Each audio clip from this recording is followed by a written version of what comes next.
stop cause the clock's still ticking. Just check the way man stepped, know that I dropped it different. Know that I clocked it in it, know that I got this in it. No, you can't stop this winning, I came for the top spot in it. Came for the top spot in it. Came for the top spot. Soon I'ma get right there, I'ma step right there, got a bot. Came right there in the drop top, try how you like it or not stop. Non-stop.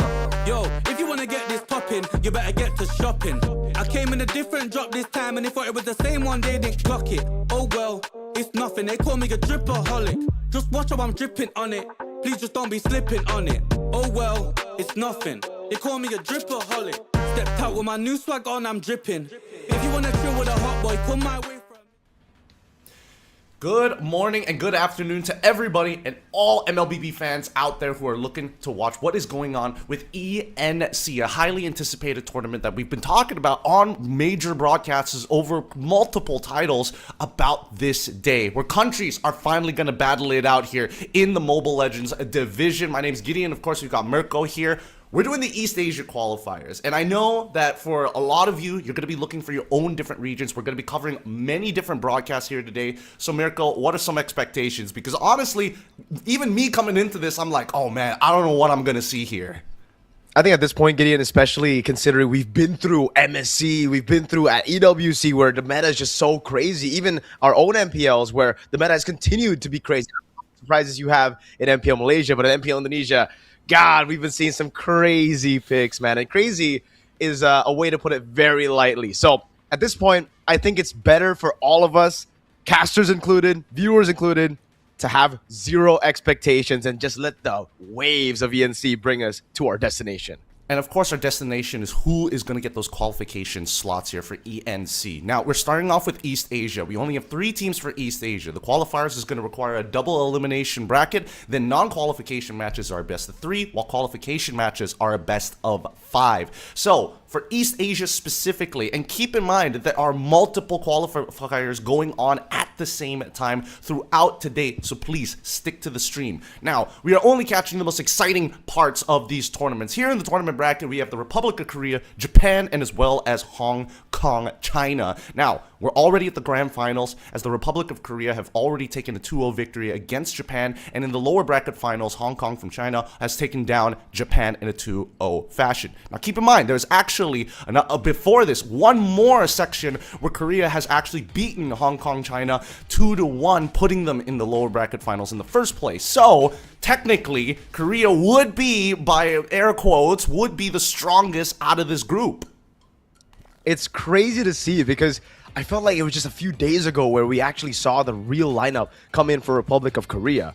Hey, Mike Goat's in there, technical director of BTR, now head coach of Republic of Korea, Panda. He's been through it all. I think the experience that he brought to the table really helped some of these newer players, Gaon, So, Parker, Claire, and Gares, to all really pop off, right? When you have a draft advantage, when you have that macro advantage, Gideon, it really plays a big part, especially considering how new some of these players might be to the competitive scene, right? They might have been, well, they might be veterans, honestly. Who knows, right? Playing in Korea for the longest time, playing in Hong Kong, China for the longest time. But just having that boost in the draft in the current patch is a massive advantage to bring out. So let's take a look at Hong Kong, China's team roster now, right? They got Wolf, not the Wolf you're thinking about. Not that guy, not Mr. Parating Handa. Kinson, Hinjai, Long, and Moon.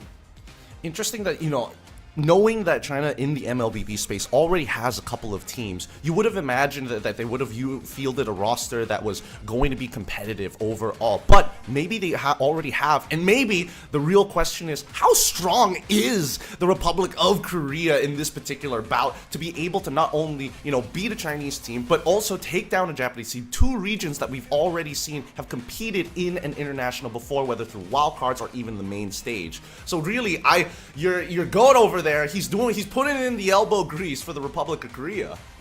I mean, to be expected. That's my technical director right there, my boy.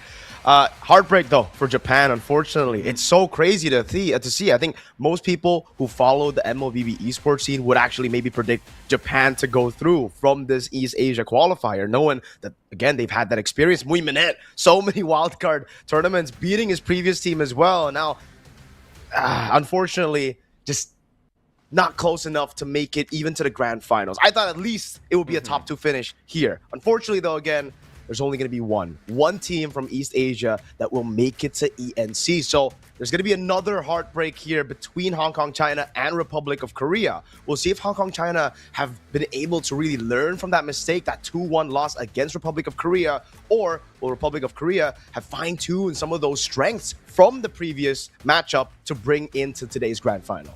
Now, I know we're talking as if we know these teams like deeply and personally, but honestly, we got no clue what these games actually looked like prior to today, and none of those were ended up being streamed. A lot of it was ended up, on an ESL Face It. We were just watching those brackets and seeing how it goes. There is no expectation, but here are some of the things that I personally am looking for in these teams. Consistency in their play, and especially in the meta right now, how do they actually execute that early game? Because again, you can have the best draft in the world, but if you can't execute on getting those first bloods, like goodness, we've seen teams drag these games out to 20 to 30 minutes. They've been loving MLBB a bit too much, man. They've had that relationship grow as of the last few patches, dude. It felt like teams really didn't like MLBB. There was a toxic part of this relationship during the utility meta. That's why the games were just so quick. But then after the assassin meta came back, dude, after we get to see more what Mia, Iksha picks, teams all of a sudden just start really loving MLBB. Even in Indonesia, we've been seeing like 20-minute games, and that feels like it's the norm now. So coming into this, again, newer teams, do they love to drag it out? Do they want to play those late game compositions that might be easier to execute, or do they still try to go for those high execution early game oriented compositions like the Uranus, Selene, and Nolan that requires ridiculous levels of executions but also tempo? It's all about tempo in the highest level. Now, again, for Hong Kong, China, and Republic of Korea, which style do they want to lean into? I think it would have to be just like easier to execute compositions, right? Because I based agree. on what we're seeing with the setups here and with so many qualifiers going on all at the same time, it's only safe to assume that they're playing from the comforts of their own home, or at least, one apartment, one place so they can communicate with each other. Either way, Panda's crib, yo. Yeah, exactly. I'm assuming that they're playing like on 30 ping to like 18 ping, nowhere within the single digits. So it just makes a lot of sense to like kind of, let's calm down here. Let's not try and push our luck. Let's just keep it simple as best as we can. And if we need to play something a little bit more mechanical, then maybe we can find a couple of solutions to that in the drafting section, or maybe they could just lead with a completely new comp. Because if there's one thing that I've learned from the internationals, and especially from Digital games, not even coming to our locals, that there are teams out there and players out there that we don't know about. If Rune Eaters can take down SRG, a 2024 MSC champion, nothing's impossible, right?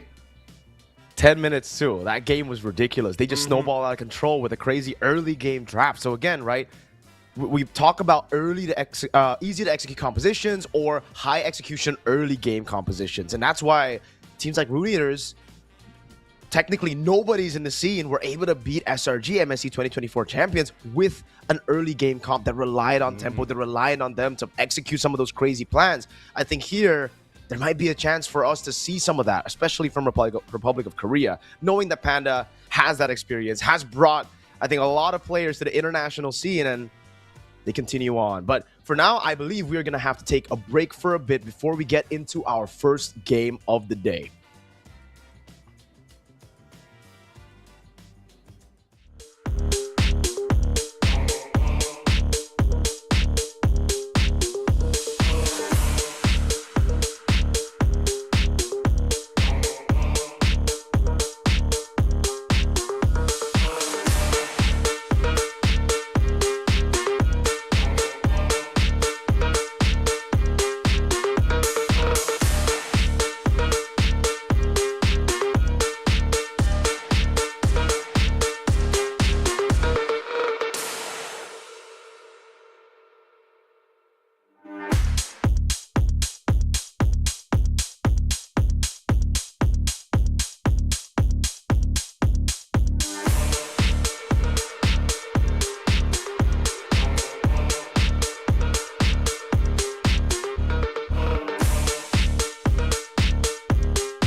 me canta canciones y tengo un coro.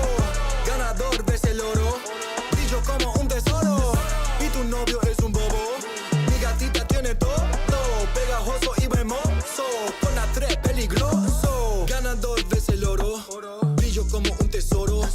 En el bosque como un lobo, cazando el dinero, haciéndolo solo. En mi vida he visto todo, nada puede asustarme, solo tengo que cuidarme. Paso grande voy a brincar, yeah. Cuando fui chiquito me dijo, hermancito, tienes que luchar. Para llegar a la cima se tiene que actuar, se tiene que escuchar. La calle te llama, la calle la fama, aquí está tu hogar. Bolsillo llenado, si escucho un poco los oigo cantar. Plata me canta canciones y tengo un coro. Ganador ves el oro, brillo como un tesoro.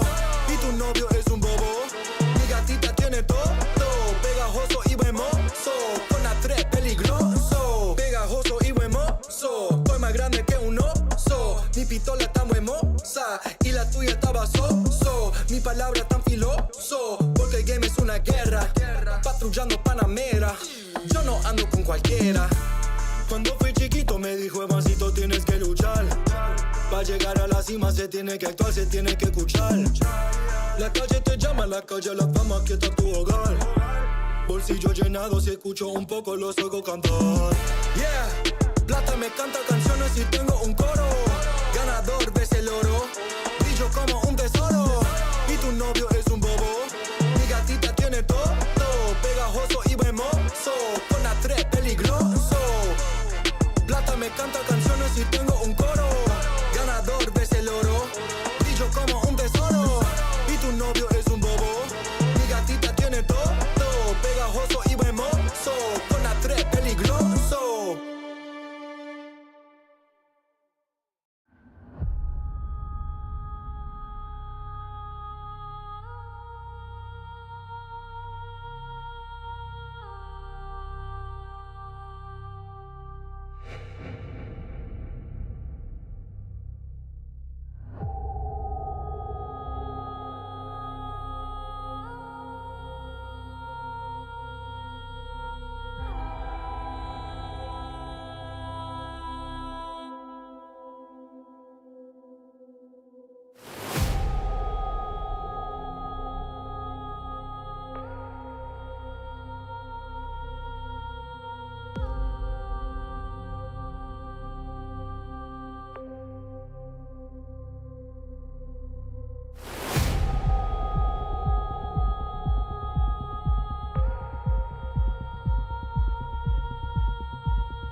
some of that good stuff. Give me some of that fancy pants. Give me some of that highlight. I want something that will make me dance. Give me some of that good stuff. Give me some of that fancy pants. Give me some of the highlight. I want something that will make me dance.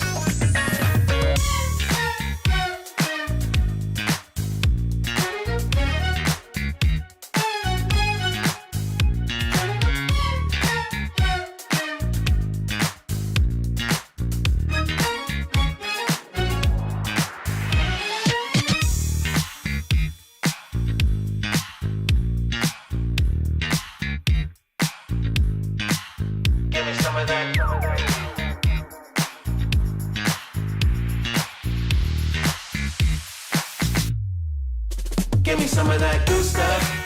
Give me some of that fancy pants. Give me some of that highlight. I want something that will make me dance. Give me some of that good stuff. Give me some of that fancy pants. Give me some of the highlight. I want something that will make me dance.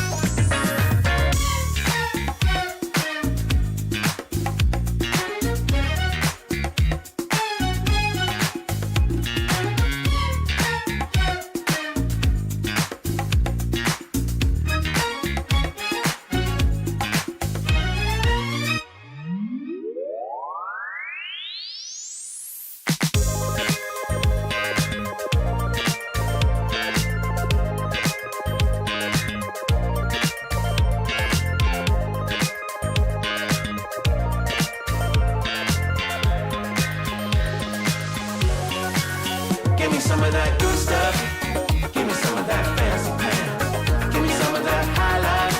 I want something that will make me dance. Give me some of that good stuff. Give me some of that fancy pants. Give me some of the highlight. I want something that will make me dance.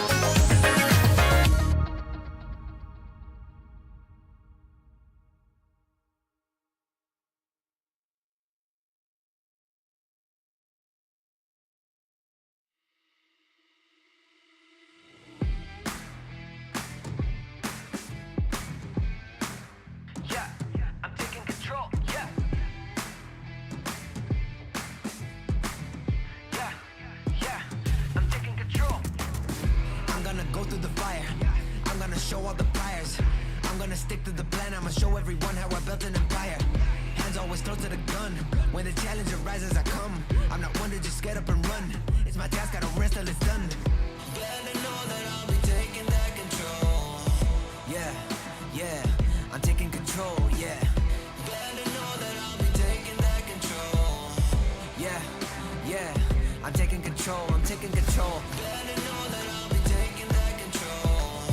Yeah, yeah, I got that control now. Glad to know that I'll be taking that control. Yeah, yeah, I'm taking control, I'm taking control. I'm gonna take that control. I'm just replaying my role. I'm gonna take all the souls of the ones who be standing in front of my goals. I'm creeping up like a ghost. No one can even come close. I'm ready to go in a charge, and you better know that I'm bringing the force. I'm on the hunt, I'm a champ. I got the squad as my fam. Summon my foot, I'm like blam. Play me that tune, it's my jam. I'm gonna reach my potential. Fully I get in the mental. It's the state and I go for it all. I'ma honor the grind, I'ma own it, no rental. Better know that I ain't never gonna fall. Better know that I am coming for it all. Better know that I am taking back control. Better know I'm taking control. I'm gonna go through the fire. I'ma show you the thing I desire. I'ma inspire, I'll show everyone how I built an empire from nothing. You know I'ma never succumb. When the challenge arises, I come. I'm not one to just get up and run. I'ma bang bang till the task is done. Better know that I ain't never gonna fall. Better know that I am coming for it all. Better know that I am taking back control. Better know I'm taking control.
And we are back after that break for the ENC East Asia qualifiers. It's still me, Mirko, back here with Gideon to bring you guys this grand finals again for Hong Kong, China, up against the Republic of Korea. Both of them have done their ping test. They've done their practices. Now we're about to actually jump into draft straight up. You can see the current match down below. It is 0-0. Gideon, expectations. Now I'll ask you.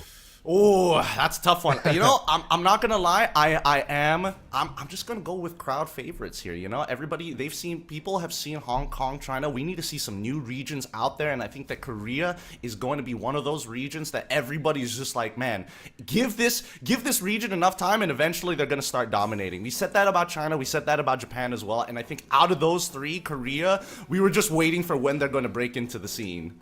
Yeah, it feels like every new region we're like, oh yeah, they're gonna do it. They're gonna do it. You know, just give them a few more seasons. Hopefully Korea does it. Hopefully Korea actually meets some of our expectations here, because I think they're pretty good at like another game or something. I don't know.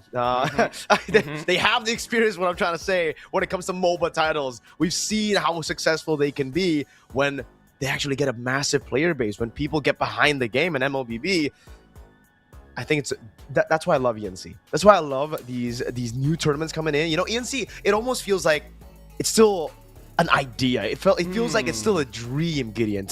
For us to be thinking that we're basically doing the World Cup of esports and then a national World Cup, an international World Cup. We had one for orgs already. Now we have one for countries.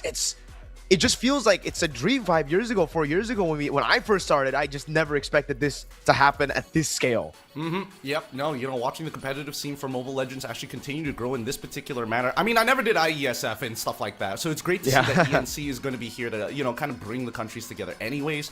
And it's also a fairly, like, I am looking at these numbers for prize pool, and it's kind of crazy how much money is actually going to be distributed once we start getting into the main stage of ENC. So it makes a lot of sense why some of these teams are like putting in the effort to go through the qualifiers, because boy, is it a fat paycheck, especially if you're not from one of the major regions of MLBB esports. I don't know about you guys, but you know, go and quickly talk about it on whether it's Reddit, whether it's on Facebook, whether it's on YouTube itself. Let's have a real discussion about some of these minor regions actually deserving an MPL at some point, or at the very least, maybe we'll hold our opinion until after ENC, because who knows, maybe we're gassing them up a little too much. Maybe. I think right now with the meta looking as dynamic as the most dynamic I think it's ever been, there's really a lot of room for upsets. Heck, we were able to see some of those crazy upsets. E7 against CLPH mainly, one of the biggest upsets, or in my opinion, the biggest upset in MLBB history just happened at the Esports World Cup. So at this point, again, that's why for me, you can't just throw your expectations out the window, right? If you have expectations coming to this, you're wrong. It's just that. If you make predictions before, if you make your power rankings, throw that out. That's the reason I didn't make any power rankings for this season of our domestic MPLs, dude. It's just like, do I really want to just go out there and say to the world that I'm wrong? Do I want to tell them that I'm a bad analyst? Because at this point, who's a good analyst? What's a good analyst, right? Yep. It's difficult to say what's considered a good analyst in the landscape that we have now. I think maybe like a couple of years ago, it was like a lot more straightforward to be like, you just gotta follow the stats and then we just win. Now it's like, even when you have the stats, there's a level of performance that you have to, you know, hit the bar every single time you come up on stage to play. I agree with you that the meta is really, really, I wouldn't say coin flippy, but it really forces your players to execute at a high level consistently. And I think, you know, with Team Spirit winning MSC, it makes a lot of sense why. And even after that, in games of the future, you could see that if they drop performance just a little bit, they start losing games, and it starts to get extremely scary for your favorite teams. With that being said, though, at least I want to see, especially from Hong Kong, China, that they are going to be able to make sure that, number one, they have a particular playstyle, because there's no excuse for them at this stage. They've been around in the scene, and they've also seen what competitive play looks like. Of course, Korea already has like a head coach that is going, well, technical director who's going to look to kind of guide the team, but it doesn't really convert into experience on the stage. I agree with you. You know, having a team identity is so important, especially for these newer regions, right? Not just, again, letting the meta dictate your playstyle is a very important thing to have. We've been seeing that a lot as well in MPL Indonesia. I think just recently, Geek were able to pull off a chip Masha in this meta still. Yes. They lost the games, but it really felt like, at least for us, the narrative coming into that matchup would be, if you're creative, you win the meta. some teams went overboard with that idea. They literally pushed that idea down from a very, very tall mountain, and it did not work out for them. But again, in the open qualifiers, it just comes down to comfort. I really do feel like that's the case. You need to just rely on your comfort, rely on your identity. Again, assuming they have that team identity, Gideon. You said they need to have a particular playstyle. That's what I'm referring to as identity as well. Because if they just go with the meta, like you said, it's high execution is very difficult to pull off. We've seen even top MPL teams, you know, really struggle with the Uranus, Selena, Nolan compositions that should really get you Turtle 1 guaranteed. Doesn't anymore. You hesitate just a bit, it's cooked. You might want to just lean into the safer strats. I think this is going to be the one of the very few seasons that we're going to have in, you know, a lot of these competitive careers for our players that they are going to be playing a lot of solo queue. Like just to purely be comfortable with their hero pool, right? Because some people are coming into this with like 3 to 4 heroes, and they're like, yeah, if I get one of these 3, like it's kind of over. But then you look at the meta and seeing like, man, it's very easy to ban out maybe one of them and then make 3 irrelevant because of the composition, and all of a sudden you don't have anything ready for yourself. And that, I think that's the big struggle, right? Teams are going to be coming in quote unquote prepared, but I think you got to go above and beyond, and I think we'll see it here today. If you told me that 5 years ago, Gideon, when I first started, that people will have to play solo queue to get good, I'd literally just tell you, you're crazy. There's no way. You know, these teams, that's why a lot of like the Filipino teams, the teams that have won world championships, they stay away from solo rank. They play flex. They try to get that advantage, just build a synergy around their team, and they refuse to play alone, even though, again, it gives you good practice. Now it makes sense. You know, you wouldn't be able to figure out if a Mia can work in the meta if you're just playing with your team, if you don't go for these dark system picks in solo queue. Dude, I can't believe it. I just can't believe we're in a meta where Hanabi and Mia can win you games. Hey, like, what the hell, dude? Well, you know, I think that blame the EXP lane. You know, if Barat wasn't a thing, I think that Hanabi probably wouldn't have been a thing in the first place. Uranus, bro. It's Uranus' fault, bro. I don't think it's just... I mean, yes, Uranus and Barat come hand in hand with each other, but then there's like... Then we have to start pointing fingers at things that like, oh yeah, Uranus is around because of Matilda. Oh, and Eudora as well for the extra MR shred. Like, we could go on forever about the different combinations that we've seen so far in the metagame. But it just boils down to execution, and it's got to be good, and it's got to be... I think this is one of the few metas that we have that's so based on not only your performance, but tempo, but it looks like we've just been given the signal. It is time to actually get this draft started for our very first match. It's going to be Korea facing off against China. Let's see who's on blue side and who's on red side. Ooh, Republic of Korea on blue side, Hong Kong, China on red. Here we go. Do we get to see a little bit more of, you know, what we've seen in our own domestic MPLs? Is still prio bans on Barats, Uranus, Hirara, Marcel, Atlas. Atlas still very heavily prioritized in the banning phase, even as first pick, which is kind of strange. We've seen a lot of teams, you know, try to leave that open, but maybe it's because they want to get a Barats with a Uranus ban next. See, here's the thing. The big opener that every region is trying to figure out is whether or not should we open up with the Barats, or do we start leaning into playing just Melissa straight off the bat, right? And I think that, unfortunately, both have its goods and bads. There's pros and cons every single time we get into these types of drafting phases, because if Uranus is still open, then obviously the Barats is going to be a little harder or a little bit lower in that priority. We've seen even opening up with the Uranus can be a general solution because it forces either your EXP laner to be a sandbag, or at the bare minimum something that's teamfight oriented. Freya, thank God, this hero is something else. Yeah, so will be banned out, man. Freya has been prioritized a lot. I mean, it was what 100% win rate, I think, in MSC for a while as well. It just dominates everywhere, dude. Because one, very hard to know where he's going, and I think where she's going, and it's similar to the Paquito right now. The Paquito has also been very high priority target in the bans, in the drafts in general. Something that can even, I'd say, deal with the Melissa. In MSC, it was actually way more prioritized over the Melissa. As we get into, you know, the later stages of the patch, then we start to see more prio on Melissa. But even then, a lot of times we just don't even see the Melissa. I think the Digital Games Grand Final showed us that Onyx and BTR really just did not like the Melissa. They didn't want to play through the Melissa. They wanted to play through more of these macro-centric playstyles with the Varia and the Mathilda. So again, plenty of playstyles to think about right now. They ban out the Hirara here, actually. Hong Kong, China, the Fanny gets taken out as well. And that means all of it that we just mentioned, Barats, Uranus, the Paquito are up for grabs. And, you know, Gideon, Paquito, we've seen it more in the jungle in Indonesia. Well, even in Malaysia, we've seen it a lot show up in the jungle. And here's my big worry. My big worry is that gold laners don't know how to play the fighters, so it has to go into the jungle. And I don't know between the Republic of Korea and Hong Kong, China right now, but at the very bare minimum, they have enough information to say about each other that Hirara and as well as Fanny needs to get banned out, which I'm all for. I am all for that.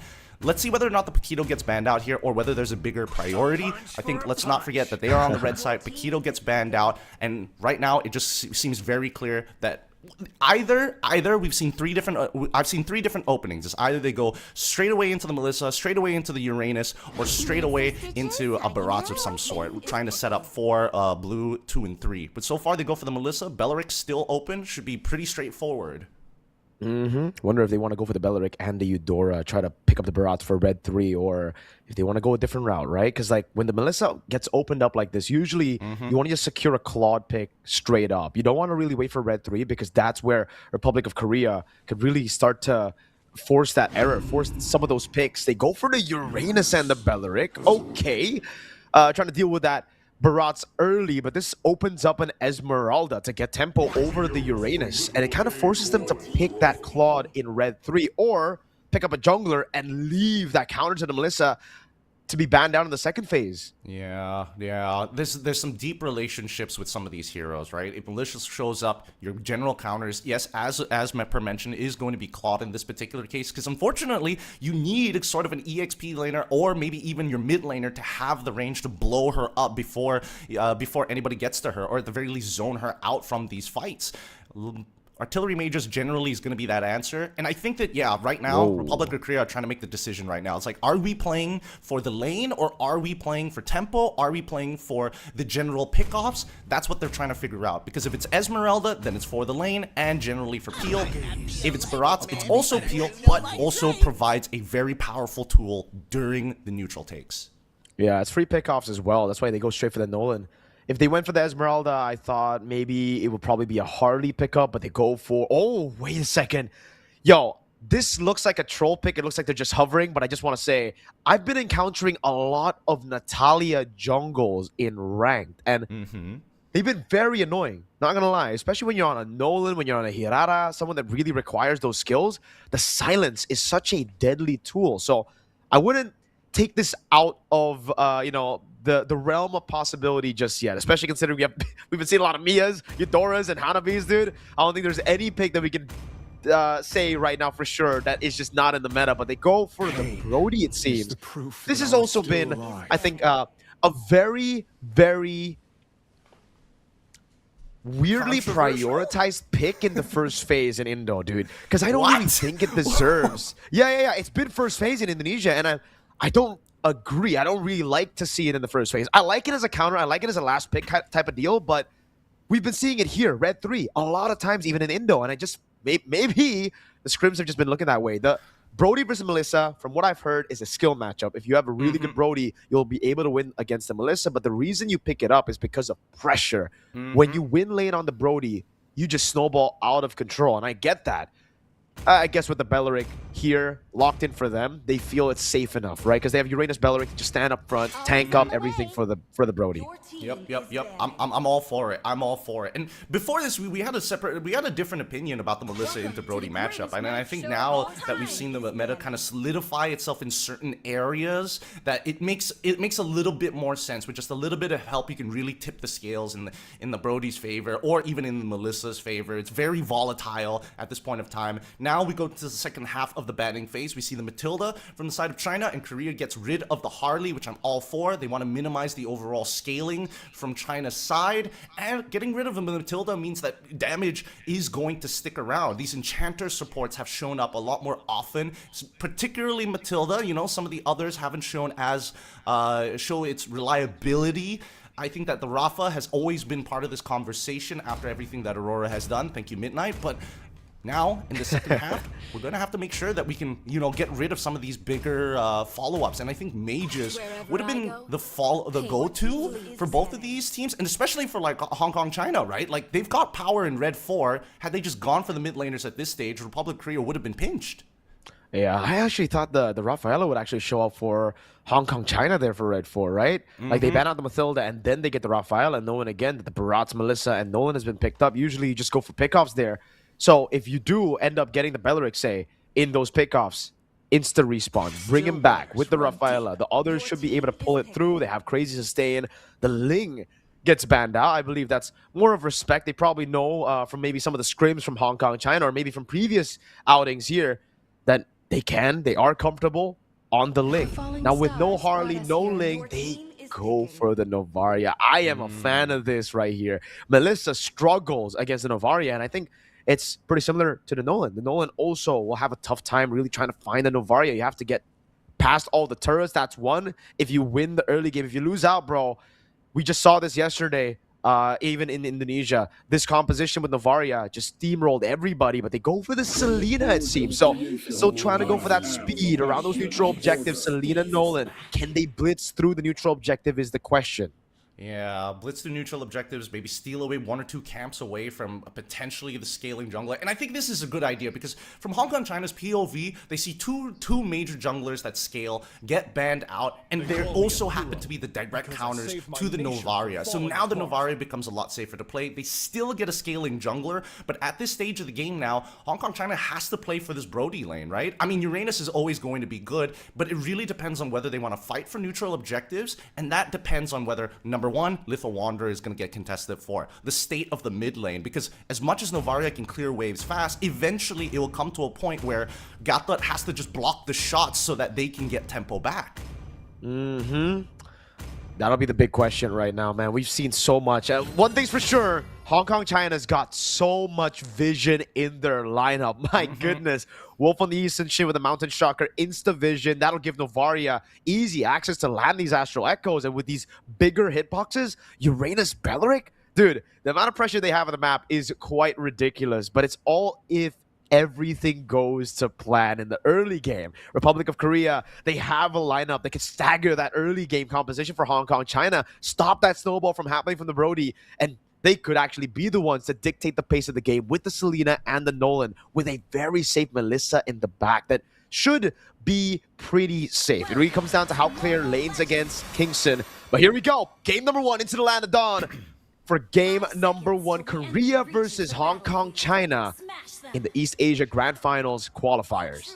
All right, things are going to get exciting, and it's going to happen really, really fast. If one of these teams get a snowball, it's really hard to stop overall. We're going to be seeing, different sides of the map being strong and weak, but honestly, right now, pretty volatile. The only thing that we know is that Everyday Kisses is going to have a pretty good time against this Barat as long as he maintains control over this lane. Barat, unfortunately, just doesn't have the sustain, didn't go for Concussive Blast as well, made sure to take Brave Smite, actually, so that the damage that's being dished out by Uranus is not going to be as taxing once they start walking outside of the lane. Man, Gaon doing a pretty good job getting these trades. I think just the Panda thing, dude. He knows how to utilize Selena players, man. For some reason, it's always him with the Selena. Abyssal Arrow doesn't land. Close to landing Moon Love You. That would have probably baited out the Revitalize. Iyun putting that pressure down on Wolf, as we mentioned. With the mid-prio, there's always something that you have to be careful about, right? You gotta help your Yi Sun-shin to get everything in the jungle. And so far, so good.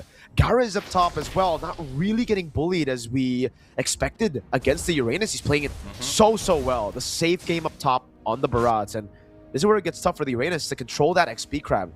Yeah, we don't see exactly what emblem sets they're actually running. Not sure if Everyday Kids is going for Tenacity, the traditional ones, or something like Wilderness Blessing for the extra movement speed. But now First Blood might be achieved, regenerate through with the help of Revitalize. Moon is able to survive this. GZG's Wolf, his very own Wolf, is trying to get First Blood. Can't seem to find it as the Revitalize returned from Leon is too much to handle, so finds First Blood. The Gatot catch-up passive. Maybe it's because we just haven't been seeing too many Gatot catches, but a lot of people have been miscalculating against the Gatot, diving him even under turret. This time it was in the enemy jungle. I think for Wolf, he just felt like he blew too many resources. He needed to get something back, but it actually turned around, and it's a kill over to Soul with the Revitalize already spent on Moon Love You. So it's just tough for them to now control the neutral objective. It also gives Soul to go back into the purple buff, some time to, big chomp into Moon Love You, into the Fracture. They get the AoE stun, but Everyday Kiss is still able to get away. It's just Moon Love You with the lack of Revitalize to go down. Clean and decisive from Team Korea. They've done a good job around this neutral objective, but they've lost their major team fight tools. And now I think they're just playing for level 4s, right? Wait until Leon is able to hit level 4, then you have access to AOG to contest these neutral objectives, and you can actually give Hong Kong China first position over it. But since they've given up the space, more than likely they're going to rush it down and blitz it. And there's Turtle for the hands of Team Korea. So, task number 1 done. That is mission success for Team Korea. They need to get that neutral objective early. They need to now start rotating into that Brody lane. But they're waiting in the bush, something that they've done really well over the course of the last few minutes. A stun, a taunt coming down with the Abyssal Arrow. That's a Wrath of Dry to lock him down. Ian still has the AOG, but he gets taken out before he can even use it. Unfortunate there. Wolf finally able to get a kill on board. A little unlucky there, but unfortunately for Claire, taking a pretty bad trade against Kinson at this stage of the game. Now, he's got one hell of a freeze, a perfect freeze, in a matter of fact, right underneath his turret. I'm not sure if he wants to keep this up, especially against a Melissa, and because a majority of his teammates are actually on the top side of the map, but we'll find out in just a little bit, because it's going to take 68 seconds until the turtle actually spawns. For now, Kingston, he's kind of setting himself up to get dove underneath the turret. Does look like they're just going to go for it. AOG still available as well, but Kinson, wow, actually outtrades Claire despite everybody rotating down below. I think it was just a missed Abyssal Arrow that gave him the opportunity to walk up. Good deny by Garez. And it's back to the slow game. Guangzhou Gaming, of Wolf from Guangzhou Gaming, experience here is going to be very, very good for him. You know, utilizing that experience, trying to take it away. And again, rotating into the top side to take this Barats out of play every single time. This time, before the neutral objective even spawns in, the killing spree proc for Wolf, and the XP Crab given an Everyday Kiss. Alright, Garrus is going to lose a little bit of stacks here, which is a little sad because there's 20 seconds until the next turtle actually spawns. And as you can see, the Team Korea already has first position over it. For the next 12 seconds, I don't know whether they want to hold on to this position, but at the very least, since they know for a fact that Yushin Shin was last seen topside, they take the purple buff. They know exactly how this is going to start playing out based on jungle pathing. And now it's about zoning their opponents. They're going to try and rush this down, and they've got plenty of damage to do so. Second turtle into the hands of Team Korea. No retribution needed. See, hey, Korea are playing better than some MPL teams. I'll just give you that. AOG to the back. Hinson is able to flicker out. They know how to punish after getting vision on the map. We really thought it was going to be Hong Kong, China with the advantage on vision. But so far, it's actually just been Korea utilizing those fast clearing picks that they got, the Selena and the Nolan, to take camps away. So again, squeeze every little advantage out from Hong Kong, China's composition. Wolf, every time he shows up on the map, he's always going to be punished. No tempo given for free.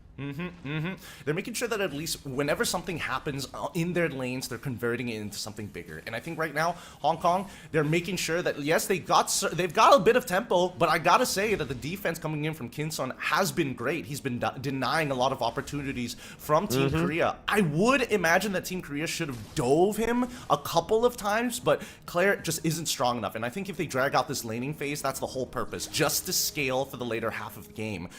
Neutral objective takes, though. At least we're seeing that Nolan and Barats are working together on the opposite side. They've decided to divide and conquer. This is the point of the game where, like you said, it's just all about giving space to Claire. You don't really need to get the kill on the Brody. That's just a bonus at this point of the game. For the most part, you just want to give Claire space to farm. Don't let the Brody bully you and continue to do this. Get that mid-prio. Rotate over. So with a jump as well, with the fracture coming down. And the Abyssal Arrow. Time to perfection. Great Wrath of the Drive, but Kinson hesitates to jump in for the kiss. That corrosion strike. Kinson hesitating, and that gives Soul space to get out, space to go back into the jungle after the steal on the purple buff that makes it even more difficult for Wolf to scale up now. Yeah, it's to make it harder. And now the dive finally connects. A perfect combination. AOG, Abyssal Arrow, and Claire for the assist at the very end. Now with tier 1 already destroyed, the composition is about to come online. They can take neutral objectives no problem, but eventually it's really just built around making sure that Muddles is going to get untouched, right? You throw Muddles out, you hit a turret, it hurts your opponents, that's a bonus. Whenever you're doing neutral objectives, same exact thing. Take that mid wave, walk up, everyday kiss, throw Muddles at him, start auto attacking the turtle, and you get free harassment. But they also control the tempo. So if Hong Kong decide to get a little extra feisty for this turtle, they can just back away and reset. And with the Melissa, they can poke for days as well. Oh, great miss. Oh, with the chomp as well. Big chomp down with the flicker. Finds Kinston behind Moon. Love you. My God, they are clean. Korea playing one hell of a game of MLBB. They're keeping it clean, and I like it. I like it for now, but do they know how to close out these games and turn this composition into a living nightmare for China? At this stage now, moving to the top side, you can see that Claire, the main force, the bullet, the loaded gun himself, ready to actually start destroying these structures like they're nothing. Oh, okay. They're going to start this engagement onto Garrus' side. It looks like Garrus will not be able to get out in time, has no access to his ultimate for the anti-CC, but this does mean that Claire will have tempo on top side to take another tier 1. Hong Kong willing to trade a body for a turret. He's got to pay for his sins, bro. I mean, that was just 30 right there, right? The Detonus welcome into the flicker, right past Moon Love You into Kinston. Again, a big part of what we were talking about in the drafts would be Kinston should be safe behind these tanky boys up front. Not if Garrus got the mechanics to pull off the barrage like that, though. So he dies, it's okay, but nothing is given for free. Good Star Shatter over on Claire. They're able to pop that tier 1 up top, and this gives them even more room to play with. Something that Selena does extremely well in the games that she's doing well on, or has more pressure on turrets on, is the fact that he can just put these traps deeper in the enemy jungle. So it reveals them, it gives them, the rest of the team, even more pressure, even more space to farm, and this is just double good. Triple good, maybe, for Mr. Claire. He's already going in. That's a mountain shot going to land out. So even on the turret, finding the kill spree. Gowan trying to go for the trade now right now as the AOG doesn't land. Wolf, sneaky little invade to find the pick, but nothing again is given for free. It's Claire who's able to trade a tier 2 down below for a non-shutdown kill on So. And at the very least, they made sure that they defended their mid lanes and did not trade a turret, but on top side, at least, at the bare minimum, China is able to get something back and turn it into something else. Good conversion so far. They turned a 3K lead, 3K deficit technically for China, to now boiling it over a 1K 500, right? They're not too far behind, and both junglers are about to hit level 15 after their next full clears. But Conceal's already out. Everyday Kiss is able to take the damage for the time being. He has nothing to worry about, but now, without his Purify, and more importantly, while Garrus does still have the Detona's welcome, he could be a potential target. For sure. It comes down to the poke now. For Korea, Abyssal Arrow doesn't land, but these Muddles have just been doing so much damage.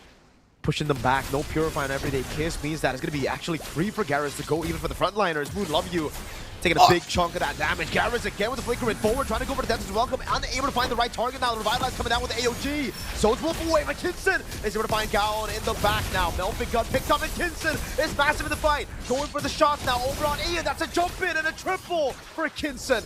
Claire pops in the go away just in time to relieve off some pressure for both him and So. But Hong Kong, China, with a team fight, are back in the lead in this game. That was a tough one. That was a tough team fight to win. They had to split their forces up, and honestly, it really boils down to positions of power, right? And Korea was just a little...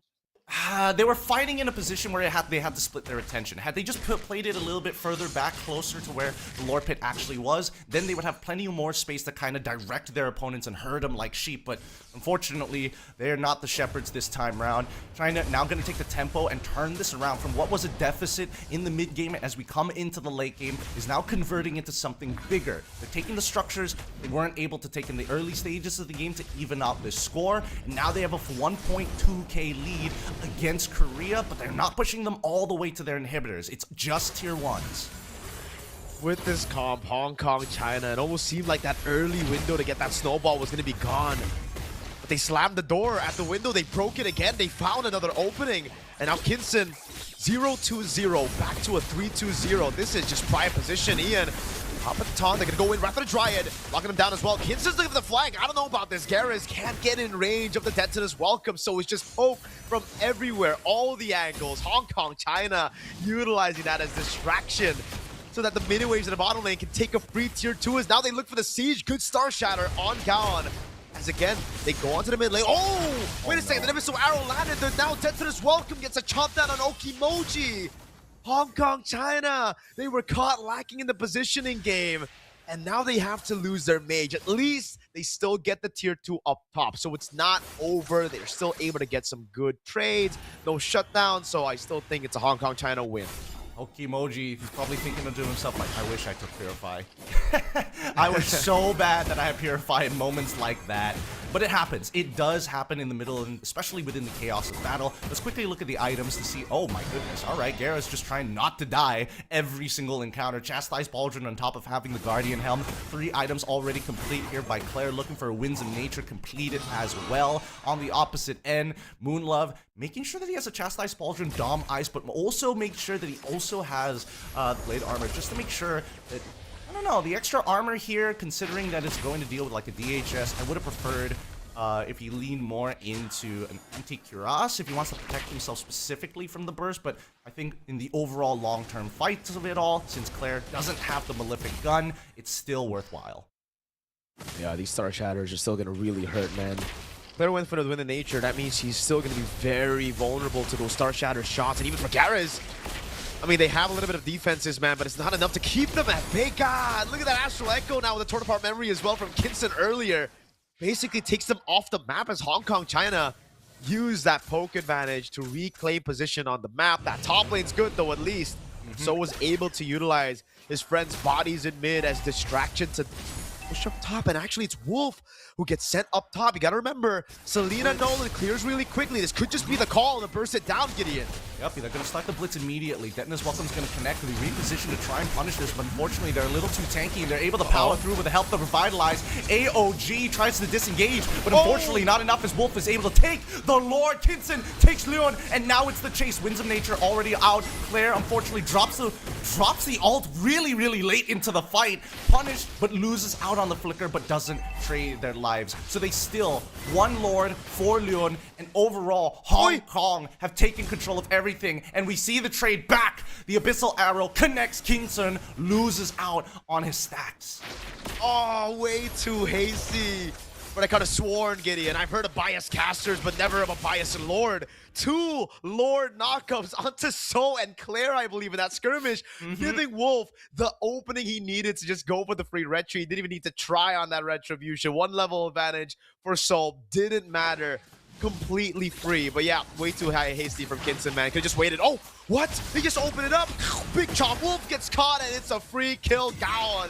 2 shutdowns onto the 2 marksmen of Hong Kong, China. Man, they gotta be more patient. They can't be opening up. They got all the vision in the world, but they're not using it, Gideon. I mean, they believe that they're not going to get punished. Like, Wolf probably was walking up thinking like, yeah, I got Traceless, I just got to react to it. But unfortunately, you can't be prepared for every single scenario. And not to mention that Baratz is really scary if you don't have the Purify. The Detonus Welcome is always going to connect, especially considering that Garrus has been playing a phenomenal EXP Baratz by far. As we see soon, he will be able to take the purple buff and steal that away for himself. So his influence across the map is still going to be maintained. This is where we start to really say that tagline of the new patch, man. Loving MLB, beat both teams. Really enjoying it so far, man, to a point where they're just opening up randomly as well. Kinson and Wolf. Okay, you know what? Kinson, Wolf, and Okimoji. They gotta start swapping places with Everyday Kiss and Moon Love You. They all have almost more deaths than the frontliners here. Wolf, oh, with a flying mountain shocker dodge away from Claire. Is able to survive right now with the help of the Revitalize, but Wolf gets a big shot and finds the kill. Now it's the kite back for the rest of the team as Wolf jumps in forward, getting kill spree proc as Ian gets out just barely. Gallon has already recalled. The torn apart memory, not enough to take anyone down, but it's enough to push them away from this tier 2 for them to siege it down. The pokes, it's just too good here.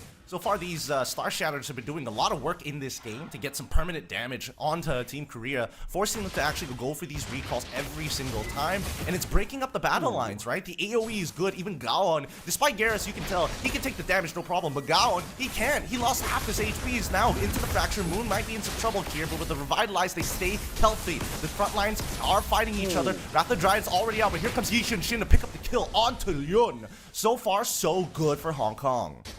The damage is just way too diverse for them to itemize at this point for. They really gotta wait for a little bit longer for them to actually be able to handle those all-ins from Hong Kong, China.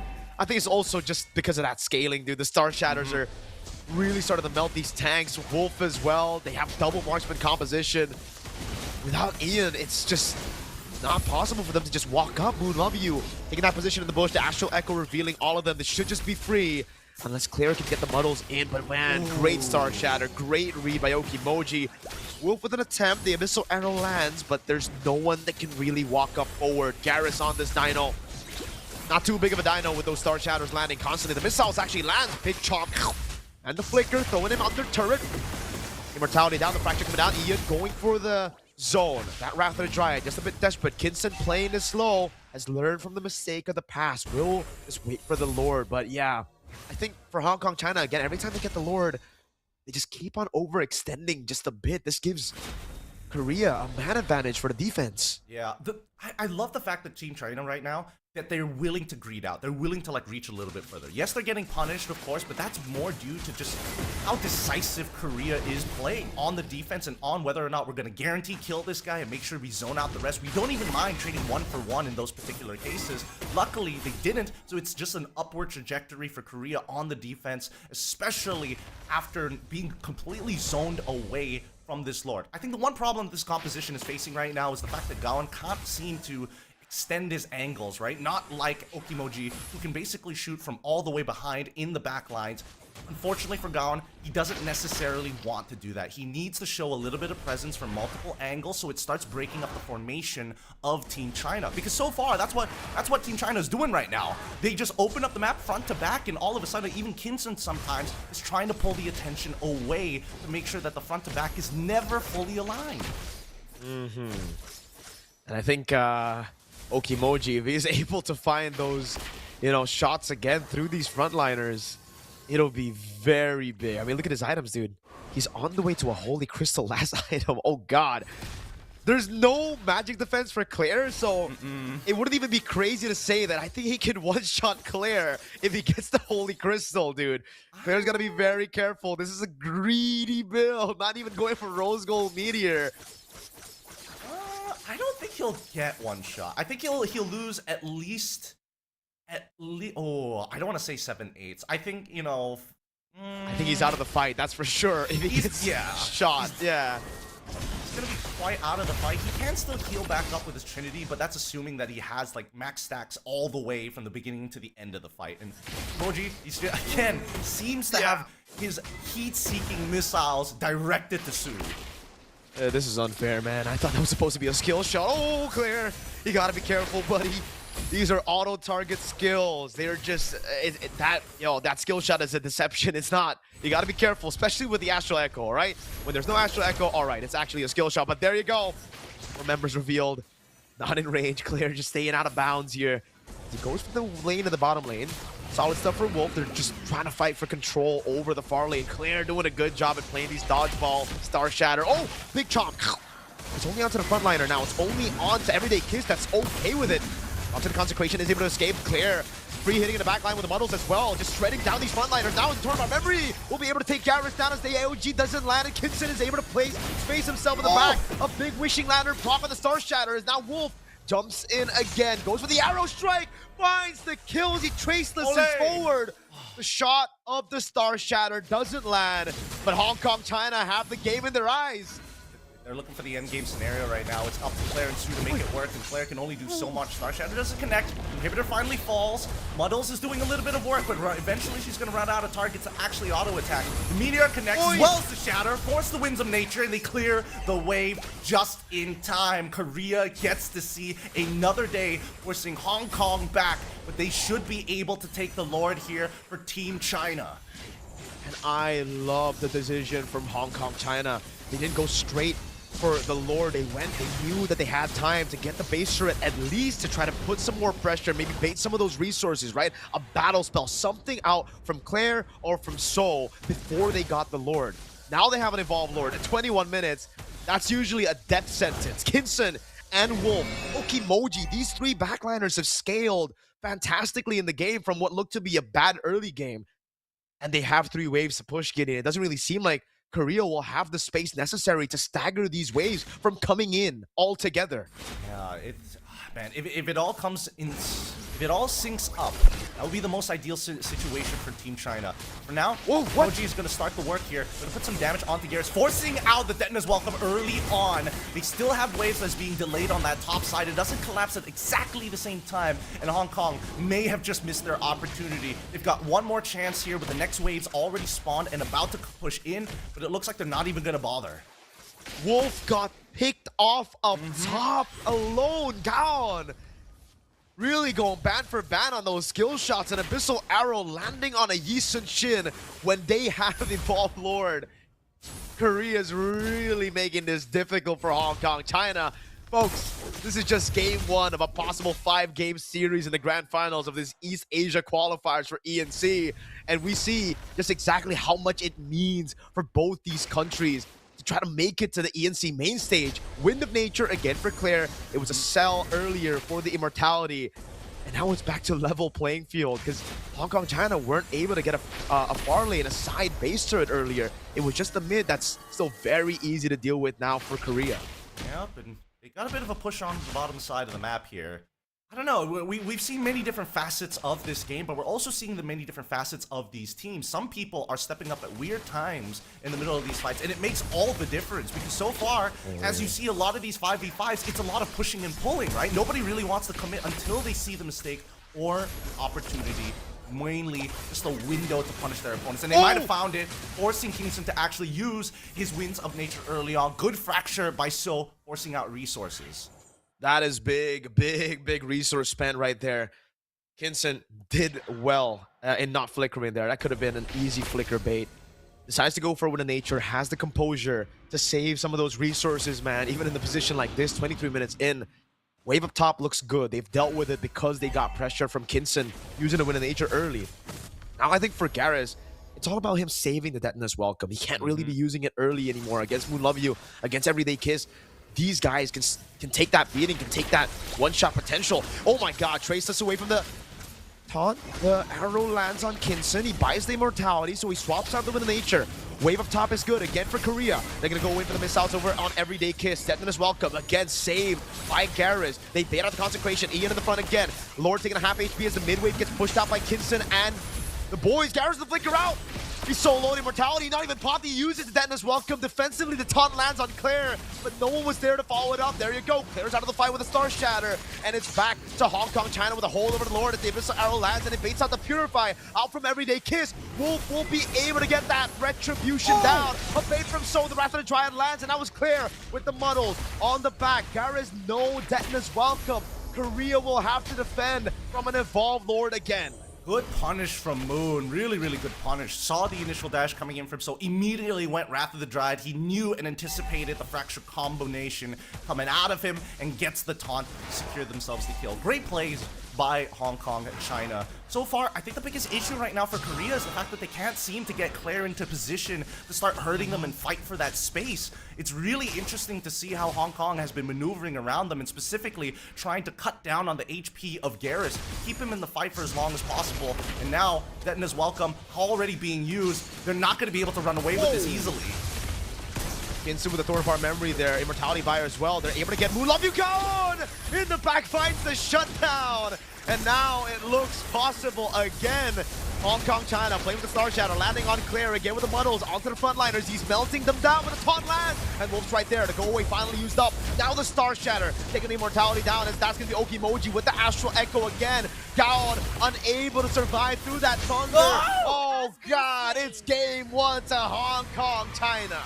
Ooh, man, what a game number 1 to kind of set the tone of what East Asia is all about. It is It is interesting to see this particular play style, right? Again, it feels like boxing. Both sides feels like that they are taking turns, taking swings at each other. It's about how good you can defensively play. It's great to see that Gaon's number 7 in Korea on this Selena, and it makes so much sense. The fact that he has snuck so many arrows onto Kinson is impressive, considering how many bodies they have to somehow weave the arrow through. I gotta say though, fantastic from both these teams in their first game of the grand finals here. Yes, Gaon really threaded the needle a couple of those times, man. Actually dealt the most damage as a Selena, a very impressive feat. But when it comes to the late game, it's just the diversity of damage coming in from Hong Kong, China that was able to deal with the frontliners better. Wolf, Kinson on physical damage. They have those endless battles as well. Some more true damage. Kinson with the range and the killer instinct to flicker in a lot of those times to bait out those resources. But at the end of the day, it's Okimoji too, man. Those shots, those star shatters landing crucial moments, the lightning truncheon proc that was able to get Gaon down, dude. Oh, GG for our game number 1. It's 26 minutes. I think that's the norm at this point, seeing how competitive the game is. But damn, that was a good first game for this grand finals. It really is. It really is. It really goes to show that they've kind of understood the basics of the way that these team fights need to go, but they also understand like the little intricacies here. Oh, Detna's welcome is down. We got to run him down at this point, right? Making sure that they utilize the Uranus alongside specifically with the Star Shatters. Make sure that you have like dangerous damage at all stages of the game. With that being said, though, that's just game number 1. We're going to go on a short break, and when we come back, it's more ENC MLBB action.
One,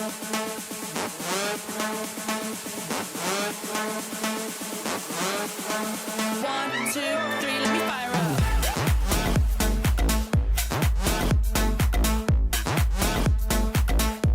Let me fire up.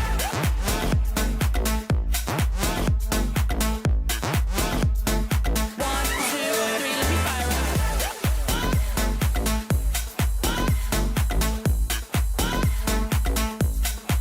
Let me fire up.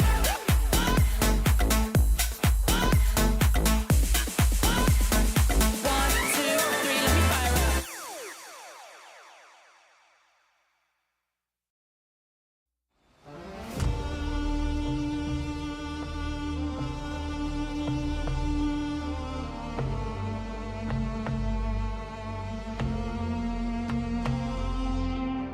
You're the core of all my craving, the chord that I just resonate with. I'd rather die than let it fade out.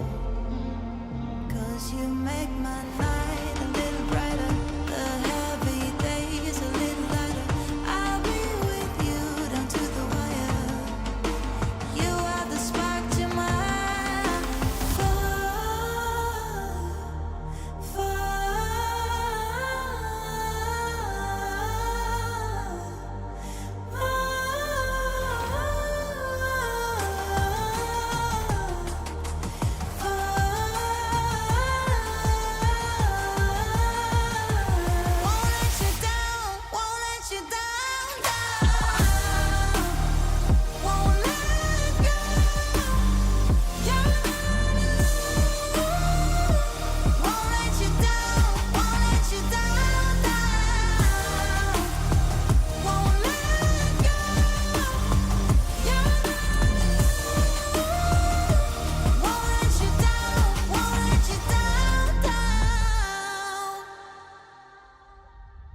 It cuts deep when you're gone.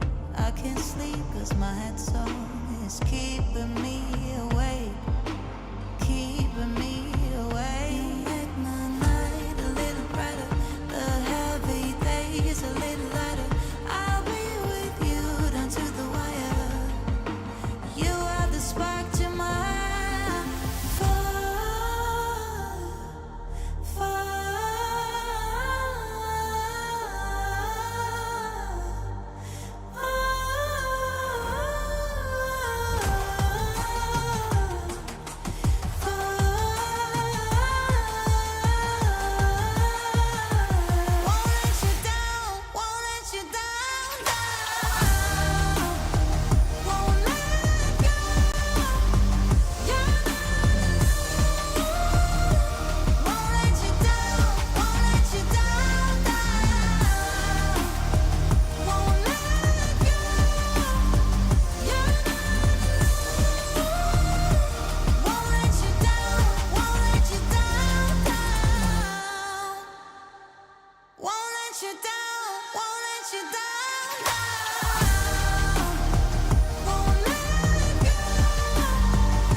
back, everybody. The second game is about to begin in this best of 5 grand finals for the qualification spot for ENC. Team Korea, unfortunately, taking a pretty uncomfortable loss there. There's definitely moments in that game where they thought they could win the team fights, and they absolutely had the resources to do so.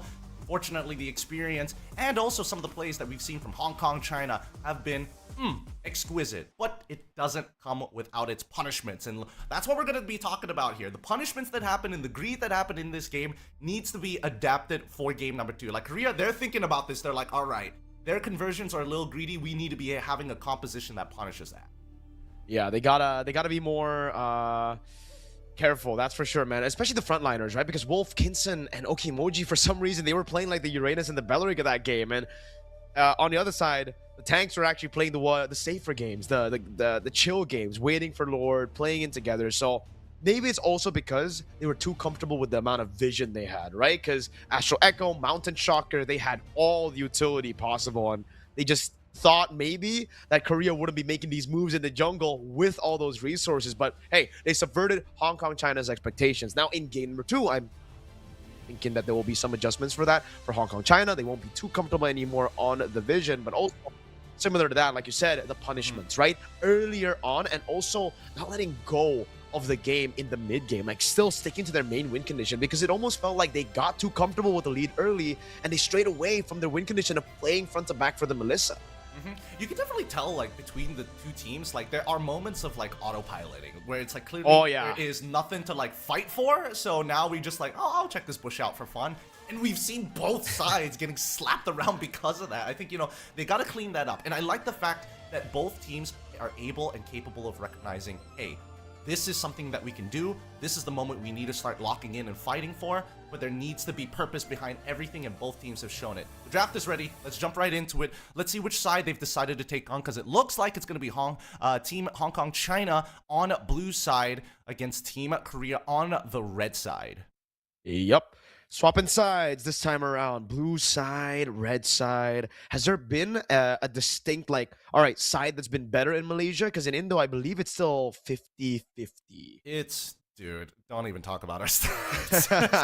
All our right, week man. one. Wrong question. Our week one has been rough. At least there's been like some ideas, but I think we're going in a very weird direction for the metagame for MPL MI. It'll get better over time, but for now, I think that for me personally, blue side has been the overall winner, but I think red side has been adapting very poorly in MPL MY. But here, I think that both teams have very solid ideas. The question is, which team is going to start going out of the box first, right? And I think that's something I'm hoping to see within this particular draft, if not the following. The Fanny and the Hiraras, though, banned out instantly. The Fanny I understand on red side, but the Hirara on blue side is something that's kind of weird. Is it maybe them just not being comfortable with it, or is it them trying to prioritize different picks? I feel like it's just a Melissa, right? They want to have that open right now, and that's why they ban out the Hirara first. But at the end of the day, I feel like even if you have the Melissa, it should be pretty good against the Hirara. We'll see, though. We'll see what the plan is right now for Hong Kong, China. They were able to get a game win earlier without the Hirara, and actually relying on a hero that hasn't really found a lot of success in the recent meta, at least from the international tournaments and our domestic MPLs that we've casted. So, hey, sticking to the identity was the narrative that we brought in before the game started, and it definitely looked like that was what Hong Kong, China were leaning on. Playing front to back, having the solid frontliners up front, banning out the Freya on blue side again. It really just seems like it's the replay of game one, just on different sides in the bans. Yeah, what are we doing here? Like, these are all abusable picks for blue side. Even the Marcel! Yeah, I don't... Like, for red side, it makes a little bit more sense, right? It's like, okay, we don't want to give you these first picks anyways. But, like, Marcel is one of those, like, man, some teams are a little 50-50 on it, because it's either you have perfect chemistry and Marcel is a must-pick, must-ban, or you've got, like, 80% chemistry and you're like, man, that 20% has costed us games. Let's just ban it out. All right. So is it exactly the same as game number one is the question now, right? I mean, game number one, what was the ban after this? It was Atlas. Atlas is something that is still up in the air. The Paquito as well. So at least there's two heroes now that may be left open. We might not have to see the exact same draft, but it really depends. Never mind. Atlas gets taken out. I believe this should be the Paquito, and we're back to a Melissa first pick, just on a different side now. Show me pack, show me pack, and then we've got the starters that we're going to look for once again, as the Melissa will show as first pick, and then so on, so forth from that point onwards. Generally speaking, though, I don't know whether this is like an admission of guilt from a China side. It's either like we either don't know how to play Hirara, or there is like another pick that's just too good to give up in the Melissa for Claire to say, you know what, I don't think this is something that we want to do. Or maybe it's we want to deny it off of him, because Kinson did a great job on Brody. Imagine if he had Melissa. A punch for a punch. Well, we don't need to imagine. It seems it's just going to be picked up straight for Hong Kong, China, unless they subvert our expectations. But there's no way. It really feels like Melissa's just that good in the meta currently. Yes, it did lose. It did lose, but it came through. Oh, the loss was a tough one. He was able to defend for so long. That's the reason they stayed in for. Moon, love you. Are we really gonna do the Belric opener? Wow. I mean, if it is, then it's a Melissa and Did they just go Melissa Uranus then for Korea? I think that might be the case. Yep, I think it's supposed to be Uranus in that case. Wouldn't make They're sense thinking about this one. otherwise. I mean, it makes a lot of sense, right? Because again, this is for the sake of draft order, or maybe for the final 2 picks at the very end here, because it's just the leading pick, right? So now Beleric is their leading pick. Come on, let's keep it standard here. You don't need to show exactly what your support is just yet. Uranus seems to be the go-to most of the time, and then this should be like what? Uranus, Melissa, The falling stars. Varia instead. Interesting. I love interesting. it. I love the adjustment. We had this conversation off camera, Gideon. Navario's prio, in my opinion, I think it's just really good. It's also a way to deny the Melissa, because the Melissa just really struggles when there's someone who has more range than her that can burst her down in the late game, right? Even though you don't insta-kill her, you don't one-shot her, still, you're out of the fight, right? You don't have that much lifesteal just with the Trinity alone. And you're going to have to get so many hits on the jungle creeps. And in the late game, a lot of times it just cleared it out for you to get more gold for those item swaps. So I think it's solid. It's also, it serves as a very safe weak side mid. It's weird, but you play a supportive role. And what's good about the Navaria is you don't even need the level 4 compared to other mid laners, right? Like Eudora, per se, even Vexana. Most of the prio mid laners right now need level 4 to fight. And hey, you called it too. We were talking about if Navaria is prio, we'll probably see more lings. We'll probably see more ways to try to bypass that front line, just get straight into the Navaria. I'm down for it, but I think this opening pick was a mistake. I definitely think that the Beleric, unfortunately, is just one of those heroes. Like, it's good in team fights, but if you're going to play to punish Novaria with this link, you need strong side laners to kind of protect you, or at least the mid that clears super fast to ensure that the invasions don't happen in, untimely manners, right? I think that's the big issue. Like, Link can take care of the Novaria, assuming that he can get a certain number of items at a certain period of time. And I think that the Republic of Korea at this stage probably should take advantage of the fact that, yes, we already have the Brody. We've seen what the matchup looks like. We know that we can abuse it. We've got the Uranus, which is a non-losing matchup, so the only thing that we have to worry about is whether or not the Barats, or in this particular situation, the Esme and Rafa is still available. Rafa gets banned out, and I think right now it's just the Esme that they have to worry about. That way, they can maintain control over the side lanes for a long period of time. I think the Matilda also serves a very, very good role in this game, especially up against a Navaria, against a Brody. These two backliners, right? If you have someone that can help the Ling just dive through, get maybe the Beleric even in a spot. Like, the Beleric is roam here, but I think we've gone to a point where, again, the picks can just be that dynamic. I think Matilda can actually still work in mid if you already have enough damage on the side lanes. And even in the jungle, right now, you got crazy late game damage. So maybe all you need now is someone to just rotate around to get people to safety, right? Because right now, it really looks like Korea, they want to utilize these strong lanes. They want to go for the prio on XP, on mid, to rotate over to their Brody to get that strong side, and then they can steamroll across the map, especially considering there's a Ling on Hong Kong, China side. They will have no map pressure early. They are literally just waiting and hoping for mid to late game, for those items to come through. Or for Korea to overstep, and maybe Hong Kong, China gets a snowball. Either ways, it still is going to depend on, highly depend on whether or not, like, if we're talking just about the side lane, sure, they're going to be stuck, basically glued to their seats, unfortunately, until neutral objectives. But that mid lane right now is what I'm most concerned about. Because as much as you have the Navaria, there is still counterplay in terms of, like, sending that Beleric up front to block the shots, so that, unfortunately, oh, you don't get to clear the wave first, we get to make that move, and then it's too late. Our side lanes start to crumble, right? So we need a support that not only is able to kind of affect the side lanes, has high mobility. I'm thinking Cho is already, like, super good, but I feel like that depends on whether or not they have, like, a jungler that can contest. And now that Harley is gone, they might be forced back on a Yi Shin. I don't think it's going to be the Johnson. I think that leaning into either, Glue even, pretty decent overall, but it's dependent on the answers. Yeah, I like the Matilda a bit better, man. The Glue against the Melissa is a very tough pick to pull off. You can't get past the go away, so it's so awkward. Once you go for the slam, pass, you get thrown back. Everybody just needs to corral over and play together with Kinson this game. Whoa! That's even crazier, brother. No way. That is a no way right there. Gold and XP have been filled up. We've seen gold even in Indonesia, but jungle just sounds like a bit. It sounds like a troll pick. Don't even think it's a bit of a troll pick. They just go for fast clear in mid with the Cho. It's also very good against the Ling, so there you go. That's the idea for Republic of Korea. They want to get tempo literally everywhere, dude. Mid with Novaria and Cho, your Reyna's up top, and then you have the Brody in the goal lane with now, I think, a Harley, right? It really seems like they need someone to just execute these dudes early on with these winning lanes. It's either that or they go for Nolan and they clear the neutral objective quick. Which would I prefer, actually? I think I'm leaning more into Nolan at this particular point of time because, again, it fits the characteristics, right? At the end of the day of what Republic of Korea want to do. The Zushin, very, very smart. I like this a lot. It really punishes that front line just in case they overstep their boundaries. It forces the interactions to be very short and very, very quick. If it's any longer, they get the punish. And now we also get to see the Esme to try and fight for the EXP link priority, now that Baratz has already been banned out. And then now Hayabusa, because Harley gets banned out. You need somebody that cleans these guys up. And unfortunately, something that has a little bit more early game would be ideal.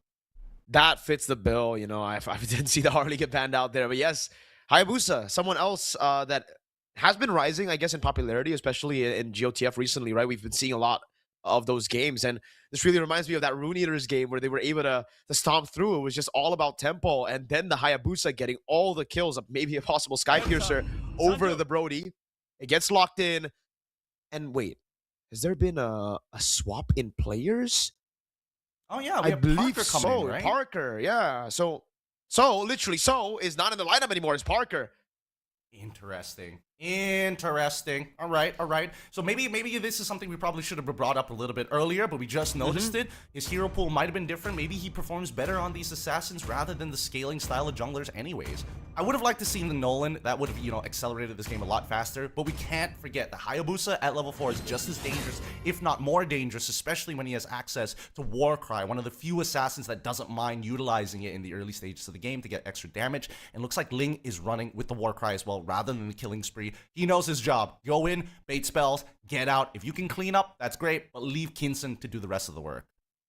Hey, it's a dynamic meta. We're seeing new picks again, just debut picks all around. This time it's the Ling and the Hayabusa with the Esmeralda and Cho, obviously. Well, technically even the Juicin, right? We're seeing so many more picks come through, and I agree with you. I think for Hong Kong, China, it's great. They needed a bit more utility in the mid lane as they already have these carries in the side lane and in jungle. Ladies and gentlemen, welcome to game number 2. Will it be Hong Kong, China with match point, or will Korea this time with Parker in the lineup equalize 1-1? Let's find out as we jump right into this. First things first, where is the jungles going to start? As assassin junglers, there's only 2 things you're really thinking about. Number 1, are we going to contest for Litho Wanderer? And number 2, are we full clearing or are we partial clearing? And it looks like it's going to be full clears from both sides as they start on their green camps and immediately go over to their purple buff, which again, both of these junglers are purple buff dependent. Unfortunately for Link, a lot more so than Hayabusa. Oh, thank God Lund didn't steal that away. That I would have been so tilted for Wolf. Yeah, luckily not purple buff. Luckily didn't retreat early. Good decision there by Wolf. A lot of times, especially when you're playing a safe jungle, you just want to full clear and you retreat early to get that lead in clear. Parker also didn't use the retribution early. He waited for the Lethal Wanderer, and with the help of Gowan, basically secures it with the Star Shatter. And look, again, weak side mid lane. It's very weird, but it's just super safe for Gowan. There's no way anyone can go for the poke, and now Claire. Ooh. Taking a trade. Kinson's got to be very careful in this lane. He was on the Brody. You should know exactly what Claire is able to do here on the Brody. You don't go for the trades on the Melissa level 1 to 2, especially the new Melissa. Back then, you can still go for these trades because you have Inspire, but whoa, Flicker early. Good respect from Everyday Kiss. Didn't want to risk that quad shadow landing from Parker. Yeah, I definitely, it's one of those moments where it's just like, man, Everyday Kiss should have known Little Wanderer was taken. He was on this side of the map and he had purple buff, so he should have expected him on that top side and maybe saved his Flicker. But at the very least, there was an all-in moment there for Claire, but he had to back off knowing that the rest of his team is communicating that Moon here, Moon Love You, and Wolf were already pathing down to this bottom side. So he misses out on that important opportunity to start dominating this lane. And Parker, he's still trying. He's trying to go for these big intercepts in the middle of the rotations. Doesn't look like the Juicin Belleric combo is getting them all that mid prio. Okimoji got really chalked. My lord, a Star Shatter. And now the Echo lands. Big poke as well. Parker's going to go in with a Shadow Kill. Over on Everyday Kiss. Good revitalize to keep them at bay. Wolf now jumps into the quad shadow behind. but he's able to get away. That is distraction. Ian getting taken out. That's the showdown. First blood to Hong Kong, China, Parker. So look at the angle. The Crimson Beacon not ready just yet. He's already used up. Not on Kula Parker. Gonna walk up with the quad channel now with the retribution. It's Wolf who gets it with the Defiant Blade. And nobody walks into the pit. Wolf gets away. It's a kill and a turtle for Hong Kong, China. Everybody was nervous there. Everybody was just thinking they're going to be the next person who dies. Hong Kong gives up the space, but still manages to secure the turtle, and then manages to save their boy, Wolf, before he ends up getting walked down by Garrus. You would have imagined that Parker should have been the one who actually wants to get in and try to finish off with at least some of his shurikens, but he even recognizes if he sticks any longer, he's going to get picked up by Okimoji, and then it's over. Now purple buff contestation here for the side of Korea. Buff still alive. Ian's not level 4 just yet, though. I don't know about this. Way the Dragon finally gets up. He gets away the Dragon, locking him down every day. Kiss there for the Wrath of the Giant. Stops the initiation. The Shadow Kill still comes through to get a pick off, but it's 1 for 1 now as Garrus gets covered. Attempts the blade, and the blades from Wolf are clean. 4 blades into a double. Going to be EXP trades, but now here comes Claire. Corner part memory is going to come out as well. Not going to be enough, even with the Star Shatter not connecting. Revitalize does get used very early on. So, something to keep in mind. That's 65 seconds worth of not going to heal back up and my teammates for a little bit of time. In the moment, we see that Korea, again, sending a lot of resources down to Claire. He wants to control this lane, which is perfectly honest and fine, but at the same time, like, Gaon has been playing such a good utility role, helping Parker leash his buffs, making sure that he is controlling this mid lane well, and now you see that even the supports don't necessarily have to stick around in the mid lane anymore. They need to start alleviating pressure everywhere across the map, and as long as Korea is asking the question, Hong Kong, China must answer. Wolf is just scaling really well. We were talking about a possible snowball for Hong Kong, China. They seem like they do have the scaling for the late game initially with the Ling and the Melissa. Ian, play the Dragon, locking him down. Okimoji still has a Crimson Beacon, is able to get away. The Wrath of the Dryad locks Parker down. Now we get the Turtle spotting in the game as well, giving us a little bit. Oh, Wolf gets outplayed. The Shadow Kill came in time, and it dodges the Tempest of Blade for Parker. Well played. Korea with the mechanics, and now they go straight to the purple buff and the turtle simultaneously. All right, there you go. That's how you shut down a snowball from happening. They get the kill onto Wolf, they get the kill onto Moon as well. That's exactly what they were looking for, and now they even the score 3-3, and they are the ones who are developing the gold lead on the Hong Kong, China. And at this stage of the game, we're seeing that Claire now has been unlocked with the quick lane swap, and Garrus is able to maintain tempo down on that bot side. Tier 1 as a huge convergence. What are you gonna do? Go away from me? All right, that's fine. I'm gonna pop the consecration, and now, arguably, he can still be annoying underneath that turret. Yeah, no way for Melissa to 1v1 a Uranus this early on in the game. Oh, Wolf really struggling now with the purple buff, dude. Oh, Ian! GQ knowing the way to Dragon into the Shadow Kill. Good RNG saves him. Oh, but the Star Shatter lands on the turret. Down. Great shot.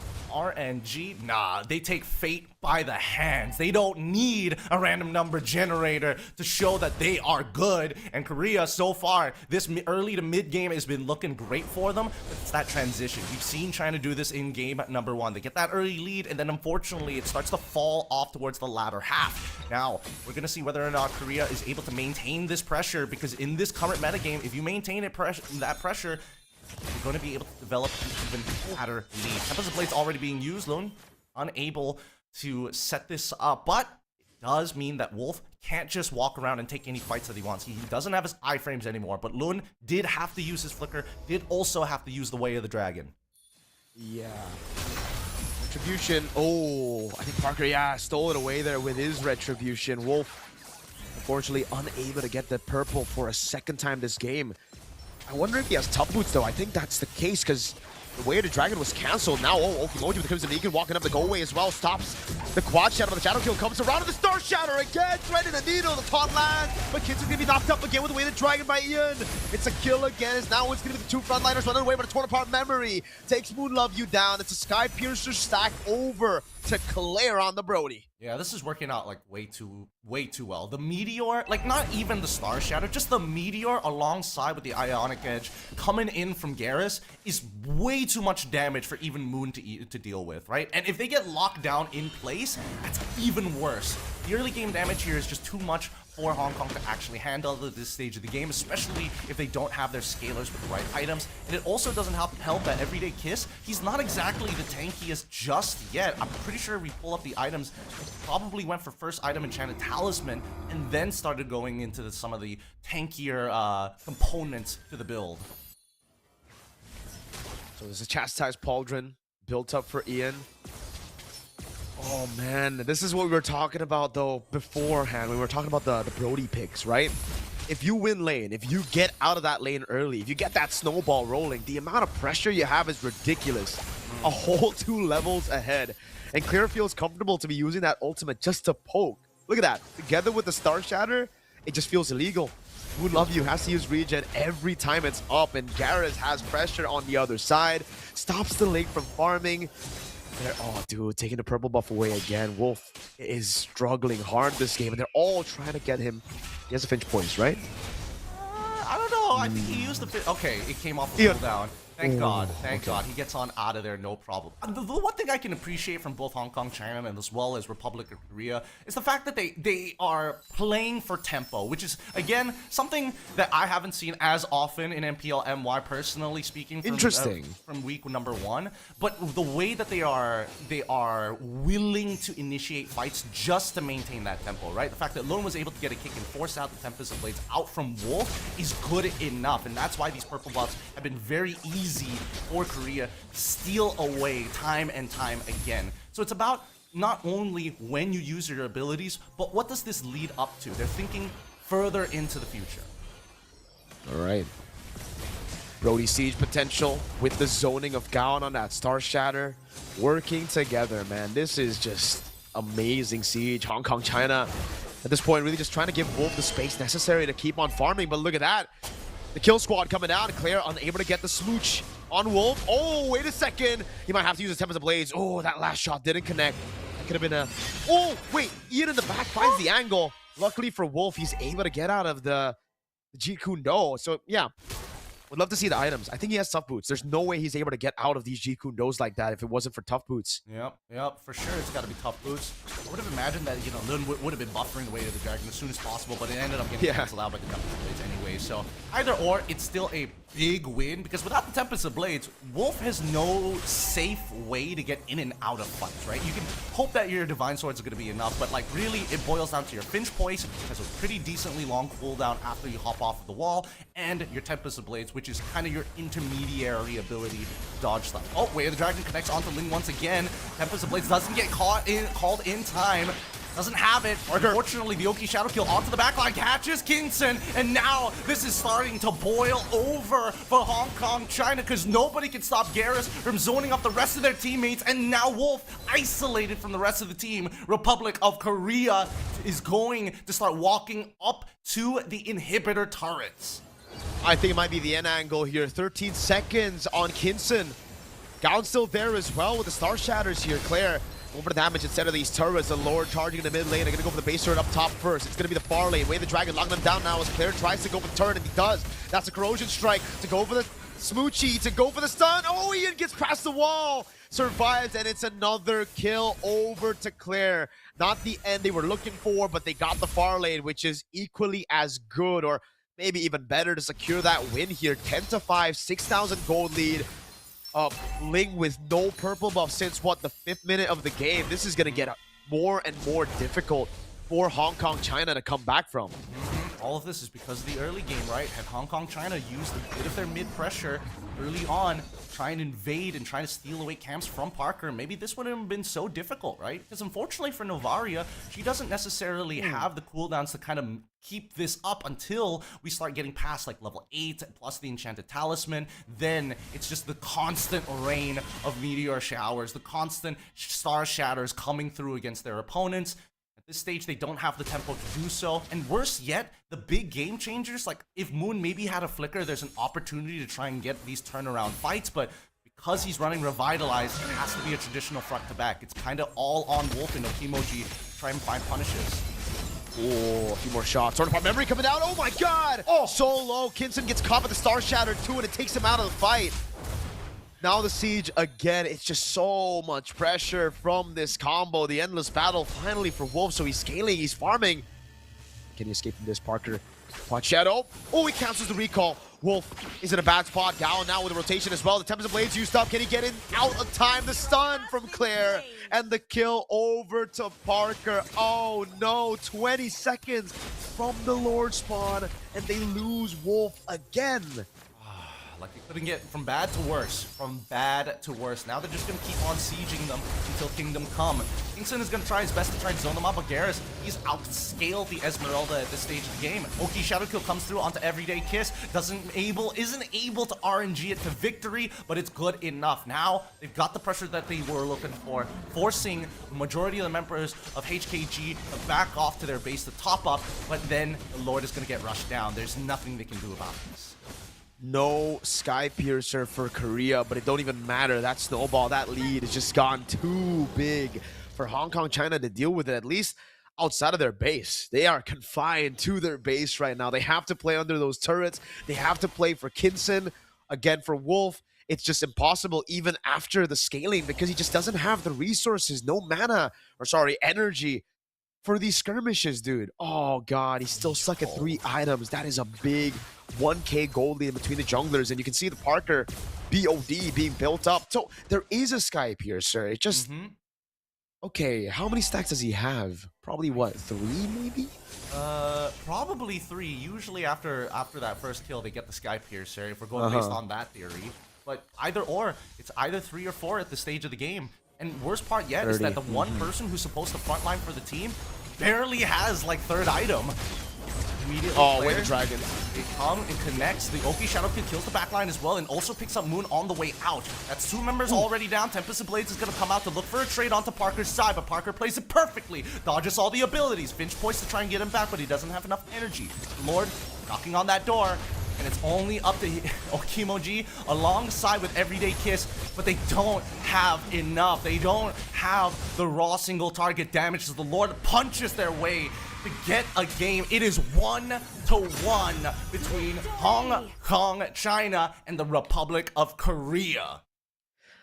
Last time they met, it was 2-1, a win for Korea. This time, it plays out exactly the same way. It's 1-1, but it's a best of 5 this time around, so we have a chance to go all 5 games. It does seem like Korea, they've done a really good job, Republic of Korea, at adapting, at learning from game number 1 of what to go for, right? Didn't rush into the Melissa pick, rather they went for the Navaria that ends up paying dividends so much over to the team because it's also that enlarged hitbox that gives the team so much more to play with, right? For Parker, it's way easier to land those shadow kills and the quad shadows. Even the RNG doesn't even feel like an RNG anymore because you have to get so far away from your teammates for the shadow kill to actually dissipate just for one guy, for it to just be landing on the tanks. Then Claire as well, getting those shots, AoE on the Brody, those skill 1s into the torn apart memories, way easier to land. With the Melfic gun, are you kidding me? The range got even like, I mean, you already got such a massive advantage on the range of the Melfic gun. You pick it up early on the Brody, unlike, say, the Melissa the Claudes, right? That end up getting it 4th item after the Swift Trinity. It's the 2nd item for Brody, maybe after the Sky Piercer. Sometimes even before the Sky Piercer to pick up the Melfic gun so they can just get the turrets down. And that really just played into this game so much. Ian, though, I think if I were to choose an MVP, it would be him, man. He constantly had those Ji Kundos, landing it on crucial targets, forcing Wolf to go for tough boots, not able to deal with the damage from Parker, from Claire, doesn't even have the cooldown to try to make the plays in the side lanes or those solo plays anymore.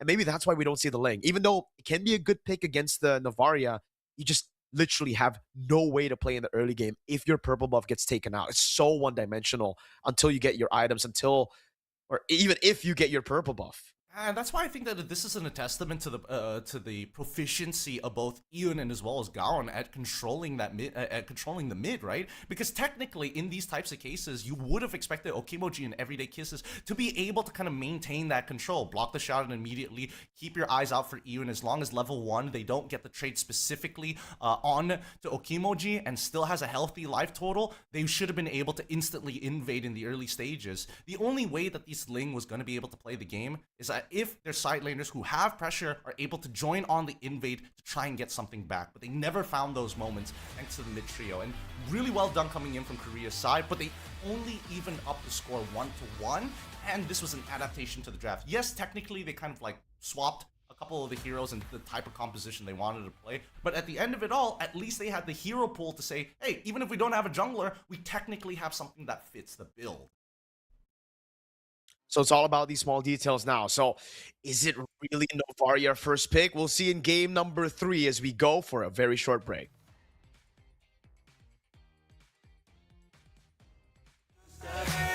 Give me some of that fancy pants. Give me some of that highlight. I want something that will make me dance. Give me some of that good stuff. Give me some of that fancy pants. Give me some of the highlight. I want something that will make me dance.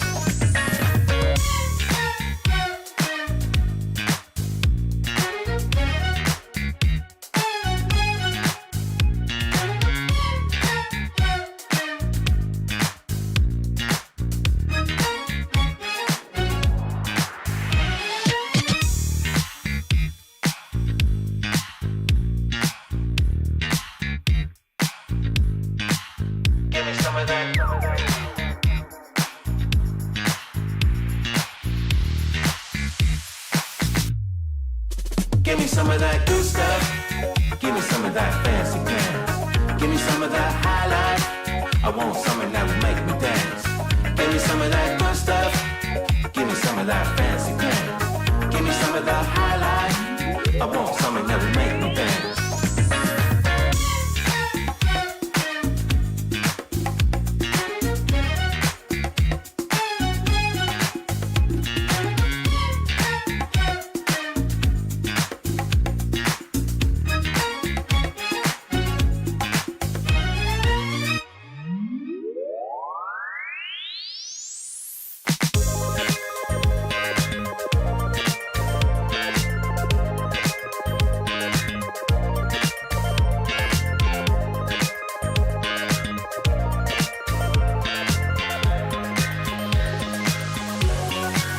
Give me some of that good stuff. Give me some of that fancy pants. Give me some of that highlight. I want something that will make me dance. Give me some of that good stuff. Give me some of that fancy pants. Give me some of the highlight. I want something that will make me dance.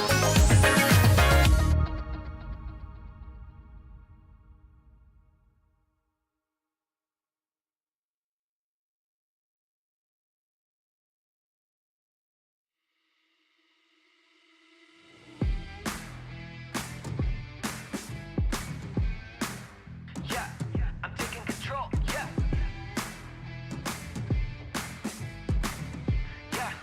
Yeah, I'm taking control. I'm gonna go through the fire. I'm gonna show all the pliers. I'm gonna stick to the plan. I'ma show everyone how I built an empire. Hands always close to the gun. When the challenge arises, I come. I'm not one to just get up and run. It's my task, I don't rest till it's done. Better know that I'll be taking that control. Yeah, I'm taking control, yeah. Better know that I'll be taking that control. Yeah, I'm taking control, I'm taking control. Better know that I'll be taking that control. Yeah, I got that control now. Better know that I'll be taking that control. Yeah, I'm taking control, I'm taking control. I'm gonna take that control. I'm just be playing my role. I'm gonna take all the souls of the ones who be standing in front of my goals. I'm creeping up like a ghost. No one can even come close. I'm ready to go in a charge, and you better know that I'm bringing the force. I'm on the hunt, I'm a champ. I got the squad as my fam. Summon my foot, I'm a glam. Play me that tune, it's my jam. I'm gonna reach my potential. Fully, I get in the mental. It's the state and I go for it all. I'ma honor the grind, I'ma own it, no rental. Better know that I ain't never gonna fall. Better know that I am coming for it all. Better know that I am taking back control. Better know I'm taking control. I'm gonna go through the fire. I'ma show you the thing I desire. I'ma inspire, I'll show everyone how I built an empire from nothing. You know I'ma never succumb. When the challenge arises, I come. I'm not one to just get up and run. I'ma bang bang till the task is done. Better know that I ain't never gonna fall.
What's going to be prio for game number 3? That's the question now as we are waiting desperately for that draft, dude. The draft's been amazing for both these teams, right?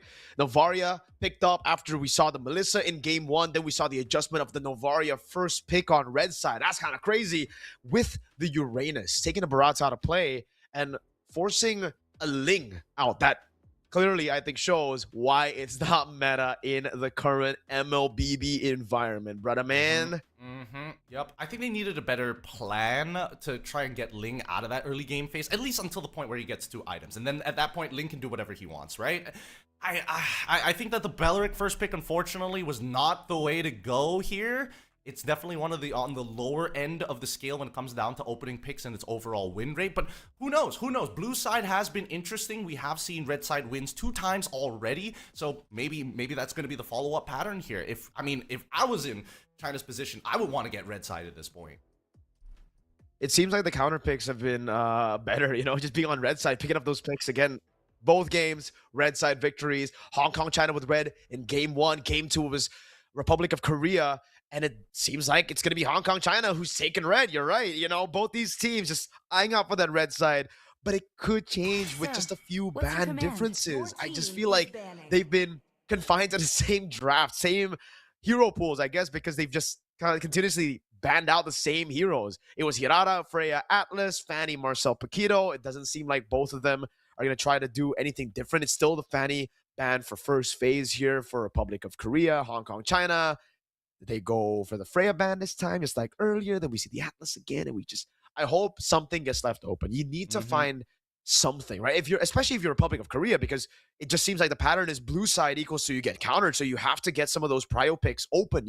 I would say let everything go. Try to go crazy with it. Try to take that match point lead.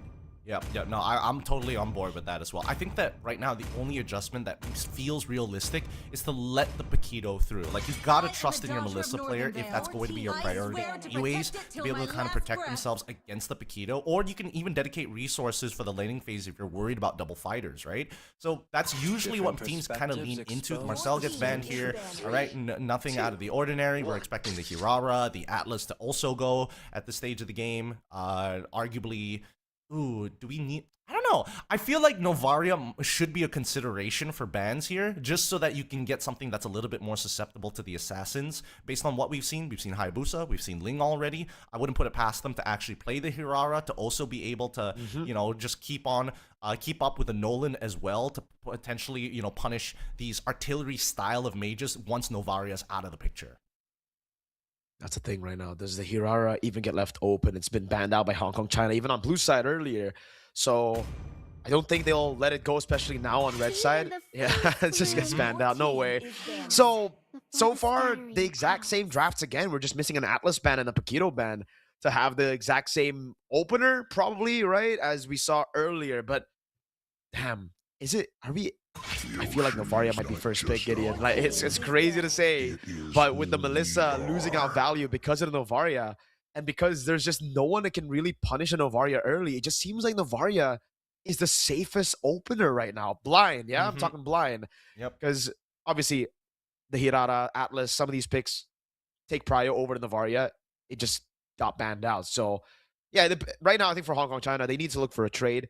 Maybe leave the Paquito open. Go for the trade on Paquito Novaria, then you can get your hands on maybe Paquito Melissa, right? Put the Paquito in the jungle, Melissa in gold against the Novaria, burst through the front line in the early game, snowball to control, take the Novaria out of the comfort zone. I'm down for that. I'm down as means to kind of adapt to this particular game, because so far the Novarias have been like kind of ridiculous. From what we've seen, specifically coming in from Gaon, can't really do much about it. But Paquito ends up to be the ban here, so this would mean either Beleric or Novaria.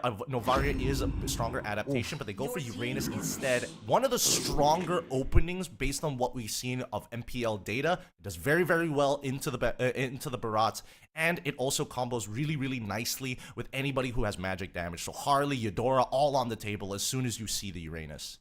Yeah, now is it too greedy to go Novaria Melissa? Take the counter, take the prio, and leave Republic of Korea to play a very high execution comp that can't rely on late game, right? Like, this is all up to Hong Kong, China, obviously, if they're still comfortable playing that, because they did take a risk as well in game number 2 by going for that scaling composition in the Melissa and the Ling. This time, though, they can try to get, there you go, more priority on the jungle. I guess no need for a Ling anymore. So, Novaria pickup. This is together with the Melissa. Nice. I like it. I like it. I like the adaptation from Hong Kong, China. And I think Republic of Korea weren't ready for this. I think they assumed one of those picks would be open. And now they're going to have to adjust again. Yep, they take Beleric here. It feels like they don't want to waste the Beleric, but I think that at this stage, now that they've already shown EXP, this definitely means that the mid lane needs to be something pretty important here. And I think that Farsa is going to be the go-to unless they want to create like a different style of combination with like maybe Kaja and Eudora. But generally speaking, I personally am on the Farsa train. Yes, it may not necessarily do well. Oh, are we on Flying Clouds? Okay, we might be on Flying Clouds here, unless they're just going in with this blind. Yeah, we might. The Rafaela and the... See, it's good to deal with a pickup, but I don't think it's that good to deal with a... Because this is a poke comp, right? Like, I guess the healing helps you out, but in the late game, it's still glowing wand. You're still gonna... I don't know about the sustained composition so far, because I feel like it's a bit greedy not revealing any of your carries later on, especially in the gold lane. I think the Claude and the Brody are certainly going to be banned out here, and it gives the Novaria, Melissa now so much more room to play for. So for Hong Kong, China, they should really just start building for this composition right now. Did they pick up? I think they pick up a jungler here. I think it's greedy, but... Or Esme. It's either the Esmeralda to deal with the Uranus core. They pick up a jungler. The Harley that was banned out in game number 2 gets picked up. So it's all the frontliners revealed for Republic of Korea and all the damage dealers revealed for Hong Kong, China. Oh God, I love this. This is real interesting. How where do they go with this? Because right now, like, I'm thinking of supports for Hong Kong, China, and they don't really feel that great. I mean, there's obviously the AoE problem that you got to deal with the Beleric, of course, but then what do? Do you play Cho in this particular case? Cho is going to get punished by the Rafa unless they can get all the damage onto Rafa, which is pretty hard to do, considering that Beleric is always going to be in your face. Displacement with Grok doesn't sound like the greatest idea. Same problem, you're going to get poked out. Is there any other like concussive? Hey, oh, Gothot is probably the proof that only I'm still one that alive. can kind of like sustain through the damage and still clear the waves relatively effectively with this Novaria. Baratz gets banned out for the side of Republic of Korea. Whoa. Okay, I guess that makes sense. They don't want to deal with the level 4s, especially around turtles, if they want to play with like an early game comp. You know what's crazy? I feel like this can be a Baksha XP. Right? If Hong Kong, China have seen it, right? Because like you're up against so much healing, you need some anti-regen. You have the poke, and it's probably a good matchup against the Uranus. It's old. It's very old, but it reminds me of like the M2 meta. We're seeing a lot of those Bakshas, right? Against the Yuzongs, against the Uranuses. Now with more healers, I really feel like it's going to be the Claude ban into the Baksha pickup and XP. Maybe they go red 5 Baksha, though. They don't need to have it early. What do they need in... Oh, I think it's a Mathilda Baksha, bro. Could it be? Yeah, I thought it was going to be the Claude. All right. Okay, sure. Like, even if they did ban out Claude, there's still technically Clint anyways, but I think they would have rather deal with the Clint more than the Hayabusa, if I'm being completely honest here. But at the same time, since they don't have the supports, they could have leaned into the Cho as well as some to single target knock, to back people away. All right. So this next ban coming up for the side of Republic of Korea, what are they worried about? They've already got rid of the Baratz, which again, I thought was going to be a lot smaller of a problem. As long as you have Purify, you can kind of deal with it anyways, but they still want to have their playmaking capabilities. They get rid of the glue, another support pick that can generally fight on a dime, which kind of only leaves them right now with Cho and Gothot. Cho doesn't seem very good as of right now, going blind. Gothot makes a lot of sense if you're trying to kind of hide what the rest of the composition wants to do, but really, I don't think they've got an EXP laner that can kind of handle it. They got to take a risk here on the EXP. I think they go Mathilda here. They just go for the safe choice first. They go for something that can be... they can really help all the lanes, right? Even if you're losing out in these lanes, having the Mathilda there, you just get people back to a healthy amount of HP. But yeah, they still go for the Gattakacha, it seems. I really feel like we should be seeing a lot more Mathildas nowadays, man. But yeah, even against a Rafaela especially, right? I get it into the Rafaela, but I think that unfortunately she just doesn't have like a good combination right now, right? Like Matilda, usually it's Matilda Uranus here, but like Matilda Novaria doesn't really necessarily help the lane. Like I think it's more so to punish laners early on to like chunk them out, get their regenerates early on. But now that you're facing up against Rafa at level 2, it doesn't matter. So I think that this is probably their safest bet, I suppose. But I don't think there's an EXP laner that's going to save them. Maybe Terizla is the only like kind of early game engager that they have, and to lock them down long enough for Novaria to get shots off potentially. Could be. We were talking about the Terizla off camera. It was, I think, for us, pretty good. I think it can work. They go for the Moskov and the Suyo. I think it's a risky choice here against the Harley and the Novaria to go for the Suyo. No magic damage reduction anymore, but I guess they are trying to find ways to compensate for that with the Rafaela's healing and maybe revitalize Beleric. Depends again. We've been seeing a lot of those revitalized Belerics. But here we go. The moment of truth. Is it a Baksha or whoa. Yuzong would be crazy there. Like, I don't know. Yuzong would usually mean that you want to go for neutral objectives. The Harley doesn't really suit that playstyle. This one is a bit weird as well. The Dairoth. Because once you go in, it doesn't really... You're kind of stuck. You need to win that fight. And doesn't it look like Hong Kong, China have a composition that really wants to go in? It feels more pokey, but hey... I guess we'll see. It seems like that's going to be the lock for Hong Kong, China. Dairoth for everyday kiss. Oh, I mean, he better be nasty with this Dairoth. Like, he has to win the lane especially hard. He has to control the top side quadrant of the map. And even during team fights, like, there's a lot of things that are not going for him. Number one, it sucks against when you have to deal with the Beleric. Like, the Wrath of the Dryads is always going to be a problem. You have to somehow be in the middle of the fight and stick on your targets, even though there's Rafa on the opposite side, constantly slowing you, constantly giving movement speed to the rest of the team, and a Moskov to knock you away. Like, he's probably going to get ganked a bajillion times, if I'm being real. All right, man. We're going to get into this game very, very soon, but don't you worry. Stay patient. Be patient with us, all right? We've seen some of these picks come through. I mean, at least we get another unique pick here, Gideon, right? That's another debut pick in the Dairoth. We've seen it in Indo as well. It was actually a win for them, but that was with a Paquito in the jungle, not a Harley. And so I really don't see the synergy right now, at least in the start of the game, right? Because it's the Novaria with the Harley doing magic damage. Even the Gatakacha really doing magic damage for the most part. And you have physical damage shred. So it looks to me like just a pick to win out lane. So yeah, exactly as you said, I think it's all about winning that lane. But even then, I don't think it's that big of a winning lane against the Uranus. It's more so a confirmed winning lane against Esmeralda. But we'll see how it plays out here as we get into game number 3. Now a guaranteed match point for either Hong Kong, China or Korea. Parker on the Suyo. Whoa. Taking a very aggressive route. This is great adaptation. Super great adaptation. They recognize in the past 2 games, Novaria doesn't take her first shot until later on after Harley has hit his level 2, only to help with the buff. So they know that he's going to be on that purple side. So they're going to steal all these small camps on the side lanes. And they don't know. HKG, unfortunately, they don't know that this is happening right now, that Parker is stealing away some important camps. This is big. No level 4. That's confirmed right now by taking 2 camps, dude. Oh my lord. Wolf. Oh, he walks up. He's like, where the heck did my camps go? He checks both and both are gone. Oh my god, Parker. Dirty pathing here. But, I mean, anything to get an advantage, man. 2 green camp advantage. He doesn't take the lizard. So, if Hong Kong, China can find mid-prio, maybe they get it. Doesn't look like they can, though. The Rafaela and the Beleric doing so much. And Wolf has to go, whoa. Everyday kiss. We know you're comfortable on the Dairoth, but damn, that's a flicker burnt out very early, brother man. This is when I'm screaming from my jungle. Why aren't you here conveniently?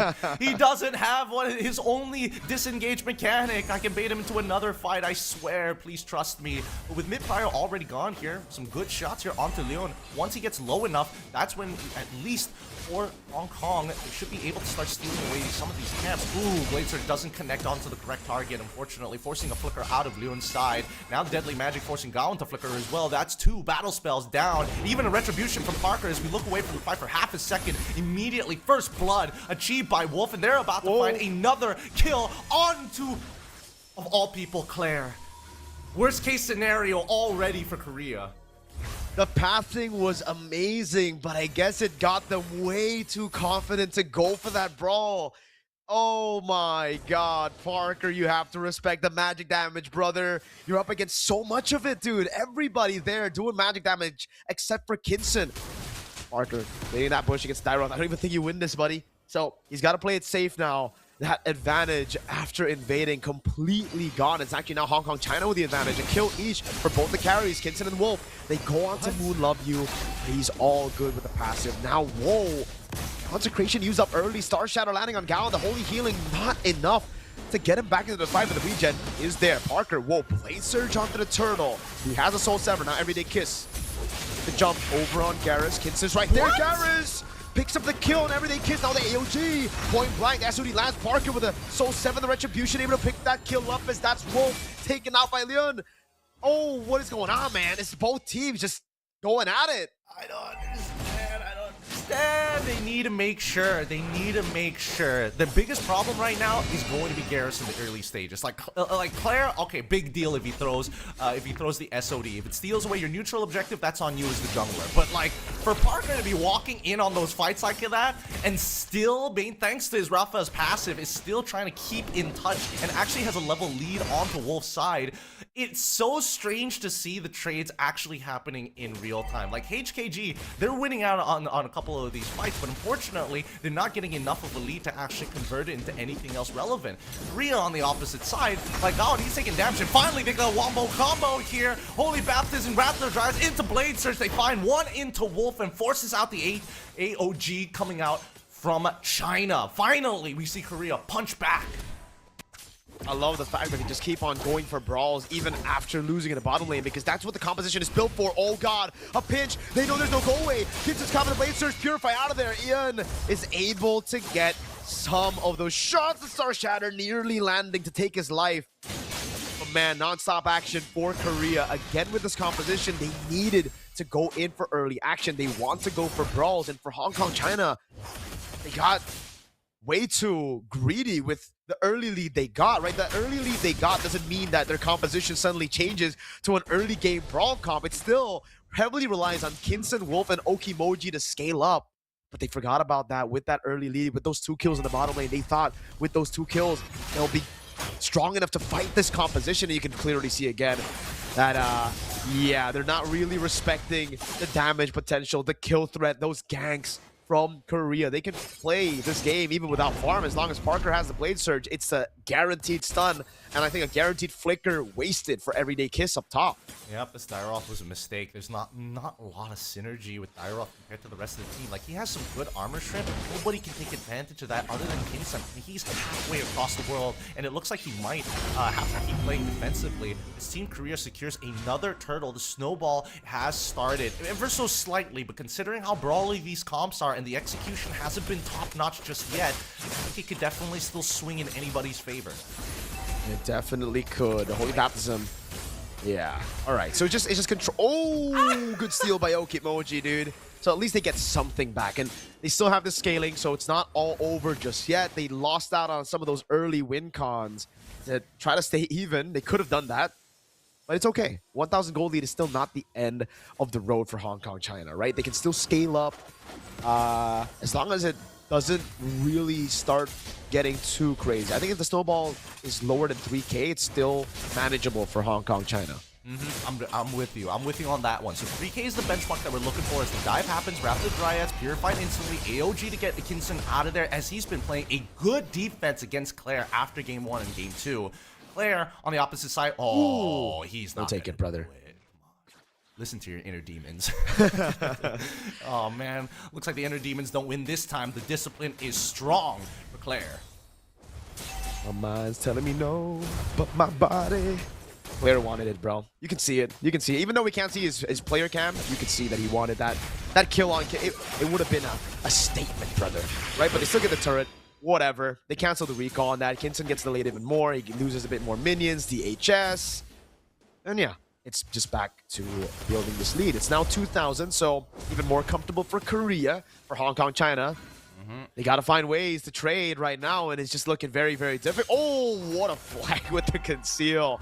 I can't believe it almost worked. That was a crazy ring around the rosy, man, for Leon. He gets... Oh, he actually uses the Rapid Dryad. All right. Okay. I will give it. I will say that Team Korea this time around, in Game 3, they're not holding their ults back. They are very generous using their ults. Like, Eun, and especially Gaon, has been using the Wrath of the Dryads. I mean, Wrath of the Dryads more conservatively, but that Holy Baptism, willy-nilly sometimes. They just throw it out in hopes that something happens here. Okay, Garrus in some trouble as now they're on top of Parker. Leo maybe in some trouble forcing out the Revitalize coming in from Moonlove to buy the time that they were looking for. The Deadly Magic onto Garrus' side. He's going to be able to use the concentration to heal back up to full. Atkinson and open up some space here. He has to go away from me, but doesn't want to use it just yet. SOD does connect, and so far the contestation for the turtle, it's been 50-50. Both sides, trench warfare, they've set the battle lines. They evaded so many abilities as well with Garrus and Holy Healing. Oh my god, that damage from Kinson! Onto the Moskov. Let's see it. Soul Sever ready. Queller in the Retribution. Secures it now with the Wrath of the Dryad landing on 4. Massive combo. The Sky Piercer stacks going crazy as that's Parker with a triple. Looking for the Maniac now. He jumps in. Oh, the Soul Sever didn't land. Now he tries to charge the Queller. Lands it. Not enough damage. Got with the walk-up Maniac for Parker in game number 3. Now with the Queller landing. He wants the Savage. He can't get it. Okimoji will go walk back to base, but what a highlight by Parker on the Suyo.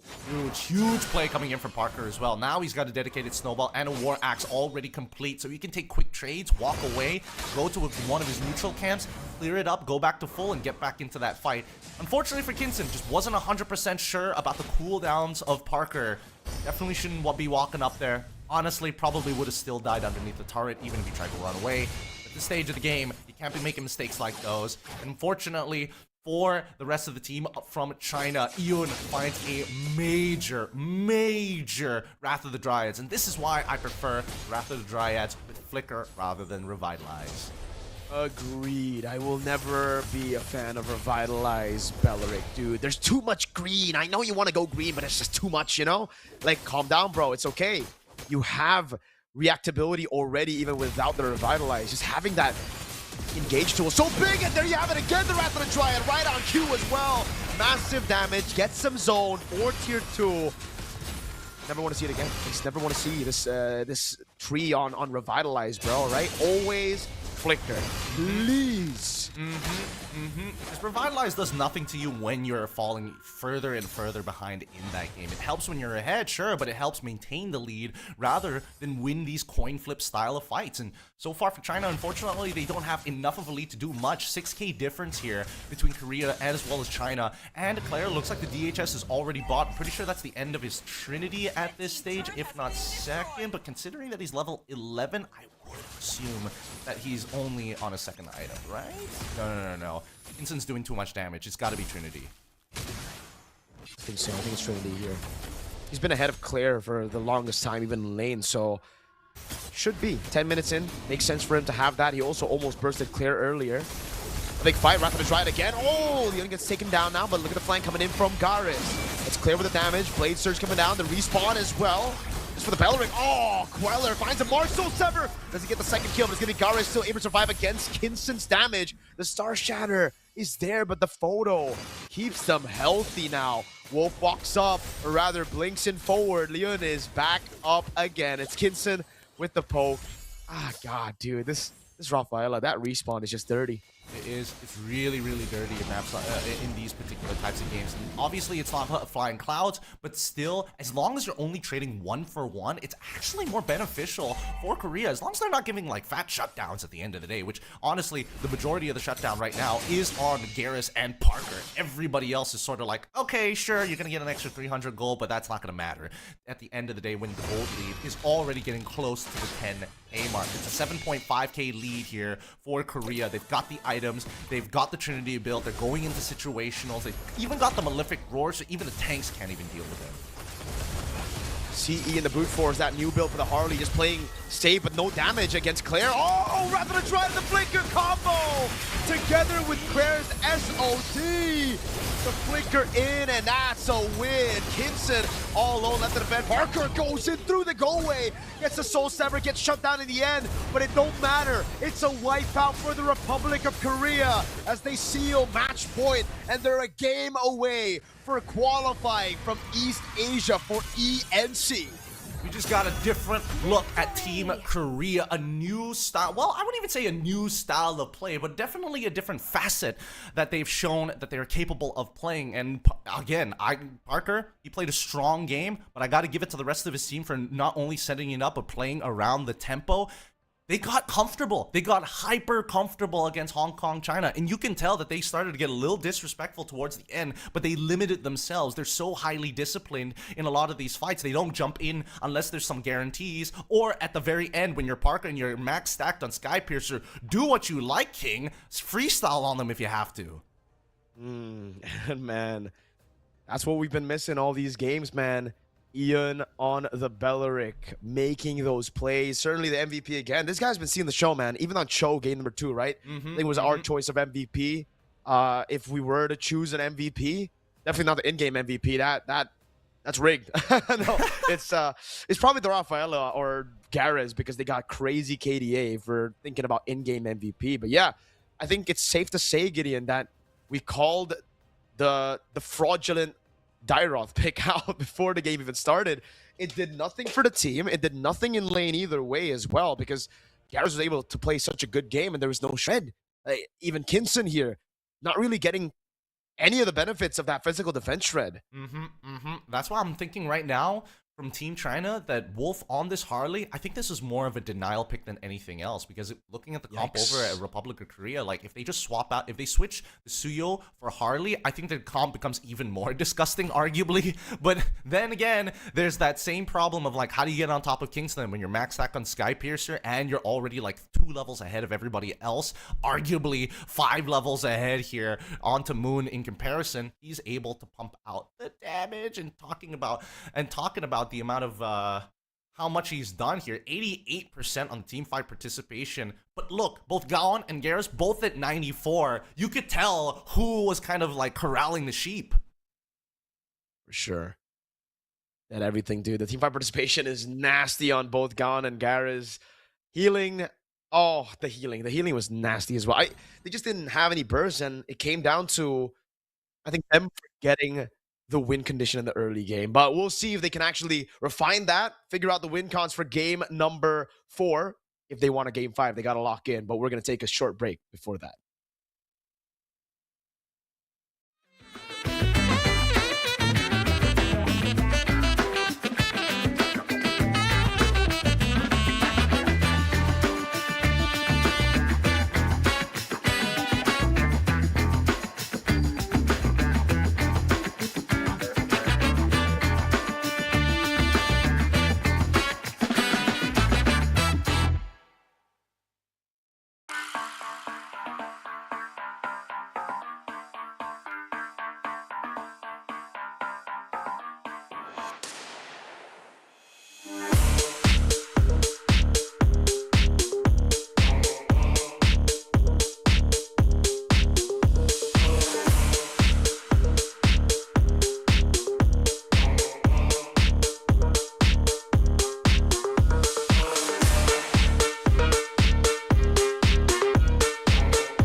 me canta canciones y tengo un coro.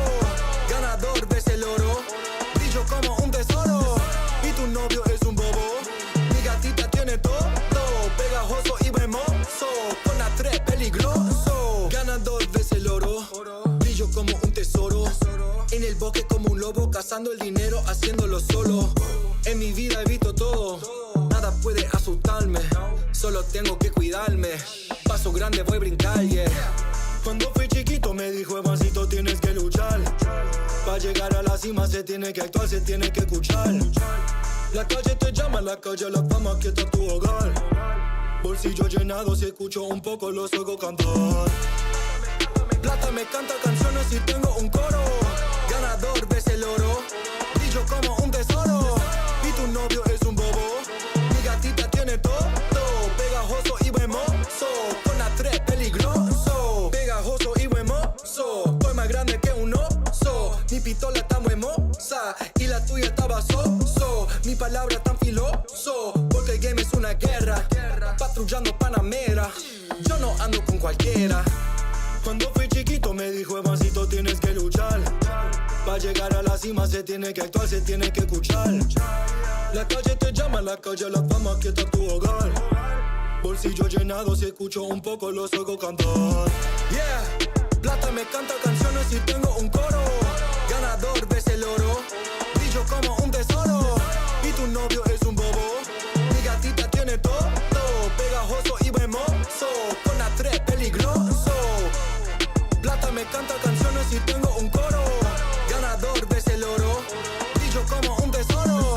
Y tu novio es un bobo, mi gatita tiene todo, pegajoso y hermoso, con la 3 peligroso.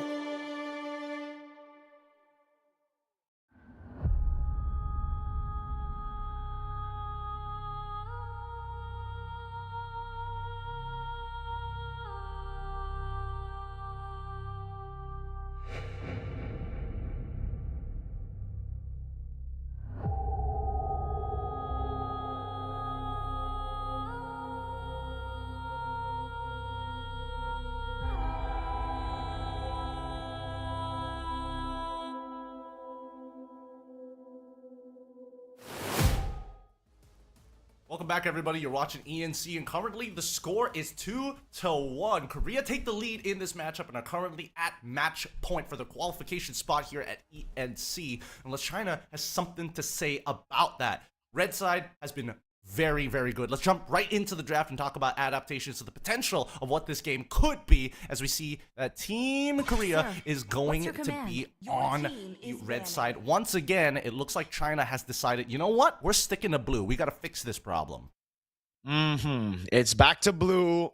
Korea were able to break that deadlock of not getting wins on blue. Finally getting it done by picking up Uranus first pick, very unorthodox. I mean, if we look at the first two games, right, then the Varia Prio just seemed to be getting these guys victories. But now that it's not on auto win anymore, I think it'll create a lot of confusion for Hong Kong China, especially now that they're back on blue side. What do they even prioritize? Do they try to copy the Republic of Korea's draft earlier by going for Uranus, or do they still stick to their main identity, right? Did they go back to the double marchment from game number 1 that actually got them their only win so far?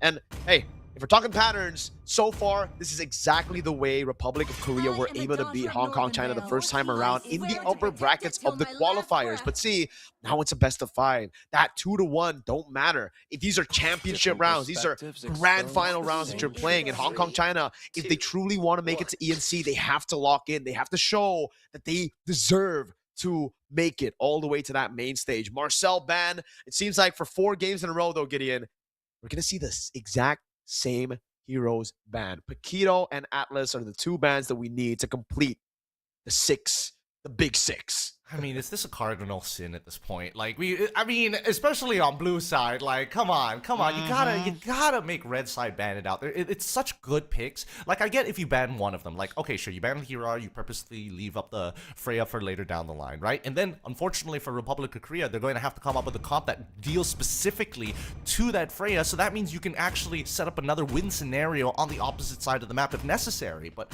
last 3 seconds here, let's see, it's gonna be the Paquito, alright, and now Atlas on the opposite end. Okay, that should be it, man. Unless, I don't know, I guess it's too easy to execute That's why they think they need to ban these heroes out from the pool. Even the Atlas.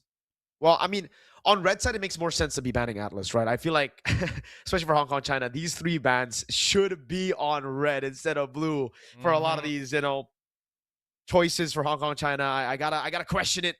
Here we go, Republic of Korea. It will be the big 6 banned out again. We're back to the same old picks, and we're just gonna go on the rotations of the same picks again. So again, Uranus first pick, Belleric first pick. We've seen those. We've even seen Melissa, but I think the Melissa has been countered a couple of times already, so you may not want to pick it up here. We can see the Brody Red 3 as well for Republic of Korea.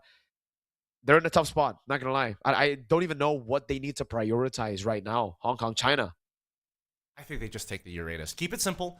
Take the Uranus on your side, and then you may not necessarily get the Novaria, but at this stage, unless you're trying to go for Novaria first pick and then save the Uranus, you're going to have to give up on one of the priority options in one of these big lanes. And so far, the weakest opening that we've seen is the Belleric. So I would hope that Hong Kong, China avoids that at this point of time. They go for the Uranus, one of the stronger openers that we've seen so far between the teams. This should be Novaria +1 on the opposite end.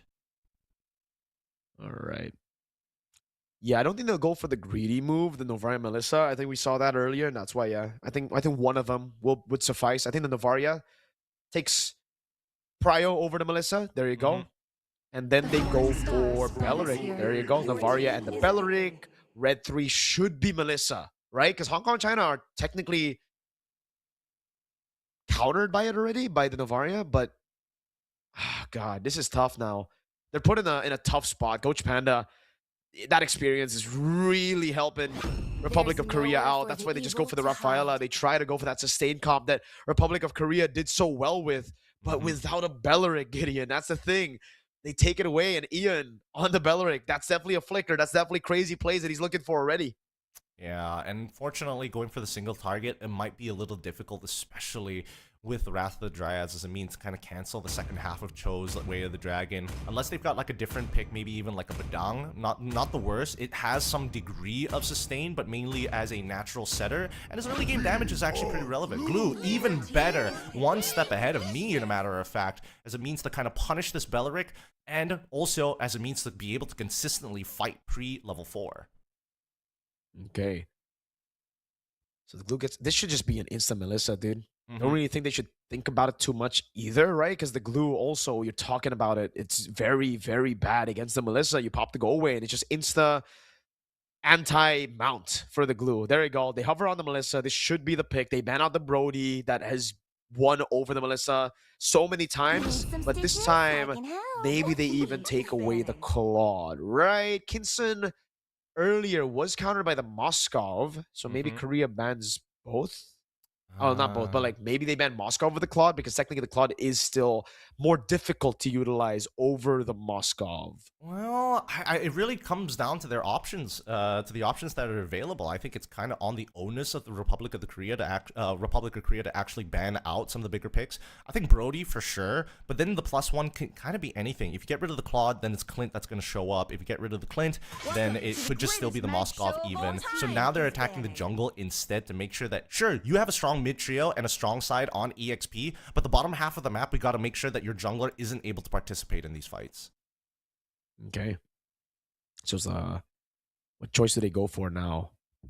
Both jungles haven't been picked up, but Republic of Korea, the reason they're banning it out is because they have red 4, right? So they can snatch the only other jungler available. So Hong Kong, China's got to be very careful if they actually want to start banning out junglers. They're going to be the ones that are punished more than Korea here, especially considering I think we've seen just way more picks from Parker. In the 2 games that he's played 2 different picks. It's and 2 very different playstyles on those picks. The Hayabusa and then the Suyo. The Esmeralda gets banned out. I think there's still a lot of heroes in the XP lane. As long as Republic of Korea don't go for the Dairoth, I think they're good. Let's see. I think they should get rid of Brody at least, right? If they don't want to get rid of the Claude Moskov, they ban Harley instead. Brody feels like a hero that you just need to deal with here. Unless they're... Yeah, no. Especially if Parker wants to get his hands on his signature assassins, it should just be the Brody. Then last man from Hong Kong, China. thinking about it. I'm thinking I about what's wonder what good it is. here, because technically, if we're talking about like the early stages of the game, the yeah, the Brody proof finally that gets I'm banned out. still alive. But I'm more so, Republic of Korea understood that hey, Parker was going to get this, was going to get the Suyo when they were playing the Rafa comp. I think that Hong Kong China might be able to set up a very similar scenario. So I think the Republic of Korea has got to, unfortunately, might need to take the Suyo just so that Hong Kong China doesn't have like early game junglers who have no means of getting punished. I think that forces them back on the Nolan. That forces them back onto maybe even a Hayabusa. Actually, it wouldn't matter at that stage. They all have early game at that point. So really, it's just what are they setting up for?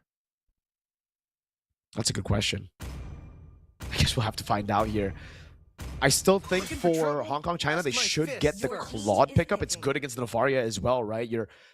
When you're fully stacked in the team fight, it's going to be very hard to land those skill shots onto a Claude. Crazy mobility. You have the blink as well to get past the Melissa. You do well in lane. It's just, the question is Kinson comfortable on the Claude? Because both teams haven't really shown the Claude. It's even Moskov that Claire went for earlier to beat the Melissa instead of the Claude that we usually see. We see the Choban in case Republic of Korea wanted to flex the Belleric. I guess, Hong Kong China are still seeing the Belleric pick as a flex into XP. We've seen that a couple of times as well. The Hayabusa is what's picked up. Red 4 for a jungler after banning out the Harley. The Yi Sun Shin, it's more of Hong Kong China trying to lean back into the first game picks, right? That won them a game in the series. So Wolf on the Yi Sun Shin again. They got the vision, but you got to remember in game number 1, it was with the Novaria. They had so much more vision over their opponents. This time, you only have the Yi Sun Shin. You don't have anything else. This Novaria, if it scales up, will be a big problem for the Yi Sun Shin. You're taken out of the fight instantly. And now to wrap the draft up, it should just be a Claude. But I have a feeling they're going to go Moskov here for Kinson. Maybe again, because the Claude's just more difficult to pull off, dude. They're taking their time, though. So, this might just be Kinson out of comfort. Yeah, they rely on pure comfort is what I think this is, right? The Irithel, we haven't seen it in a long time. Yeah, we haven't seen it in a hot second here, but it's not the greatest matchup in the world, unfortunately. And now, on the opposite end, what's it going to be for EXP? They're looking for something like, they basically admitted that, like, okay, Uranus is going to win this lane no matter what, so what do we really need? We need team fight tools. We need to be able to kind of keep that pressure up. They could go for the Barats still if they really wanted to, but I like the idea of like, you know what? We don't necessarily have to play the Barats, right? Instead of going for one guy, what if we go for all of them? And I think that Sora, not a bad option overall, especially since he's able to take Concussive Blast, has some low cooldowns, able to trade out pretty heavily against the Uranus without getting punished too badly, but most importantly, he can keep up with the Uranus. I think this is amazing, dude, because now Kinson and Wolf, either way, they're cooked. They're layers upon layers of CC right now, right? And to add on to the synergy, it's the hitbox that's going to be so big for the rest of the team for Republic of Korea. So it's even easier for Ian, for Garrus to land these sets as they get hit by an Astral Echo.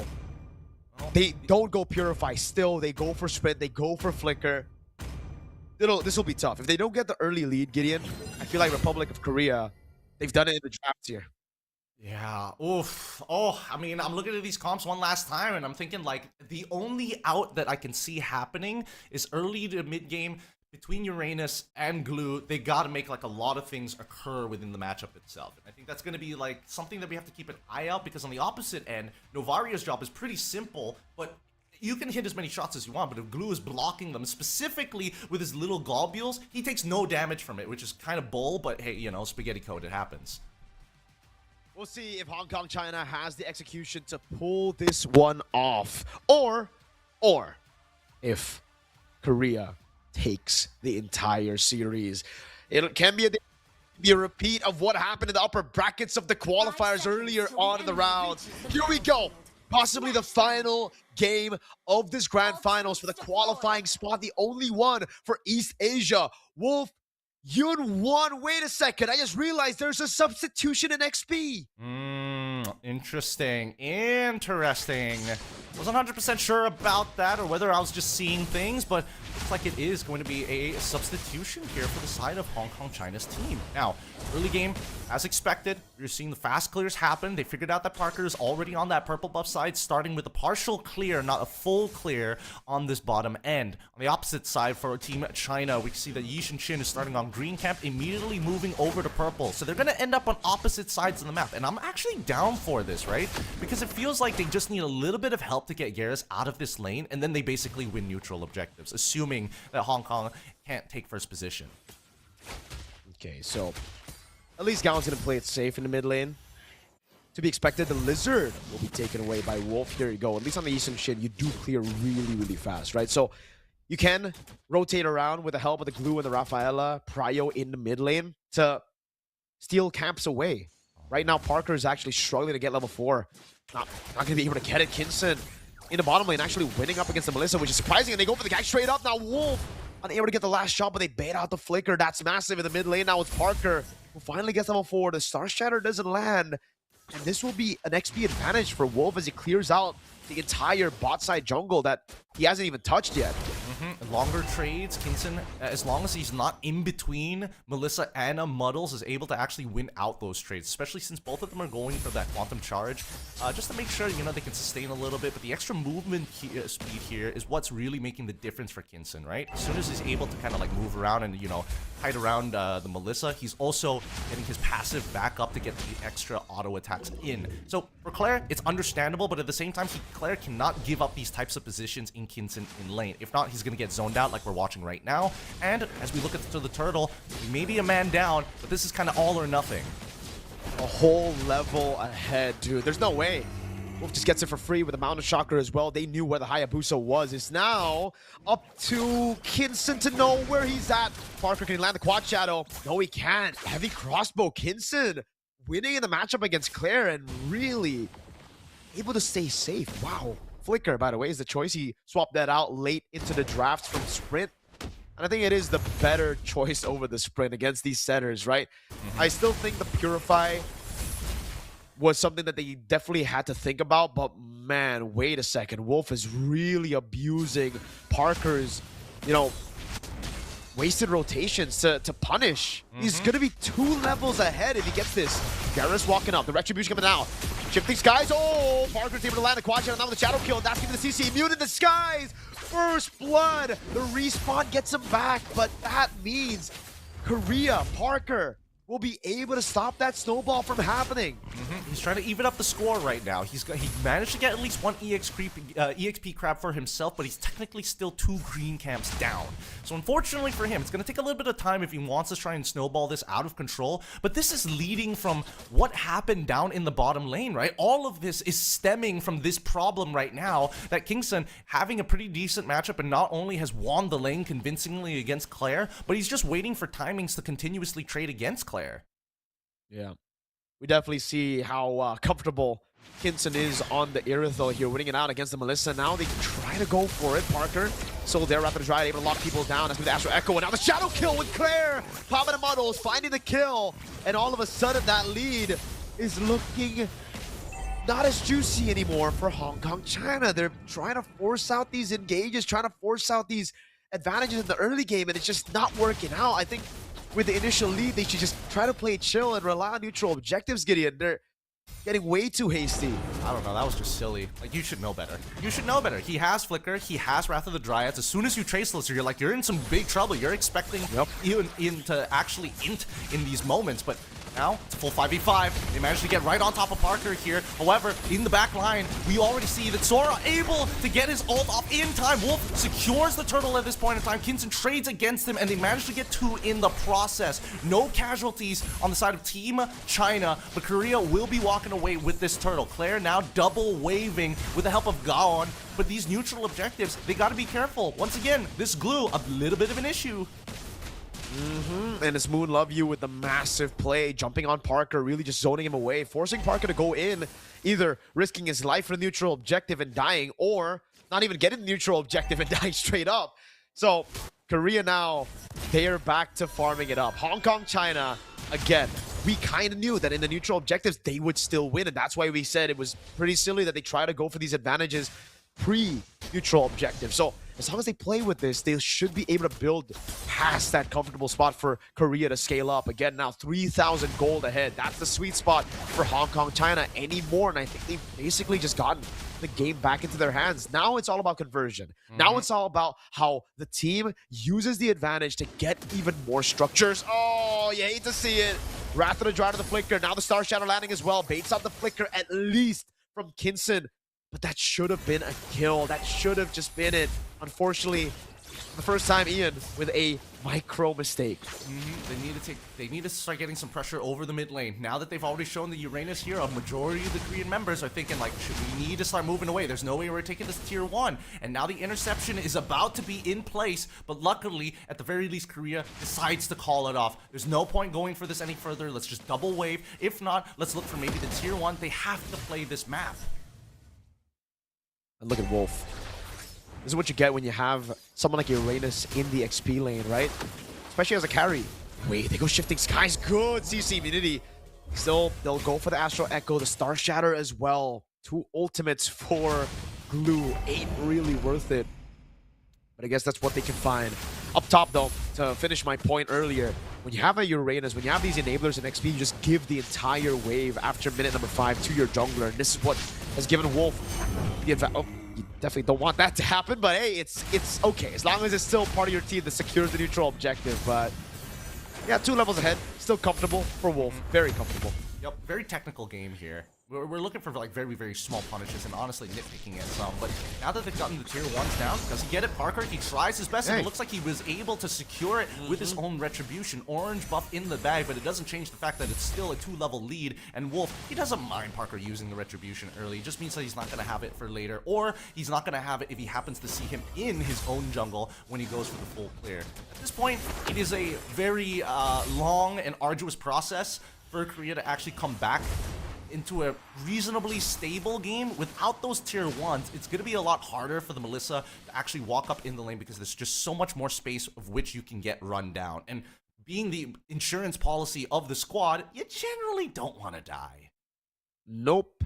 But being 2 levels down is very difficult to pull off. This Melissa, you're really good when you're able to get some of those items, but this position is just, again, very, very difficult. It's also very tough because their front line isn't really frontlining that well right now, right? Ian is behind. They can shred him down quite easily with the Rafaela and Glue. They can go for anybody in the front as well. And Claire, yeah, without the items is very, very chopped as of now. Good moves. At least they don't die. Wolf, though, throws them out a shocker. Luckily, it didn't land on Claire. Could have been a flicker burnt out. Big resource. Whoa, Parker. That's a quad shadow. The Astro Echo is there as well. They're trying to go for the kill with the shadow kill. It's close. Oh my god. I thought he was going to go for the angle on Wolf, but instead he shoots it on Yun1 with the flicker. Does he get out? Okay, he does.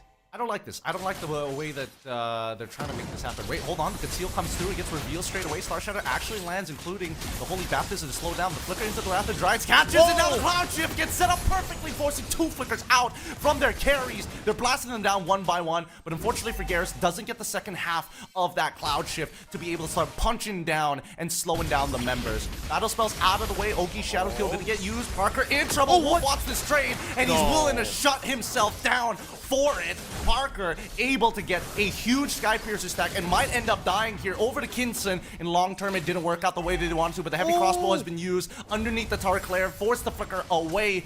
Yet somehow, Korea, they found an ideal way to trade back, but even so, Hong Kong, it did come at a cost. It ended up,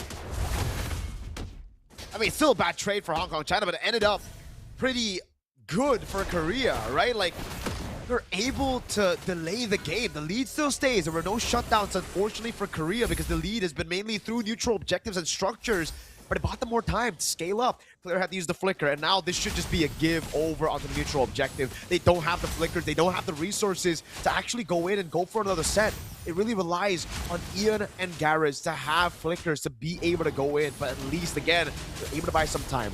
Lord gets taken away. They get a trade up top. There's something back, and they're scaling up. Claire finally completes the Warrior Boots, has more defensive capabilities to deal with the shred physical of Hong Kong, China. And I'd love to see the items now to see if Claire is already in a comfortable spot at 10 minutes. He was able, or last game it was, Kinson was able to get the 3-item power spike over at 10 minutes. Now for Claire, Does he even have it? Wolf taking a turret tier 2 down below. Again, pushing it away. The golden staff not built just yet. And it's almost a 2,000 gold advantage for Kinson. He has it with an nature. Yunwan zoning them away as well. They're going to have to give this tier 1. With 2 marksmen, Gideon, these turrets are going to start falling so easily. I think the game is done once Kinson gets the Haas Claw, right? Because the problem now is just sustaining. Sustaining through the constant like attacks coming in from Gaon, and arguably the chip damage that comes from Claire when he throws muddles out, and you so happen to be caught at the edge of it. Now the Lightning Truncheon is out, so it really emphasizes the point that Kinson needs to sustain. But I think that Hong Kong China now recognizes that they have the better position. Cloud Shift already out here. There's trying to get out, flickers away. Rather than Dryad connects onto all 4. Quad Shadow in. Ogi Shadow Kill hoping for a kill. Wolf able to kill Eun at this stage of the game, and Kinson able to power through. Luckily, RNG in his favor.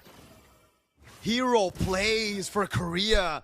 A Star Shatter landed, but unfortunately not enough to take Kinson down. Again, though, the lead stays at 6,000 just because there is no bounty on anybody. They go on Yunwan. He's good. He still has the flicker. There's no way for them to deal enough damage to take him down just yet. But at least Partner is able to get his purple buff again this time around. Man, it's just hero plays time and time again. From Garrus, from Ian, Flicker, and the Wrath of the Dryad. Hong Kong, China, they need to be very careful. The Astral Echo, it really deceives you, man. Like, you're not expecting those sets to land flush. Even when you're barely out of range, you still get hit because of the hitbox, and it's so scary with the front to back comp with 2 marksmen. Yeah, no, it's especially. Oh, outshift once again. Now that it's already out, is there anything to fight over on the map? And it looks like really it's just for the waves and some little bit of tempo.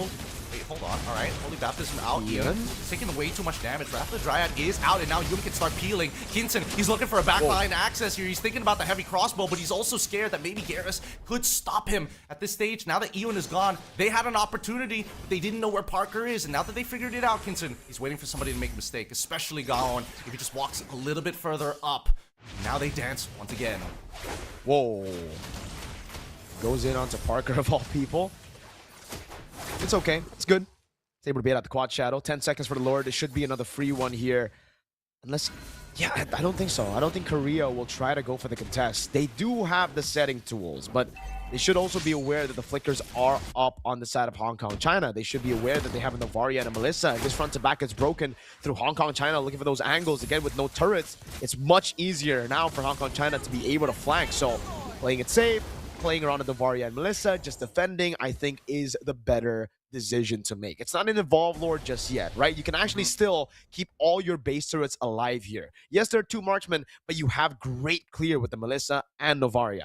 I think right now it's about the engagement tools, right? They keep using Cloud Shift on Garrus every single time as a means to kind of start the fight, just to make sure, battle spells get caught off. I really think that Ewan should just chill for just a little bit, flicker Wrath of the Dryads, and let Garrus go into that lightning form. I think they need an opportunity, because it really comes down to, can you get some backline damage to kind of separate them rather than trying to make the big sets? With so many flickers, it's kind of impossible at this stage, so they kind of need to burn it out first. So first engagement, Thunder form into the Wrath of Dryad, flicker trades, and then second engagement, that's when Garrus should be looking to go for a flicker Cloud Shift. Melted gun completed for Kinson. Oh! Just as we say it, the shifting skies now. Coming in from Garrus, Astral Echo, Lay Parker. Caught in the bad spot now. Wolf gonna go in with a Mountain Shock, a Retribution as well, picking up the kill as he goes on a killing spree. Ian finally able to get the Wrath of the Dryad. That's gonna be Immortality by for Kinson. Buy and sell is legit. It's on point, but he still dies before the Immortality came through. They got good clear, but if they got killed before the Lord comes into the base, it's GG. They still are able to clear out the wave in the bottom lane. Now wave in the mid lane as Claire is going to be respawning back in 10 seconds as Ian is right there. Waves coming in, and it will be Game 5 in our East Asia Grand Final qualifier. And they push it back against Team Korea. They're not discouraged. They're just looking for another opportunity, and they managed to find it in this pocket pick. Kinson coming out big time, finding the snipe onto Claire. It really has been an interesting battle between both of these gold lanes. Like, it has been very interesting to watch them, not only in the lanes, but the team fights, because, God, you can definitely tell that both Kinson and Claire are looking at each other despite 4 other members running around. What happened up top? Claire, why was he so far out? How did he get picked off? One shot, basically, by Kinson. Hey, it's a signature pick. It wasn't the best matchups. It wasn't a meta pick. It's just a pocket pick that they brought out in game 4 when everything was on the line, and it worked out for Kinson.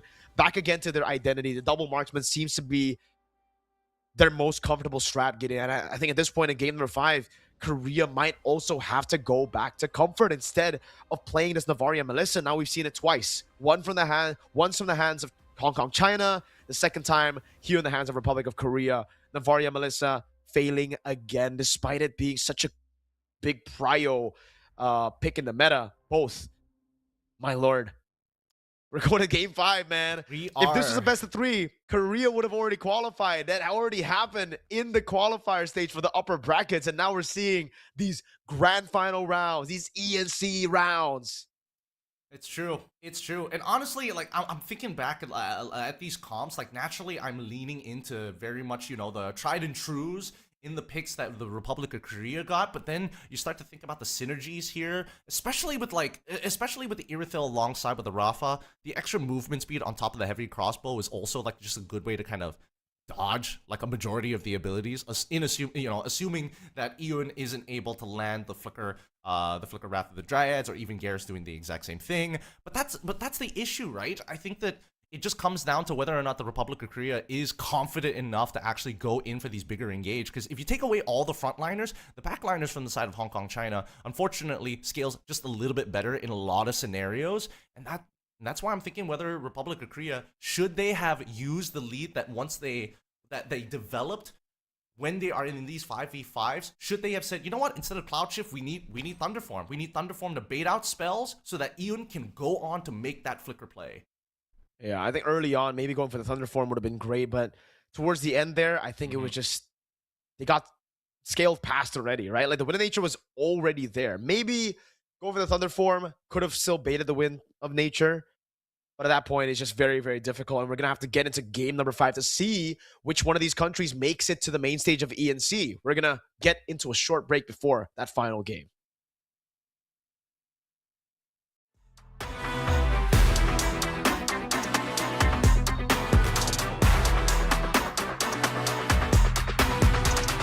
Nothing in this world that's stopping me. My Rari outruns your Odyssey. I broke it off cause I'm not settling. I got a gift for the lip on the track enemy. Ain't nothing in this world that's stopping me. My Rari outruns your Odyssey. I'm balling, they pay me attention. Going up hydraulic suspension. Never young green light, let's go. No amber, no red, go low. Coming with a stop sign, go home. Never young green light, green light, green light. Never young green light, let's go. No amber, no red, go low. Coming with a stop sign, go home.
new swag on, I'm dripping. If you wanna chill with a hot boy, come my way for a minute. Come my way for a minute. Step clean any day, won't see man slipping. But you might slip on a drip, man. Tip up the sauce and spill it. Tip up the sauce and spill it. Best cut drop, cause the clock's still ticking. Just check the way man stepped. Know that I dropped it different. Know that I clocked it in it. Know that I got this in it. No, you can't stop this winning. I came for the top spot in it. Came for the top spot in it. Came for the top spot. Soon I'ma get right there. I'ma step right there. Got a bot. Came right there in a drop top. Try whether you like it or not stop. Non-stop. Yo, if you wanna get this poppin', you better get to shopping. I came in a different drop this time, and they thought it was the same one, they didn't clock it. Oh well, it's nothing. They call me a dripaholic. Just watch how I'm dripping on it. Please just don't be slipping on it. Oh well, it's nothing. They call me a dripaholic. Stepped out with my new swag on, I'm dripping. If you wanna chill with a hot boy, come my way for a minute. Come my way for a minute. Step clean any day, won't see man slipping. But you might slip on a drip, man. Tip up the sauce and spill it. Tip up the sauce and spill it. Best cut drop, cause the clock's still ticking. Just check the way man stepped. Know that I dropped it different. Know that I clocked it in it. Know that I got this in it. No, you can't stop this winning. I came for the top spot in it. Came for the top spot in it. Stepped out with my new swag on, I'm dripping. If you wanna chill with a hot boy, come my way for a minute. Come my way for a minute. Step clean any day, won't see man slipping. But you might slip on the drip, man. Tip up the sauce and spill it. Tip up the sauce and spill it.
time, yeah. We on the way, we back in your city, we back. I gotta get to it, in fact. No, never no time to relax. I'm packing the stacks, you packing your bags. Okay, I step on the field, it's a rap. They cannot keep up with the laps. No way. I put their record in a pass, you know it's a fact. Confirming the stats. Game time, game time, game time. They about to step on a landmine. Dialed in like a landline. Don't let them talk, I don't pay them on. Walked in with the mindset. Money line, that's a big bet. Top 10, I'm a prospect. Turn a problem to a profit.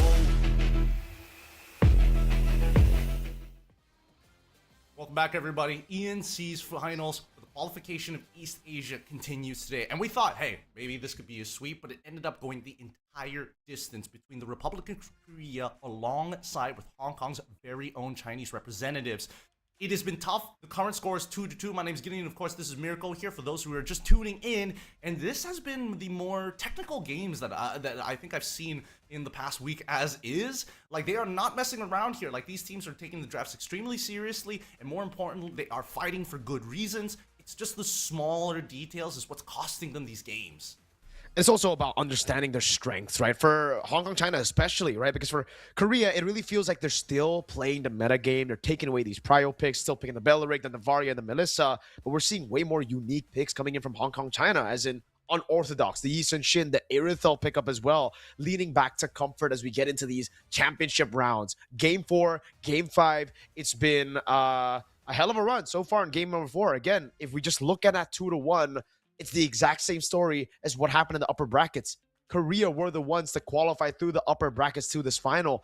Hong Kong, China, they were dropped down early into the lower brackets by Korea. They had to go through those crazy matches in the lower brackets to climb back to the grand finals. And now you see the adjustments. You see how different it is in a best of 5 compared to a best of 3. And it comes down to this now. It's back to a best of 1. All those games in the past don't matter anymore in terms of the score. It only matters as to how much you've taken in. How many learns did you get, bro? Well, technically 2 each. 2 learns each. 2 learns each, but I think that right now, China coming in with a slight advantage because of their pocket picks, and I think there's a little bit of comfortability to that. Like, it's very clear that once Team Korea is in a position where it's just like, I don't think we practiced this. Like, you know, sometimes even the lane matchups between the Melissa into the Irithel as well, it's just something that you don't practice for at a high level, so you just kind of forget certain details that happen in the laning phase itself. Considering that the meta is so up in the air, everything is viable, so really it's about the small differences that really make a team what it is. For now, we're waiting on the draft, and hopefully Korea has a potential answer. Because so far, based on what we've seen, now, for both sides, red side has been generally the stronger side, but now that they've already found both teams finding a win on blue, it's back to, you know, even scalings. Where are we going to lean into? Korea has the option to go into blue side if they wanted to, or go back to the red. We got an update, though, down below. I'm sorry, Gideon. I can't follow up on your point, but ENC updates. Brunei leads 1-0 against Vietnam in the C plus OCE region upper bracket finals. Now, that's a shocker to me. I thought it was just going to be an easy game for Vietnam looking at the names that are there. But Brunei, whoa, hey, we've seen a lot of upsets. Again, we did say to throw your expectations out the window for ENC after watching EWC, after watching so many of these international tournaments and even our own MPL domestically. But dang, Brunei, it's been a while since we've seen them in the international stage. Perhaps a win against Vietnam, and then later on, a qualifier spot literally into the main stage. They put them back on the map in the MLBBC. It's good to see, you know, some of these minor regions really stepping up to take advantage of what ENC has to offer here. I agree with you. I thought that Vietnam was, you know, at least going to be able to start pulling the first game at the very least. But hey, since Brunei has kind of set the tone here, we'll keep you guys updated on what's going to be happening once we get the results down. For now, we got to focus on our upcoming game here. It's going to take a little bit of time before we start heading on into the draft. But what do you think are some of the expected adaptations? Because I feel right now it's more on Korea to adapt more than Hong Kong, because they've started to pick up on some bad habits. And now for Korea, if they play solid and standard, I think it's fine, but they have to keep it consistent throughout the entire game. One mistake costed them game number 4, and I don't think they want to repeat here in game number 5.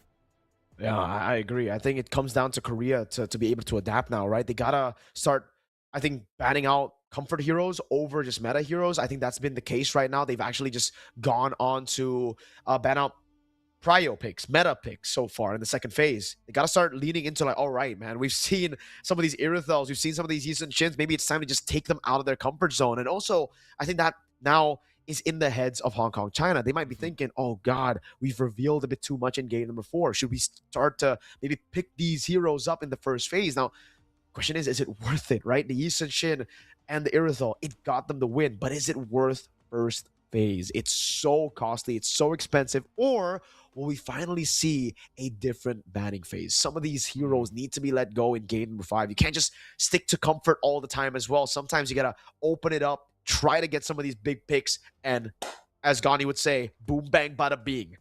Hey, speaking about boom bang bada bings, I've just gotten the news here that we might actually get a sneak peek of what's going on behind the scenes, or at the very least in the game between Vietnam alongside with Brunei. Let's quickly have a sneak peek of what's going on there as we wait for this draft, because immediately I'm trying to figure out who's who at this stage, and oh my goodness, it's not looking great.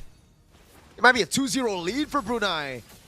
They're doing a fantastic job. 5,000 gold lead with the juice in. They got the tempo for sure. They got the late game as well. The picks that I think we were expecting more from this matchup. The Claude against the Melissa.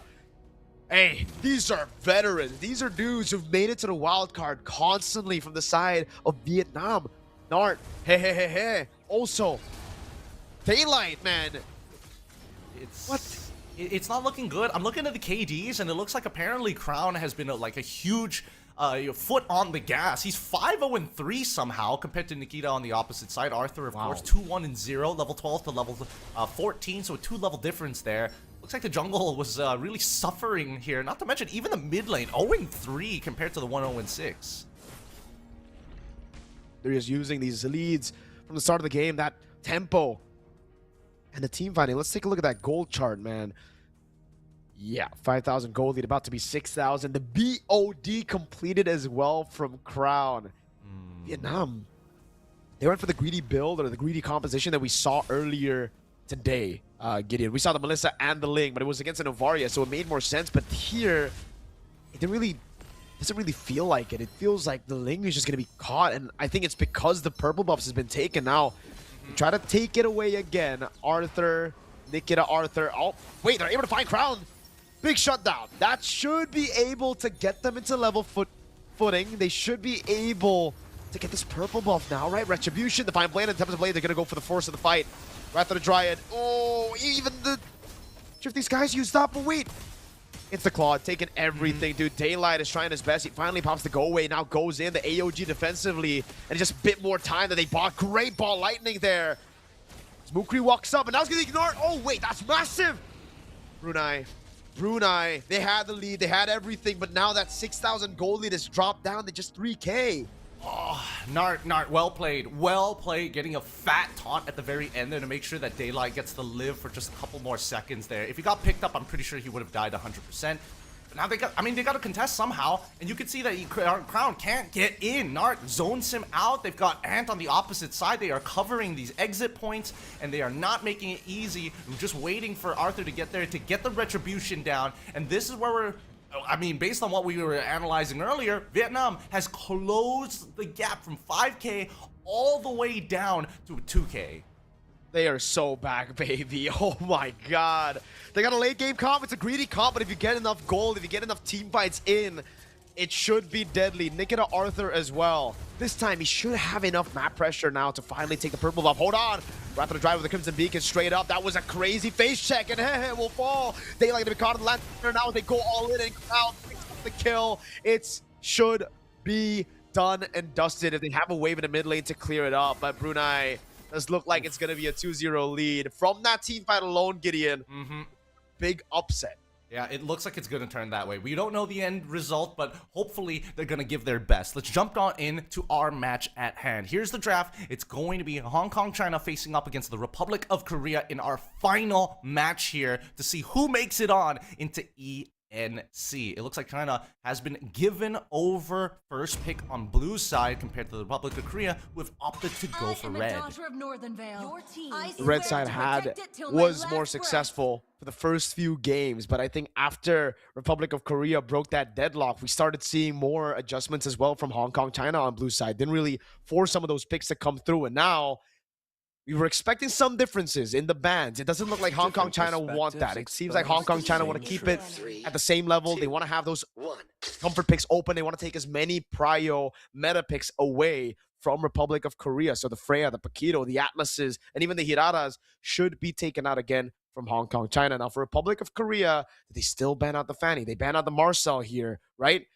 Yeah, I don't think it'll be too many differences here, especially for Hong Kong, China, as they are on blue side. I agree. I absolutely agree with you here. I think there's just no reason no reason to really change, considering that we haven't really seen the pocket picks come out of Korea's side anyways. So China, they don't mind it. They are the ones who have kind of set the tone in terms of like the weird picks that they're able to go for and still execute it at a high level, or at least find the opportunities to really punish the Republic of Korea to get back into the games. And it's happened 2 times already, right? Expecting a 3rd time, honestly, not that difficult. But at the same time, the real question is whether the Republic of Korea has a way to kind of adjust against it, or are they looking at each other saying, we've already won the draft, we just have to make sure we clean up our gameplay, and then this should be a pretty easy one and done. I guess we'll see.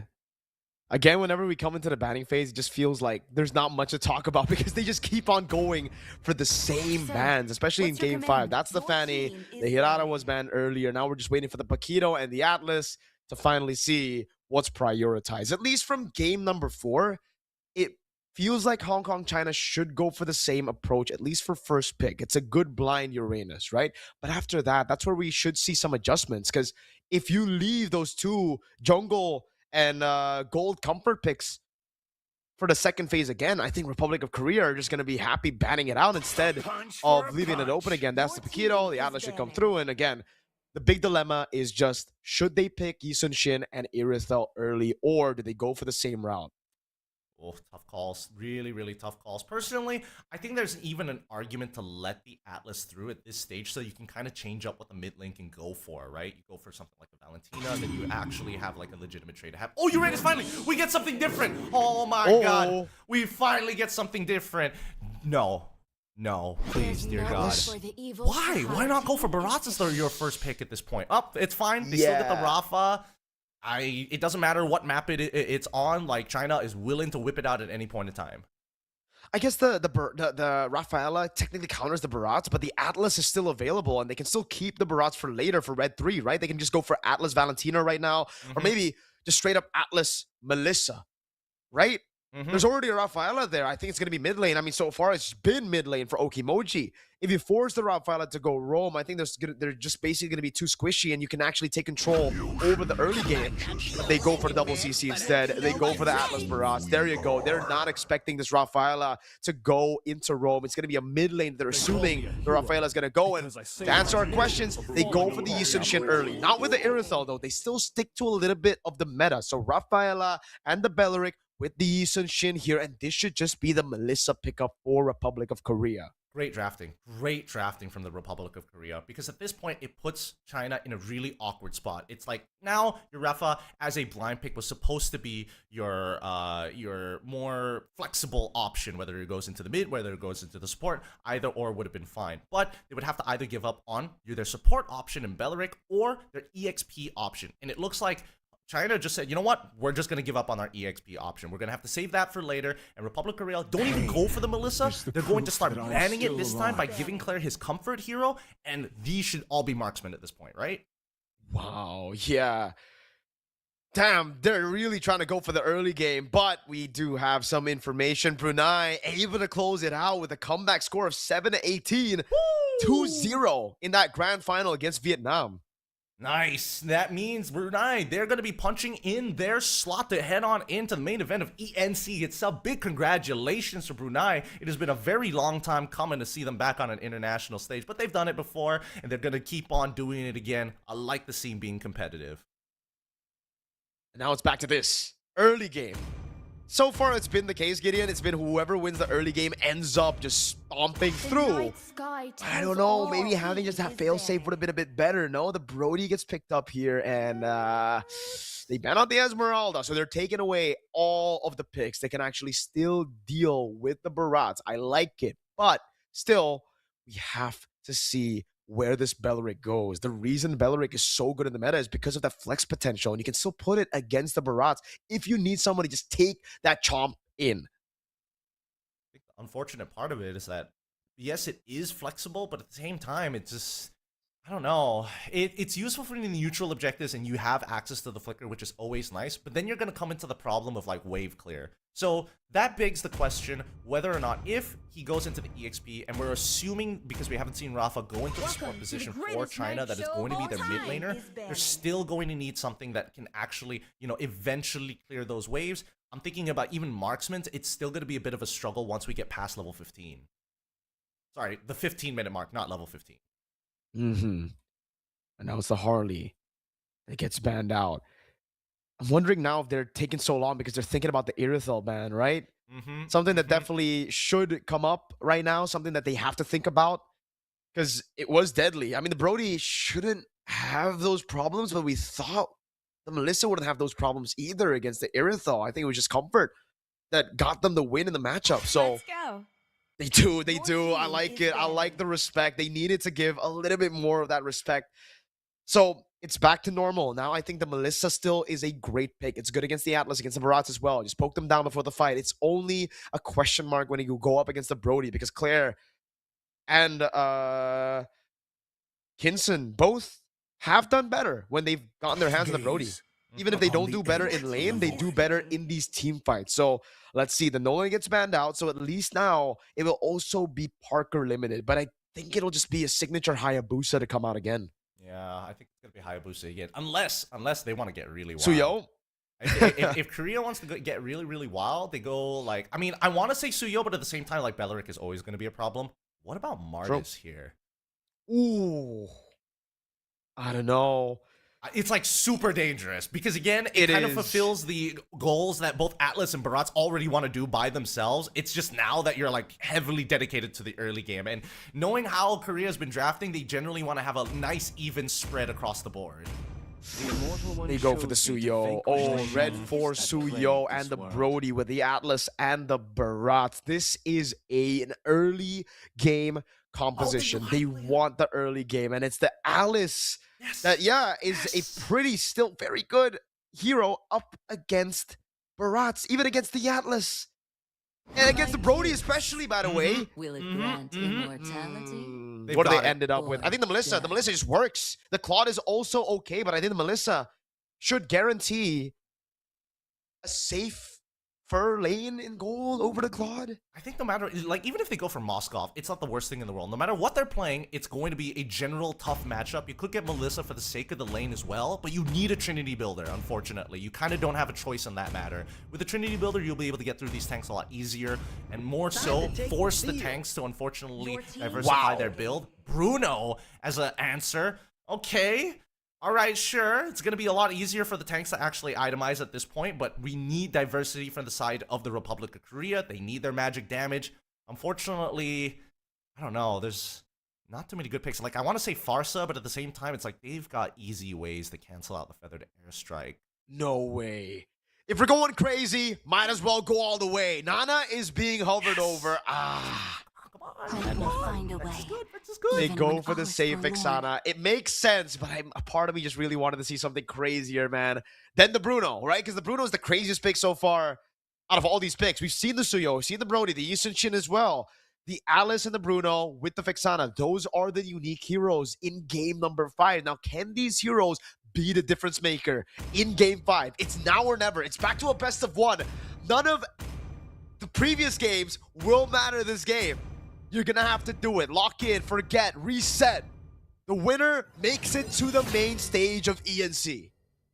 They better get their passports ready.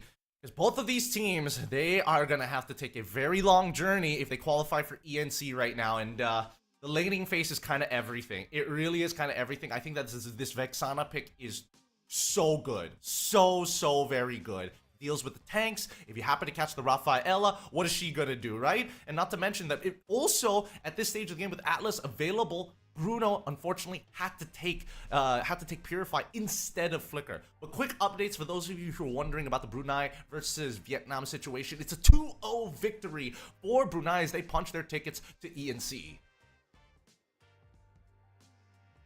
I'm just getting prepared right now, brothers. Yo!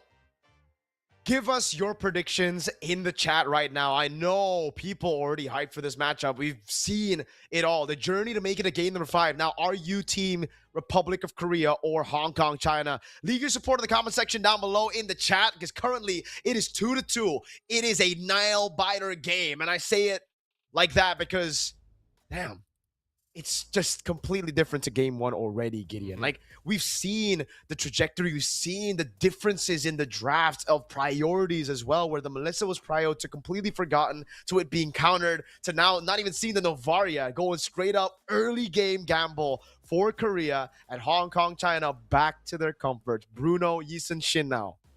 Yep. Again, the late game is going to get a lot harder if, Korea let it go until that long. But I think this is why this Vexana is like, it's really hard to mess up this combination. You hit the stun, that person needs to blow up. That's the end of the story, right? And the laning phase became that much easier as well because now people can't just quote-unquote block the shots to affect your tempo. You can just take tempo for yourself with or without your support. And I think that's what's really going to set the difference here for the early game Korea. Oh, well, we're also praying that Suyo doesn't, accidentally give on over first blood or something like that, but high anticipation for Korea to get first blood. Let's jump right into this. Let's see how China actually wants to play the early stages of the game, because it should be basically mid-trio hard farming and then looking to separate Wolf and the rest of his mid-trio, allowing members like Okimoji alongside with Moon to actually move and spread their resources across the map. Here we go. Let's find out. Mid-prio, definitely for Ian and Gaon. Oh, the terrifying, the Curse Blast. Working double time. You have healing, but look at that mid-prio. Giving Parker a green camp already in the early game, but look at the pathing from Wolf. It's all about outwitting your opponent. It's all about outpathing your opponents. And Yun-1 together with Wolf will be able to take that green camp up top. So they're not going to lose out on too much. The taunt lands as well. They might go for a little bit of a skirmish. Yun-1 really abusing his tempo advantage over the Barats. Oh, I'm surprised that they didn't actually want to immediately try and contest for the orange buff here. They did see Parker actually use the retribution, but I guess it was in the bush, so there was no confirmation of it anyways. They only go for a small camp. They could have maximized it a little bit more, but at the end of the day, both junglers are going to end up towards opposite sides of the map unless Parker goes out of his way to try for a level 3 gank on bot side, but it's already frozen underneath the turret here for Kinson, so really no opportunity. Forced to go back up top. They call in the support just in case, and it looks like it's very clear down bot side. It's also just the safety of it, right? I mean, game number 5, Gideon, it's maybe a bit too risky for them to go for those invades early on, right? You might want to play the safer route. You know you scale anyways with the Eastern Shin and the Bruno. So going in, even with an advantage, is still very scary, nerve-wracking as well. Good rotation by Gaon, though, over on Garrus, so he can get the XP grab. I love the awareness from Yun-1 though, not to contest the XP crab, knowing something fishy is going on there. Parker will go for the shot with the Queller on the way. That means Garrus will have prio. Gaon as well as Ian in the mid lane, getting that advantage. They're on the turtle first. Now the Mountain Shocker comes out from Wolf. I don't think this is a good idea. Detner's Welcome being charged up here is going to swallow the Belleric. Unfortunately, it means that Parker's going to get the turtle, and this fight is not going in their favor. Even making sure that the stun connects. Wolf can't get out in time. The chain CC is just too good. Very deceptive here from Ian, making sure that passive, it's very hard to time. If you get stuck in it for a little too long, you end up getting stunned up, and Wolf just wasn't paying attention. Nope, and now they turn their focus into the bottom lane. Kinson, you have a Purified, but there's so many layers of CC. A few punches in from Claire, now they go in. That's gonna be the Worldie coming in as now finally, oh, he waits for it! Does he have the turret power memory? No, Claire had already used it. That was brilliant by Ian. But not enough damage to take him down. Gallon did not have the Eternal Guard for the additional CC, and it already used the Cursed Blast, but at least it gives Claire the Gold Crab. They bait out the Purify, and they didn't use a battle spell for that gank. Pretty good defense, but the question is whether or not they're going to set up a regank afterwards. And I think right now Hong Kong need to make sure that they can cover Kinson from that potential dive, right? They're sending resources down there, but do they notice that Ian has already taken the position? Moon is going to double check it at the bare minimum, so now they deter the potential dive on this bottom side. No punish onto Kinson even after all that work. We're going to see that at least Parker, he's going to start heading on over to maybe intercept this Rafa. Rafa takes the safe position around without going through the river, and this is exactly what Korea want to do, just control the river. They'll continue doing this. They'll continue rotating down below. As long as they get Claire in a comfortable spot, making him basically the rich guy on the team by giving him all these gold crabs, feeding it to him. It's massive. For the Bruno, it takes a while for you to scale, right? Like, if you snowball, you'll have a similar amount of damage to an Aerithel, but even now, oh, they know there's no Purifiers to Blade Surge, just the jump as well with the Fatal Links.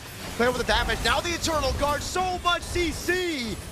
Moon Love You will be able to survive on the Belleric. They at least get a respawn, but now there's a trade. Gara is up top, not gonna go for any more. They're actually gonna go for the bottom lane again. It's Parker with the dive, straight onto Moon Love You, then on Torn Apart Memory, and the shot over, and it's Parker with a kill. It should be the turret as well in the bottom lane, as that's gonna be the Rafaela in mid, trying his darn best to clear out the wave, to give something back, but they cannot take any structures. It's just a turtle traded for 2 kills and a turret. That definitely is worth it for Korea.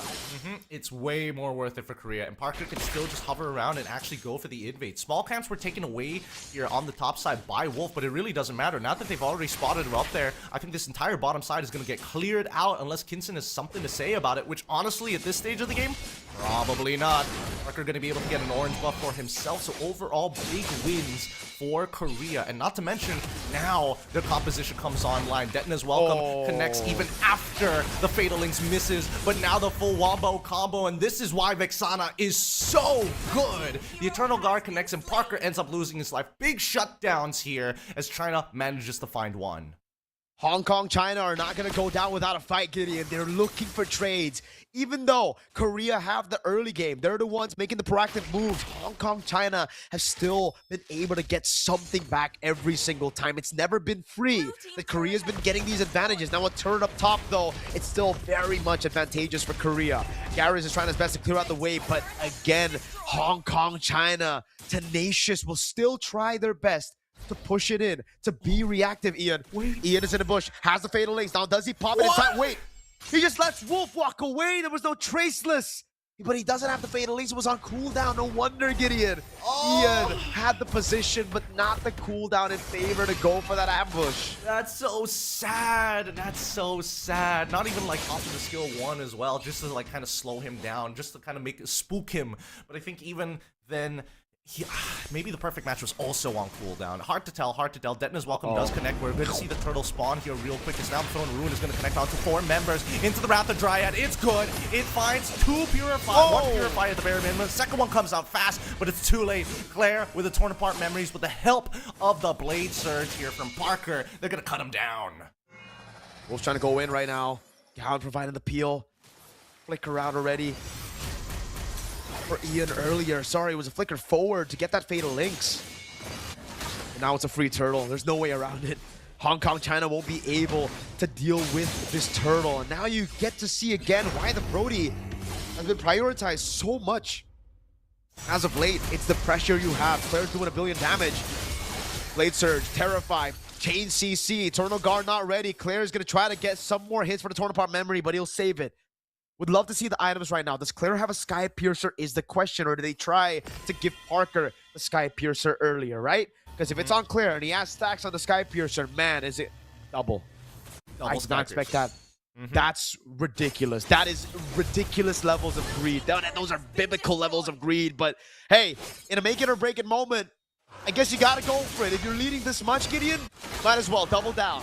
Double down, double down. Parker, unfortunately, has no stacks of Sky Piercer in comparison to Claire on the opposite side, who does get the Winds of Nature and has 30 stacks as of yet. His item build has gone from Malefic Gun straight into the Sky Piercer and getting the situational item here, which is kind of interesting. He is that worried about accidentally falling into that trap like he did in game number 4 against the Irithyll. Maybe this time it could be a slide tackle from Kingston once we get to the later stages of the game. But considering that Korea has been playing perfectly so far and really punishing their opponents, I don't think we're going to get there. And as I say, Parker loses the 1v1.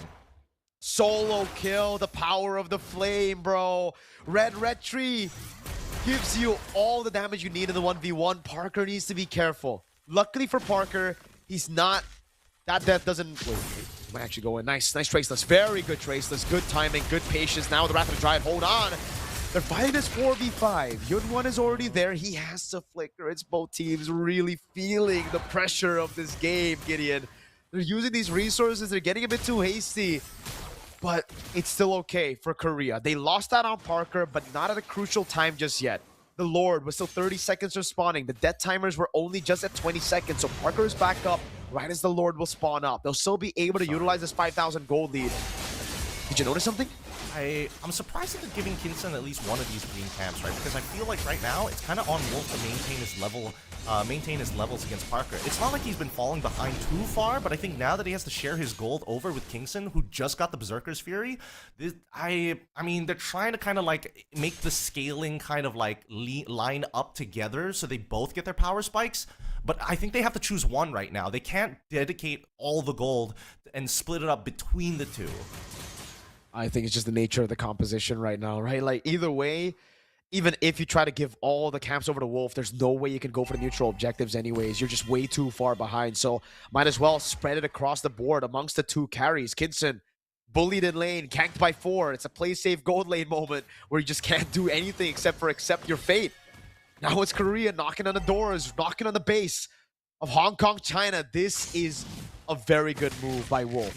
He goes up top. He tries to clear it all alone. He baits Parker into the spot, and Moon love you. Let's go for it. Big chomp down coming down on Yun1. He doesn't have to flicker earlier. He's going to fall straight onto Claire. Unstoppable. Lord up top going to be cleared out, so it buys a little bit more time, but now it's going to Ian in the back. Respawn coming down, so Yun1 will be able to come back now, and Ian is already in a bad spot, but that's Gaon, who picks up the killing spree after the Blade Surge with the Eternal Guard. A face turn in the bottom lane taken down, and now it's up to Wolf to look for a trade, but it's only a tier 1 Gideon. He needs to recall. It's not worth it. Oh, the Fatal Lynx connects, and now they find Cleric takes out Yun1. Ewan's in a lot of trouble. Wolf's thinking about it. He major least gets one. Oh, he actually lands it, but there's no follow-up from it. Kingston, I don't think he has the damage just yet. I think he's only currently stuck on 2 crit items. Hasn't gotten the 3rd just yet to get to the 100% crit, or at least close to 100%. But that's 2 inhibitors gone just like that for Team China. Another massive win for Republic of Korea. An 8,000 gold lead. All the stacks you would need as of right now. 50 on Claire. Chastised pauldrons across the board as well. I believe there's going to be some more blade armors being built up as well just to deal with this threat. That is the Bruno in the late game. He still has that power spike to play with, but the question is it even enough? The Endless Battle will certainly help shred these frontliners. Melfic Roar as well. But at this point, even if they want to play front to back, the front just cannot withstand the snowball potential of Korea right now. Not to mention that they're itemized.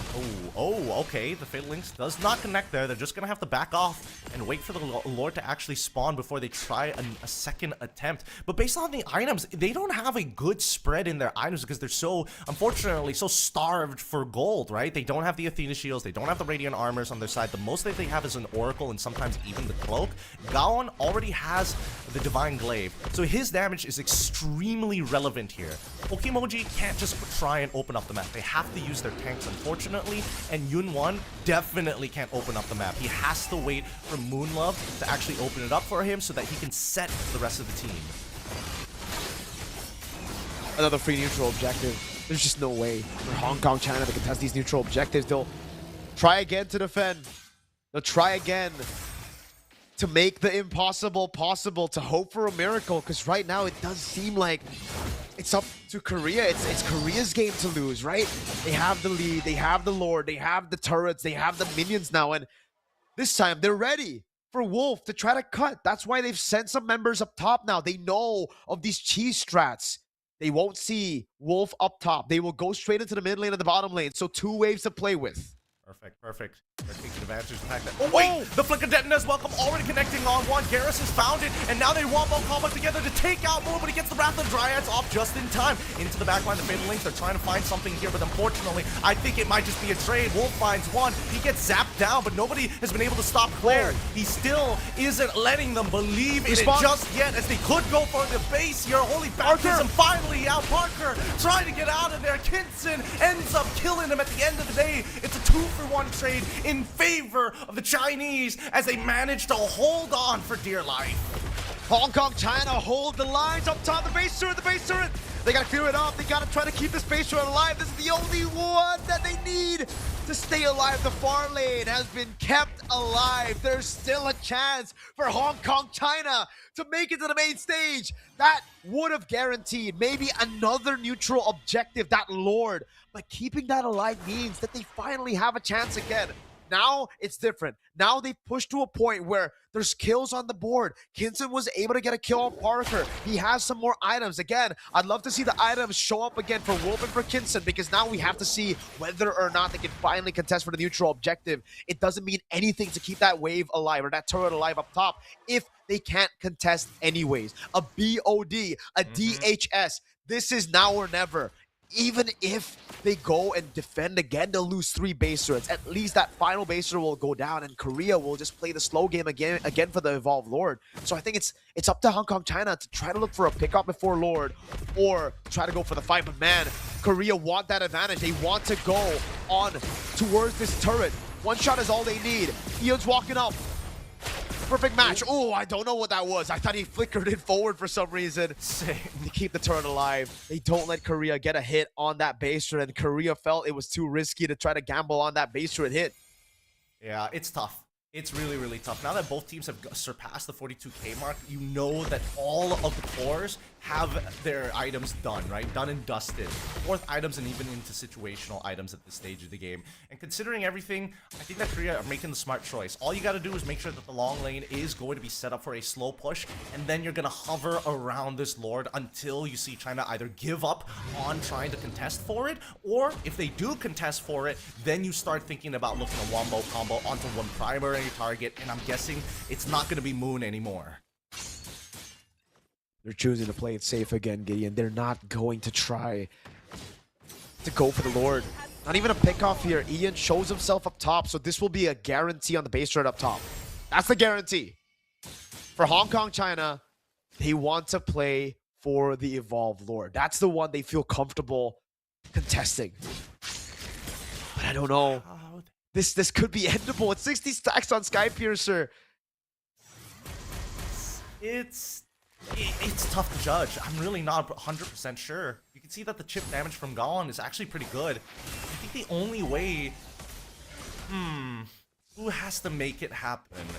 They gotta... Wait, hold on. The Fatal Links into the Holy Baptism actually cancel out the follow-up, but it's too late. Wolf is already dead, and I think that should be GG, but they do get the respawn up just in time. The passive connects when you needed it the most, and now the final push. Forgot about that. That's massive.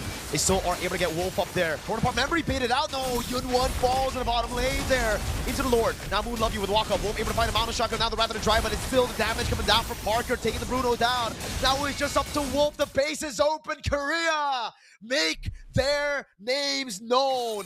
Qualifying to the main stage of ENC with a 5-game banger up against Hong Kong China. Congratulations to Team Korea. The Republic of Korea is happy to see this performance. All of them putting a good show, and not to mention they fought so hard this game. Claire was making sure he was making no mistakes this time round. Yun1 wants to engage. I'm gonna torn apart memories and make sure that he goes down. And Eun, you gotta give it to him. These are some really sick engages, but it also helps when Gaon and Eun have great chemistry to make sure these wombo combos are effective. GG, well played. My lord, man. It's unfortunate. They needed the respawn to be on one of the frontliners to try to tank up that damage, but unfortunately it was used up. And you can't really blame him, right? I mean, without East and Shin, it's as good as GG as well. Wolf, he tried to play a risky game by staying up top there. He was way too far out, though, and they caught him. So again, got to give props to Korea for seeing that little mistake, for finding a way to punish him instantly. I think it was just the nature of Wolf throughout this series. You know, a lot of times he's been up front with Yi and Shin, very comfortable on the trace list, relying on the mechanics to get past these CC abilities to lock him down. But the one time that they needed him to outplay, he wasn't able to. Oh, God. It's just, what could have been if they contested the Lord? Maybe, right? Like, at that point, they should have maybe just tried 50-50, a gamble. It's really tough to say, right? Because it is. No matter what, you're always going to be at a disadvantage. The question is, like, do you want to try to attempt to win while still having a pretty high percentage of actually losing the fight and losing the entire game? Or we decide, let's drag this out. They have to come to us anyways, and we're just going to have to try and fight it out. Because it's kind of the only 2 points of contact against the Republic of Korea. Either they gather around the Lord, or they're going to gather around when they're at your base with the Lord. Either or, it was still a great game to watch. We got to see many different facets of Hong Kong, China, alongside with the playstyle of the Republic of Korea. Very honestly, it kind of arguably in the MOBA space between the two regions, they still are fitting like an inarguable MOBA stereotype. They like to be a little chaotic, a little bit more creative, but there's still a high level of discipline between both these Asian teams. But I think it becomes very clear that it's more methodical from Korea in comparison to China. GG's again. It's heartbreak. It's the thrill and the agony of competition. But here we go. The updated tournament brackets for our East Asia qualifiers. In the grand finals, it seems to be a repeat for Republic of Korea. They were the ones to send Hong Kong, China down to fight in the lower brackets. Hong Kong, China through the depths of the lower bracket. They improved. They learned. They got that experience. But unfortunately, it's still not enough for them. They'll have to suffer this defeat. They'll have to accept and swallow this tough pill.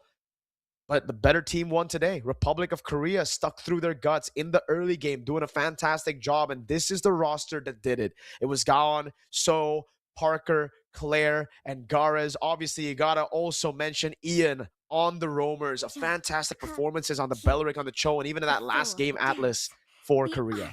Just great stuff. Just great stuff. Very high hopes for this region. And I'm really curious because, again, it's such a competitive landscape so far, and trying to enter into MLBB of all things is a pretty big step for the East Asian community. And it's great to see that, you know, there is more diversification with more regions coming in here. Hopefully, I don't know, maybe we get to see them later down the line, maybe in the future. So she also wishes to save Kirara.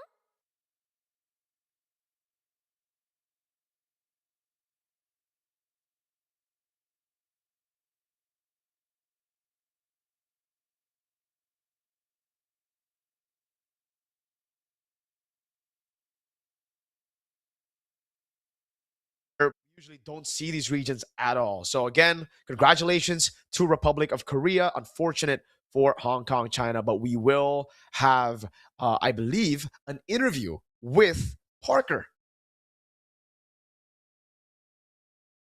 And more so, I'm so curious what the POV is like from South Korean, right? Like, compared to the rest of the world, they're technically a little bit late on the bandwagon for MLBB. I could only imagine that like, do they still have that minor region mentality, or are they going to come in like real humble, like as we expect out of a lot of Asian teams? It's a good question. You know, I guess we'll have a lot of questions to ask for sure. You know, for a minor region like Korea, a region that I've only ever seen here, right? I've never seen Korea. We've never seen Korea in the main stage of any international, not even in the wild card of any international. So it'll be great to hear from them, to see how, you know, again, his perspective for MLBB. But mainly, I want to ask him about the strats here, how much Panda has helped them and the team to get to this position, and what happened behind the scenes, because it almost felt like, I don't know if they already had Panda as the national coach for the longest time, but it was news to me. Yeah, that's the thing.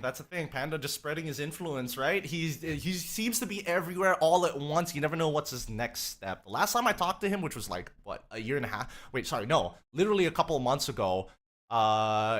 8 months ago, if I remember correctly, he happened to be in MPL MY, and he was in the middle of talking about, like, he's doing some writing, you know, he's trying to like publish a book at some point about esports. But let's take a quick look and a sneak peek of the previous matchup that was happening at the same time.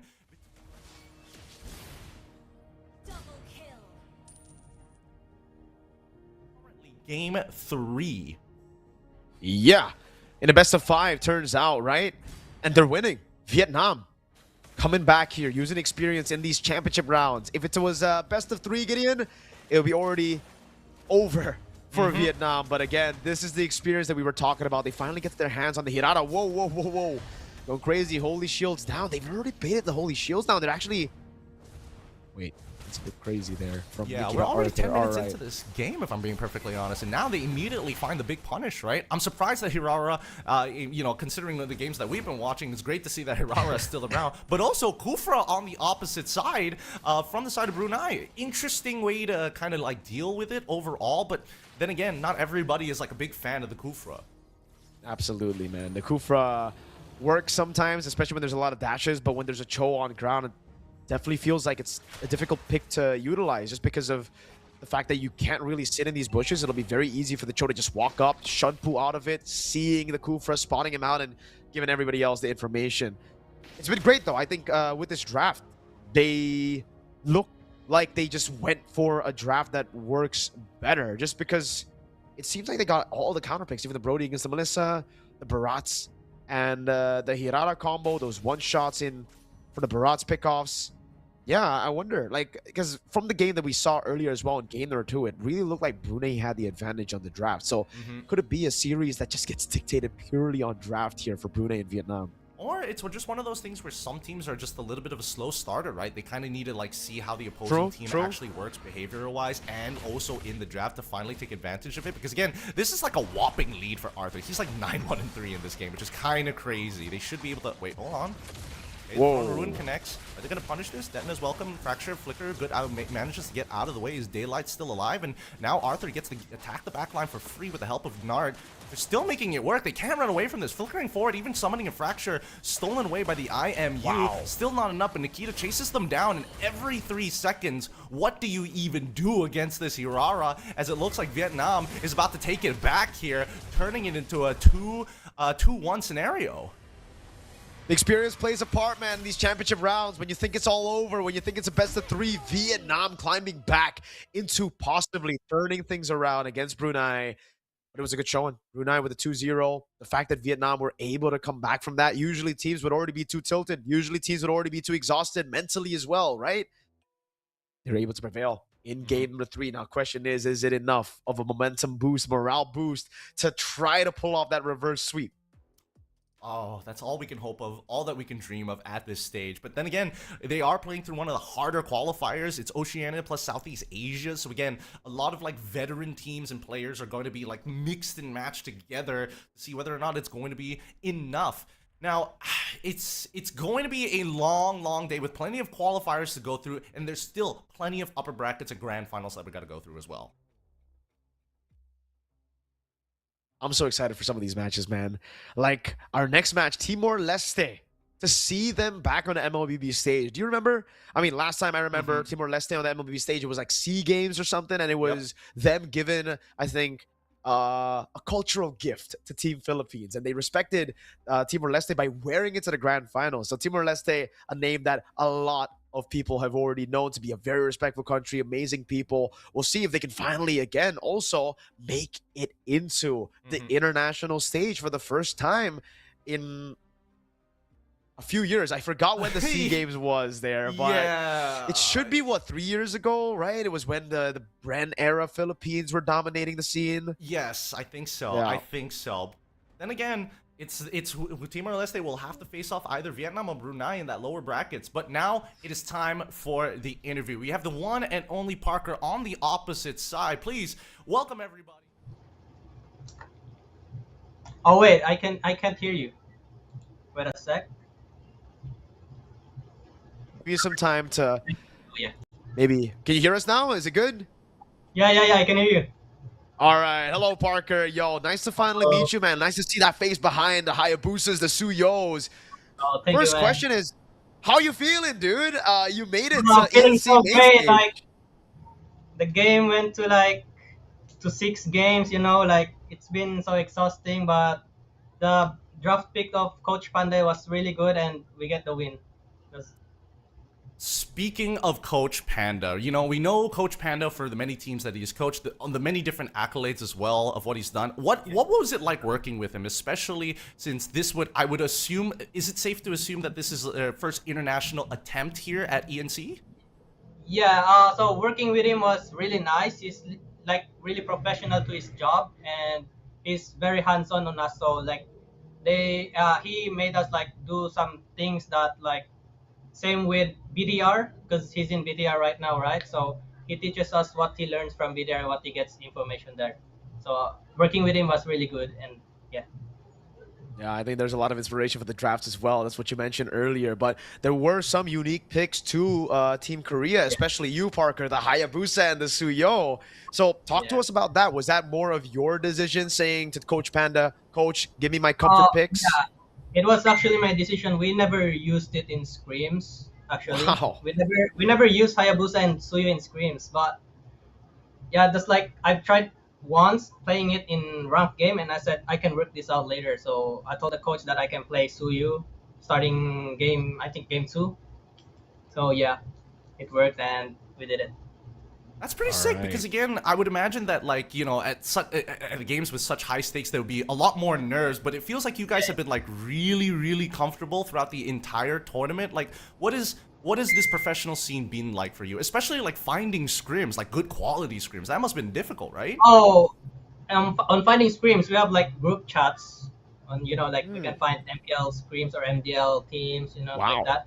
And also experience based, I also lived in Philippines and I did MDL. I played MDL there too. So there you go. So experience is not like new to me, but yeah, just happy to be here again. And how did this team come to be, Parker? Like, how did the 5 stack from Korea make it into ENC? Was it you? Was it Panda? Who formed the team? I think it was coach's decision for that. Yeah. So how did he find them? Do you know? Was it a scouting? Was there a qualifier, separate one for Korea? Actually, I was late in the roster. Like I wasn't part of the roster at first, but I like contacted one of Coach Panda's assistant coach in RSG, which is my friend. And I told him that like, can I like try out on the team ENC roster? So yeah, I got into the team. So I really don't know how they started it, actually. All right. So, I have a follow-up question to the draft and to that. We saw So in game number 1 play, right? The jungle substitute. Then you came in game number 2. Was that more on was that more on your decision saying, Coach, put me in, or was it Coach Panda? Was it the team? Actually, like we already talked about it last night that Sue will be playing the first game. So let's see how and he said, let's see how it goes, and you can get in the game 2 if like we need you or something like that. Interesting. So what in preparation for ENC specifically, right? Did you guys have like the information about like what was going on? Because you guys knocked China down into the lower brackets before actually meeting them again. So was it all based on that one series, or was there like way more planning? Yeah, that was our best playing there. We didn't even know that like they're this good. I actually thought that Japan is better than them. So I was really shocked that like they get to play us like until game, the maximum game of like the series. So yeah. I didn't even know that there's players in Hong Kong, Yeah, for sure. Tough competitors, man. They made you sweat for sure. But now I think for me, the last question, how's MLBB in Korea, right? Like, is it growing? Is it good? Yeah, I think it's growing right now, especially we get into the ENC. So like I like hope the sponsors will come, make MLBB scene more bigger here. Also the MCT, if you know the MCT, East Asia MCT, they're also starting it. Last year they just started it. We also won it last year. So there you go. So growing, and this August, or like next month, another MCT is starting. So I think it's growing and getting better. So last message, Parker, to all the Koreans watching, all the fans who have supported you through this journey, and now that you made it, what is your message?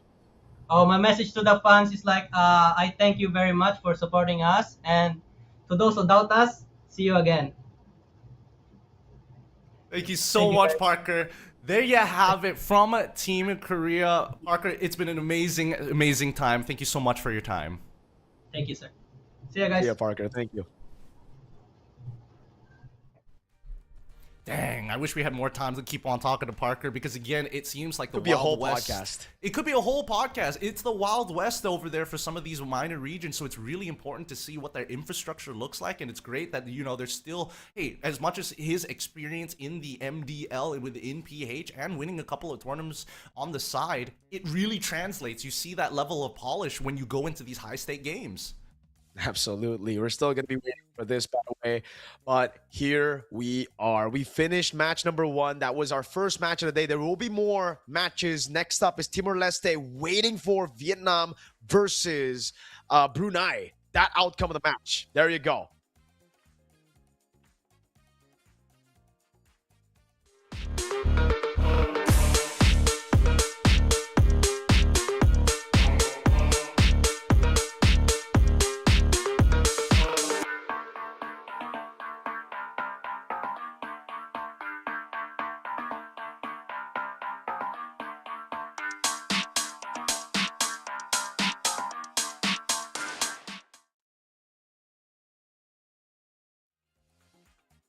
all good.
Me canta canciones y tengo un coro.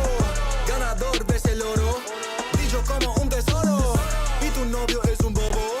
Mi gatita tiene todo, pegajoso y hermoso. Con la 3 peligroso. Ganador ves el oro, brillo como un tesoro. En el bosque como un lobo, cazando el dinero, haciéndolo solo. En mi vida evito todo, nada puede asustarme. Solo tengo que cuidarme. Paso grande, voy a brincar, yeah. Cuando fui chiquito me dijo, Evancito, tienes que luchar. Para llegar a la cima se tiene que actuar, se tiene que escuchar. La calle te llama, la calle, la fama, aquí está tu hogar.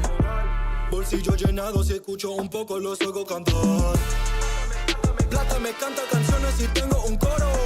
Ganador ves el oro, brillo como un tesoro. Y tu novio es un bobo. Mi gatita tiene todo, pegajoso y hermoso. Con la 3 peligroso, pegajoso y hermoso. Estoy más grande que un oso. Mi pistola está muy hermosa y la tuya estaba so. Mi palabra tan filoso, porque el game es una guerra. Patrullando Panamera, yo no ando con cualquiera. Cuando fui chiquito me dijo, Evancito, tienes que luchar. Para llegar a la cima se tiene que actuar, se tiene que escuchar. La calle te llama, la calle, la fama, que está tu hogar. Bolsillo llenado, si escucho un poco los oigo cantar. Yeah, plata me canta canciones y tengo un coro. Ganador ves el oro, brillo como un tesoro.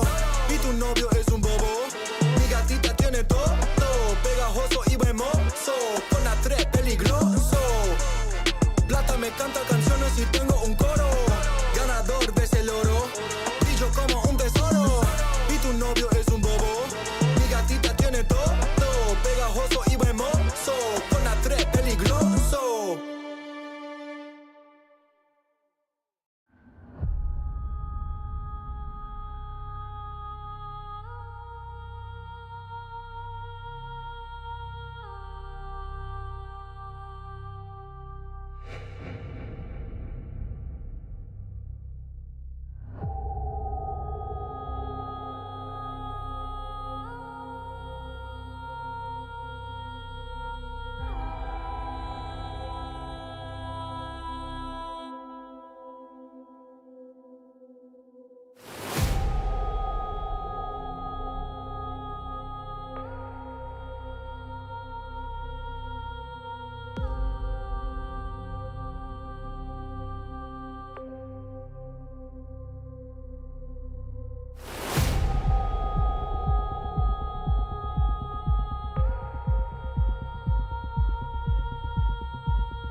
me some of that good stuff. Give me some of that fancy pants. Give me some of that high life. I want something that will make me dance. Give me some of that good stuff. Give me some of that fancy pants. Give me some of that high life. I want something that will make me dance.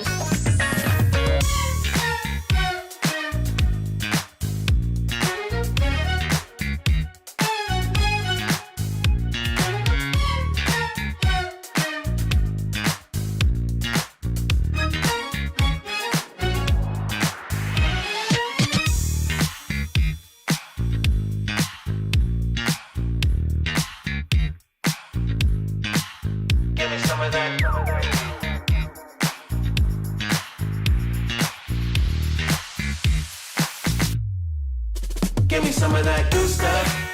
Give me some of that fancy pants. Give me some of that high life. I want something that will make me dance. Give me some of that good stuff. Give me some of that fancy pants. Give me some of that high life. I want something that will make me dance.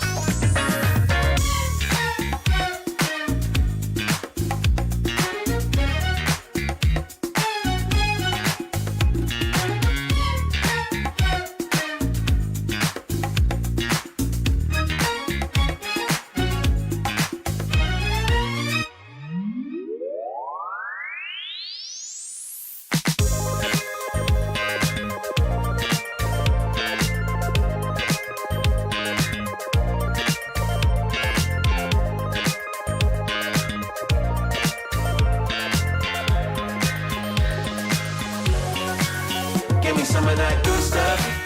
Give me some of that fancy pants. Give me some of that high life. I want something that will make me dance. Give me some of that good stuff. Give me some of that fancy pants. Give me some of that high life. I want something that will make me dance.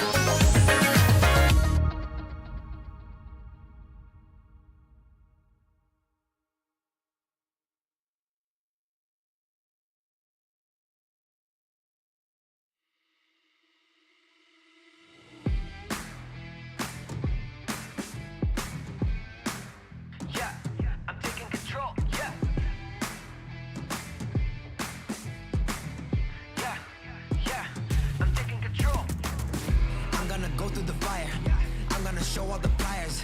I'm gonna stick to the plan. I'ma show everyone how I built an empire. Hands always close to the gun. When the challenge arises, I come. I'm not one to just get up and run. It's my task, I don't rest till it's done. Better know that I'll be taking that control. Yeah, yeah, I'm taking control, yeah. Better know that I'll be taking that control. Yeah, yeah, I'm taking control, I'm taking control. Better know that I'll be taking that control. Yeah, yeah, I got that control now. Better know that I'll be taking that control. Yeah, yeah, I'm taking control, I'm taking control. I'm gonna take that control. I'm just replaying my role. I'm gonna take all the souls of the ones who be standing in front of my goals. I'm creeping up like a ghost. No one can even come close. I'm ready to go in a charge, and you better know that I'm bringing the force. I'm on the hunt, I'm a champ. I got the squad as my fam. Summon my foot, I'm like glam. Play me that tune, it's my jam. I'm gonna reach my potential. Fully, I get in the mental. It's the state and I go for it all. I'ma honor the grind, I'ma own it, no rental. Better know that I ain't never gonna fall. Better know that I am coming for it all. Better know that I am taking back control. Better know I'm taking control. I'm gonna go through the fire. I'ma show you the thing I desire. I'ma inspire, I'll show everyone how I built an empire from nothing. You know I'ma never succumb. When the challenge arises, I come. I'm not one to just get up and run. I'ma bang bang till the task is done. Better know that I ain't never gonna fall. Better know that I am coming for it all. Better know that I am taking back control. Better know I'm taking control.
beso. Debes probar tu peso.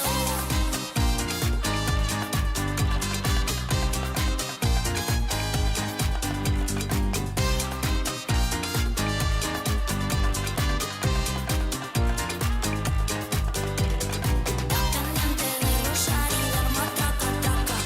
Entonces que está esperando, ven y ataca, ataca. Pendiente de rozar y dar más traca, traca. Entonces que está esperando, ven y ataca, ataca, ataca.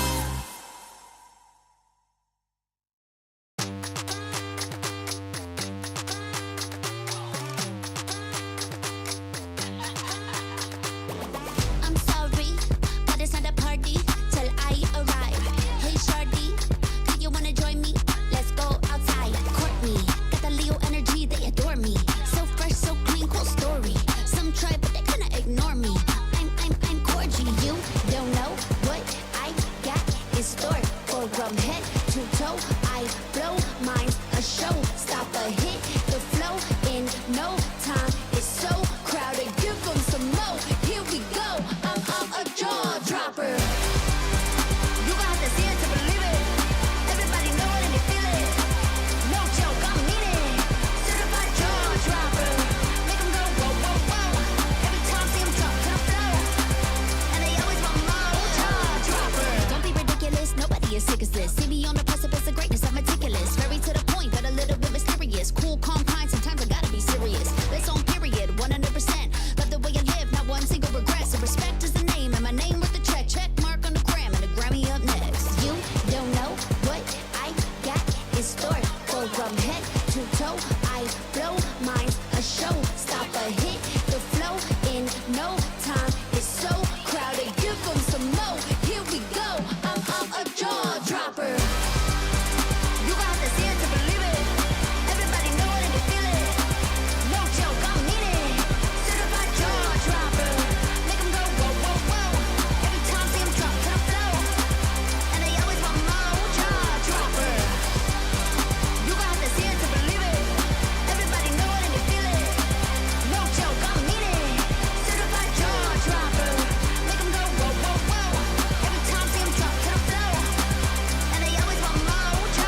One, two, three, let me fire up.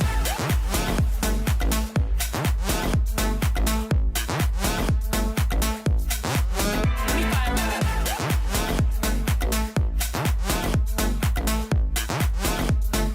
One, two, three, let me fire up.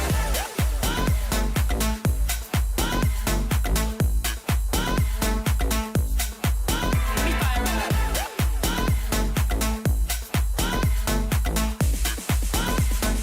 One, two, three, let me fire up.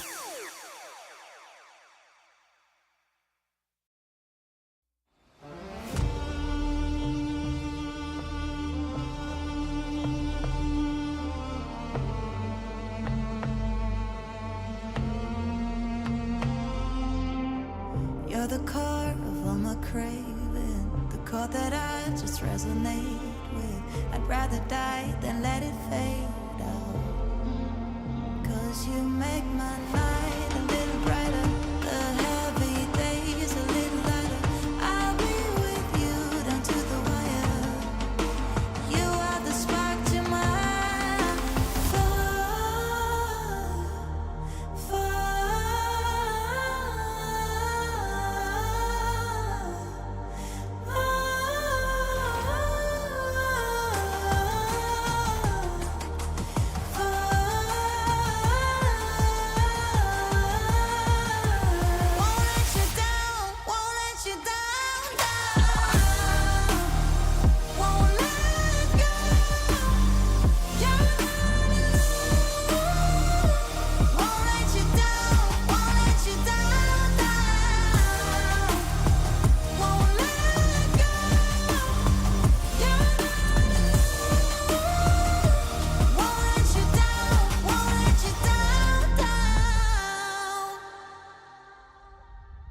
It cuts deep when you're gone, and I can't sleep 'cause my head song is keeping me awake, keeping me awake. You make my night a little brighter, the heavy days a little lighter. I'll be with you down to the wire. You are the spark to my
world that's stopping me.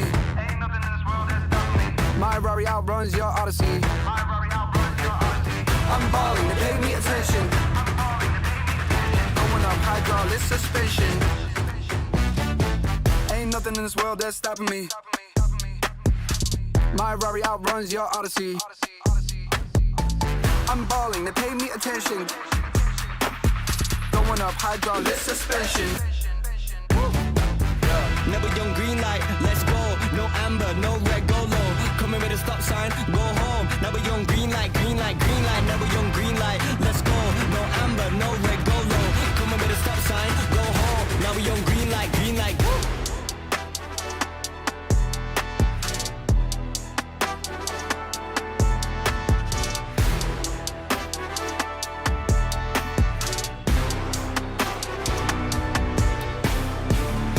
In this world that's stopping me.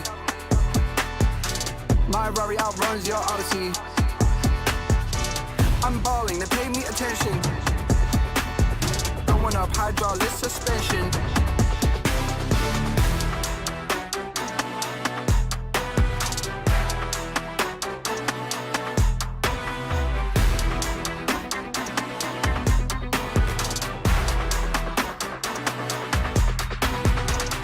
Nothing in this world that's stopping me. My Rari outruns your Odyssey. I broke it off cause I'm not settling. I gotta get for the lip on the trick enemy. Ain't nothing in this world that's stopping me. My Rari outruns your Odyssey. I'm balling, they pay me attention. Going up hydraulic suspension. Never young green light, let's go. No amber, no red, go low. Coming with a stop sign, go home. Never young green light, green light, green light. Never young green light, let's go. No amber, no red, go low. Coming with a stop sign, go home.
With my new swag on, I'm dripping.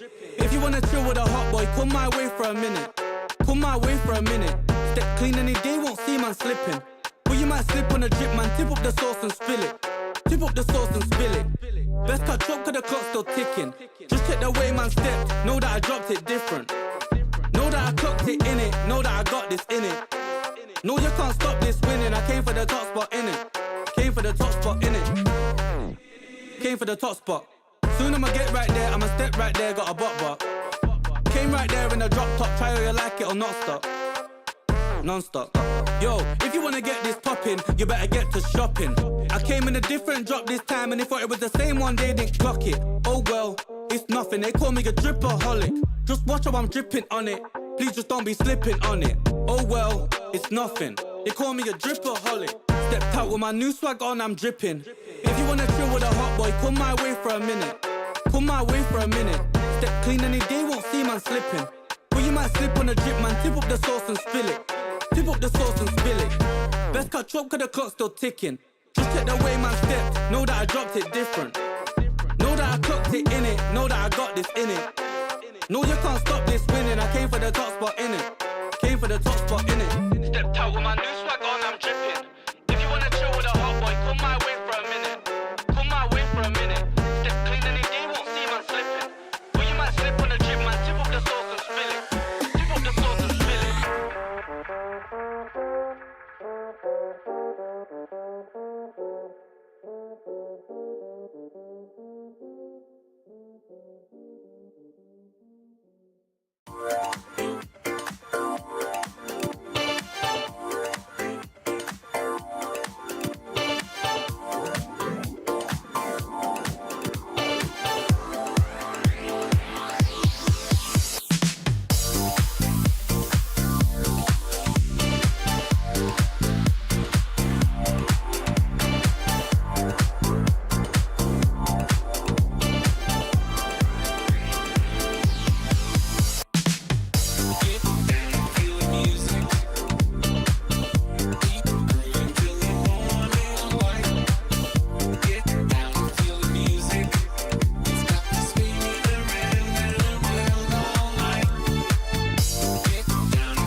time, yeah. We on the way, we back in your city, we back. I gotta get to it, in fact. No, never no time to relax. I'm packing the stats, you packing your bags. Okay, I step on the field, it's a rap. Like, can I keep up with the laps? No way. I put that record in a pass, you know it's a fact. Confirming the stats. Game time, game time, game time. They about to step on a landmine. Dialed in like a landline. Don't let them talk, I don't pay them on. Walked in with the mindset. Money line, that's a big bet. Top 10, I'm a prospect. Turn a problem to a profit. Top 10, I'm a prospect. Turn a problem to a... We on the way.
It's game time, yeah, we on the way.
me canta canciones y tengo un coro.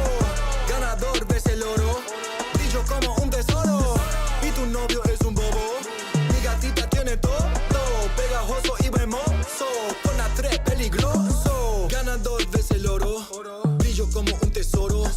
En el bosque como un lobo, cazando el dinero, haciéndolo solo.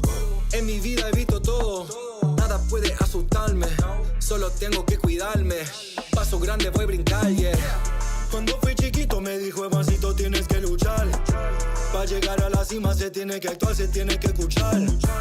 La calle te llama, la calle, la fama, que está tu hogar. Bolsillo llenado, si escucho un poco los oigo cantar.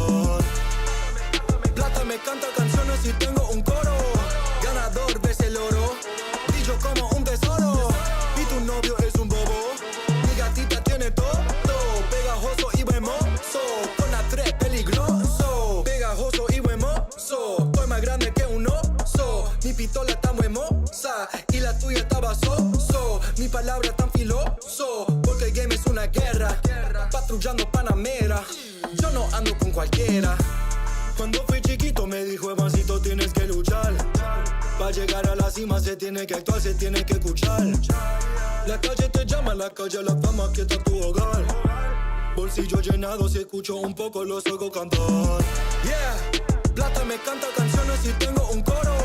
Ganador ves el oro, brillo como un tesoro.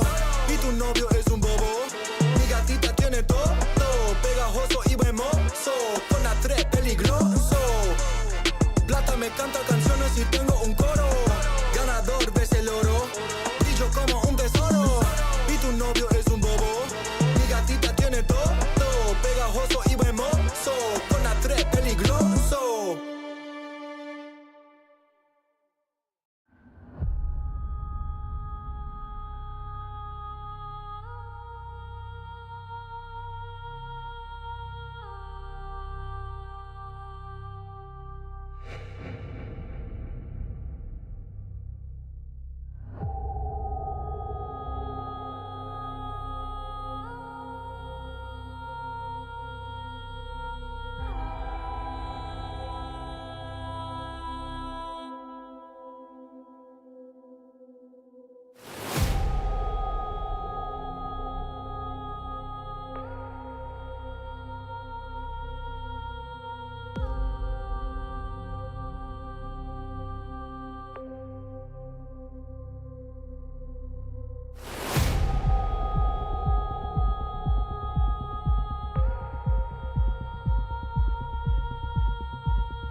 of that good stuff. Give me some of that fancy pants. Give me some of that high life. I want something that will make me dance. Give me some of that good stuff. Give me some of that fancy pants. Give me some of that high life. I want something that will make me dance.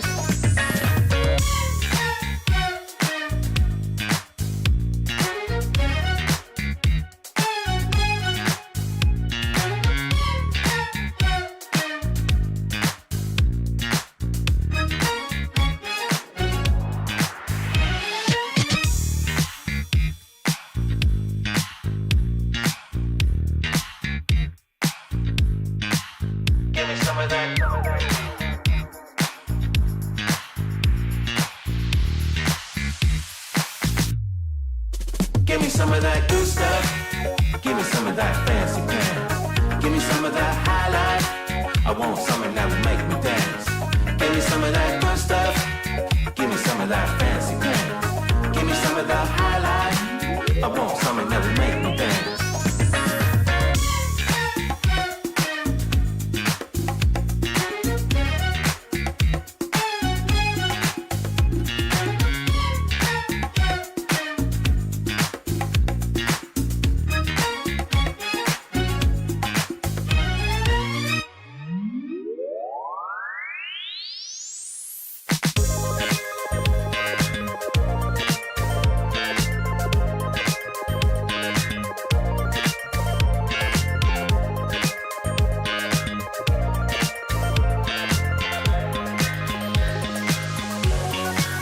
Give me some of that good stuff.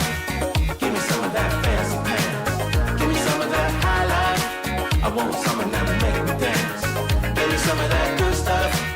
Give me some of that fancy pants. Give me some of that high life. I want something that will make me dance.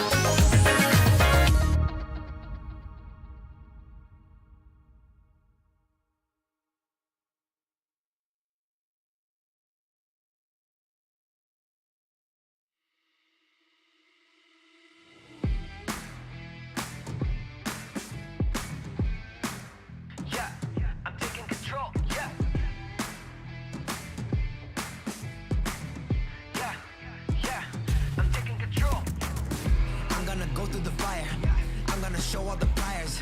I'm gonna stick to the plan. I'ma show everyone how I built an empire. Hands always close to the gun. When the challenge arises, I come. I'm not one to just get up and run. It's my task, I don't rest till it's done. Better know that I'll be taking that control. Yeah, yeah, I'm taking control. Yeah. Better know that I'll be taking that control. Yeah, yeah, I'm taking control. I'm taking control. Better know that I'll be taking that control. Yeah, yeah, I got that control now. Better know that I'll be taking that control. Yeah, yeah, I'm taking control. I'm taking control. I'm gonna take that control. I'll just be playing my role. I'm gonna take all the souls of the ones who be standing in front of my goals. I'm creeping up like a ghost. No one can even come close. I'm ready to go in a charge, and you better know that I'm bringing the force. I'm on the hunt, I'm a champ. I got the squad as my fam. Summon my foot, I'm a glam. Play me that tune, it's my jam. I'm gonna reach my potential. Fully, I get in the mental. It's the state and I go for it all. I'ma honor the grind, I'ma own it, no rental. Better know that I ain't never gonna fall. Better know that I am coming for it all. Better know that I am taking back control. Better know I'm taking control. I'm gonna go through the fire. I'ma show you the thing I desire. I'ma inspire, I'll show everyone how I built an empire from nothing. You know I'ma never succumb. When the challenge arises, I come. I'm not one to just get up and run. I'ma bang bang till the task is done. Better know that I ain't never gonna fall. Better know that I am coming for it all. Better know that I am taking back control. Better know I'm taking control.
One,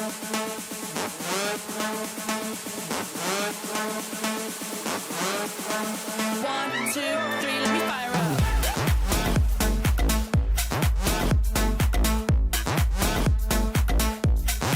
Let me fire up.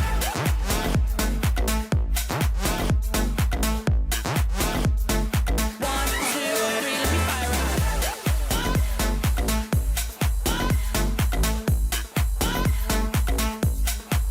Let me fire up.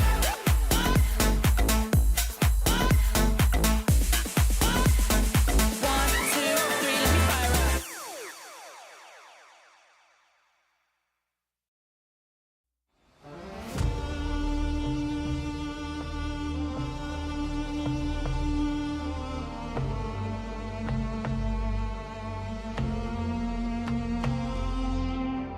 You're the core of all my craving, the chord that I just resonate with. I'd rather die than let it fade out. 'Cause you make my night a little brighter, the heavy days a little lighter. I'll be with you down to the wire. You are the spark to my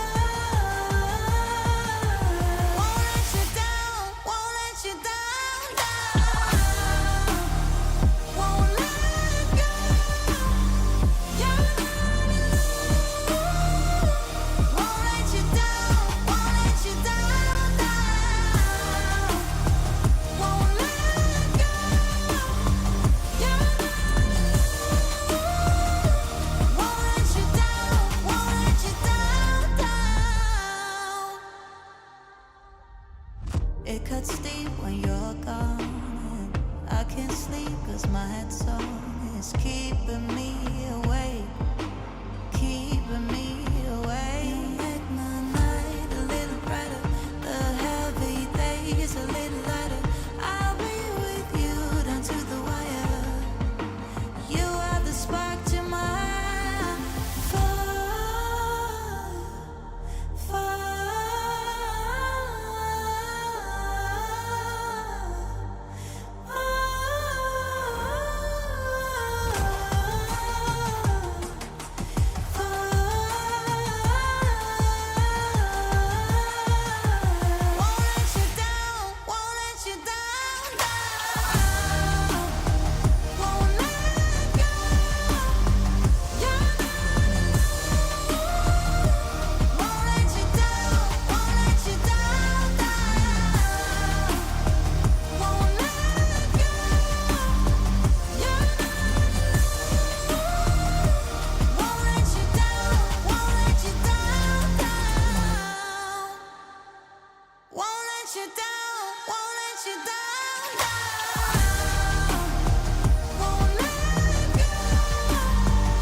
Ain't nothing in this world that's stopping me. Ain't nothing in this world that's stopping me. My Rari outruns your Odyssey. My Rari outruns your Odyssey. I'm balling, they pay me attention. Going up hydraulic suspension. Ain't nothing in this world that's stopping me. My Rari outruns your Odyssey. I'm balling, they pay me attention. Going up hydraulic suspension. Never young green light, let's go. No amber, no red, go low. Coming with a stop sign, go home. Never young green light, green light, green light. Never young green light, let's go. No amber, no red, go low. Coming with a stop sign, go home. Now we young green light, green light. Woo!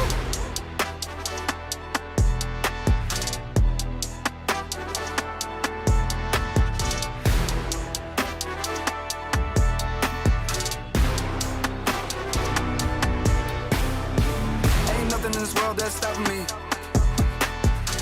My Rari outruns your Odyssey. I'm balling, they pay me attention. Going up hydraulic suspension.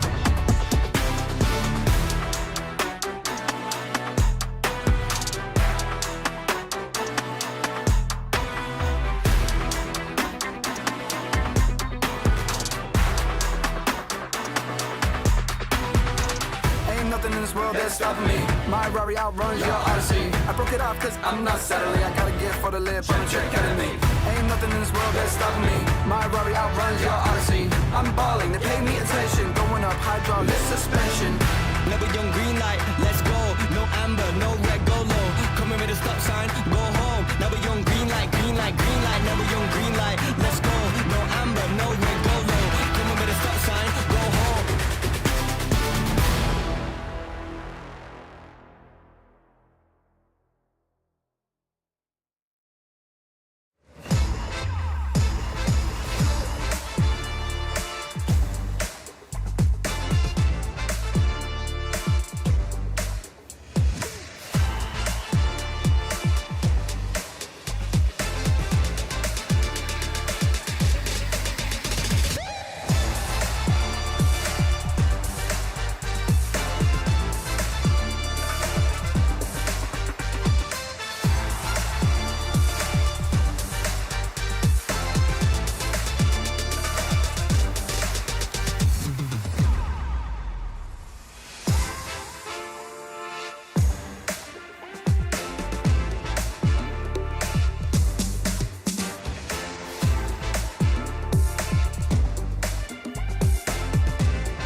With my new swag on, I'm dripping. If you wanna chill with a hot boy, come my way for a minute. Come my way for a minute. Step clean any day, won't see man slipping. Put your might slip on a drip, man. Tip up the sauce and spill it. Tip up the sauce and spill it. Best cut chop, cause the clock's still ticking. Just check the way man stepped. Know that I dropped it different. Know that I clocked it in it. Know that I got this in it. No, you can't stop this winning. I came for the top spot in it. Came for the top spot in it. Came for the top spot. Soon I'ma get right there. I'ma step right there. Got a butt. Came right there in the drop top. Try how you like it or not stop. Non-stop. Yo, if you wanna get this poppin', you better get to shopping. I came in a different drop this time, and they thought it was the same one, they didn't clock it. Oh well, it's nothing, they call me a dripaholic. Just watch how I'm dripping on it. Please just don't be slipping on it. Oh well, it's nothing. They call me a dripaholic.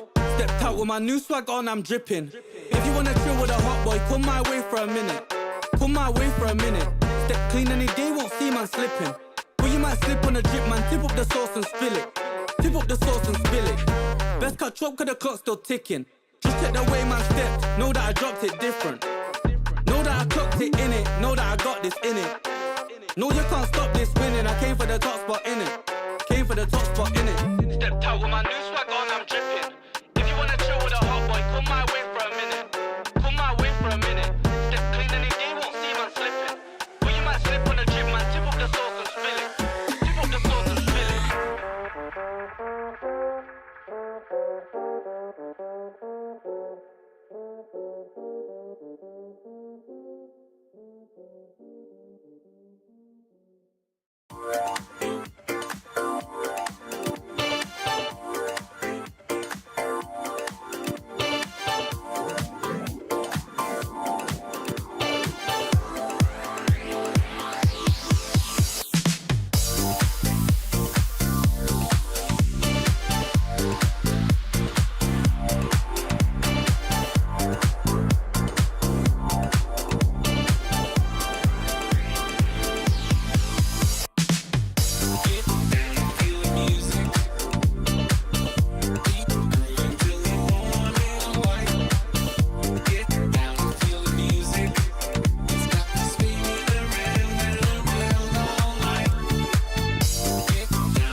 Welcome back, ladies and gentlemen. We got done with Esports World Cup, and now it's the Esports Nation Cup 2026. This is the first edition. Multiple regions are here to prove they are the best. But before we go even to the main stage, right now we got to see who's actually the best from each region to move on through. Welcome, my name is Afel. Alongside with me is Mirko. And Mirko, you already casted the previous series for the grand finals of Hong Kong, China going up against Republic of Korea. And personally for me, even I was pretty impressed. The drafts looked good. The game looked pretty good.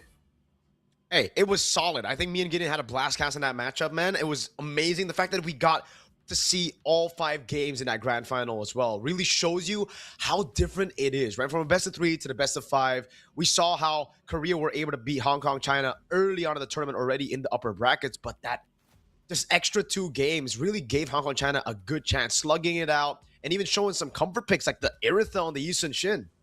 Yeah, now we're going to be looking at the format just to see how things are moving through, because at least for now, everything is in the best of 5. Because in terms of participant, we are looking at the Southeast Asia and Oceania region. We got 7 teams here, and this for the qualifiers. We got a double elimination bracket, and the qualifications right now, it is going to be a best of 5. Top 2 teams qualified to ENC, which previous matchup between Brunei going up against Vietnam, You guys even saw some of the highlights, and it looked like Brunei was going to take it, but then all of a sudden, reverse sweep. Vietnam won it out.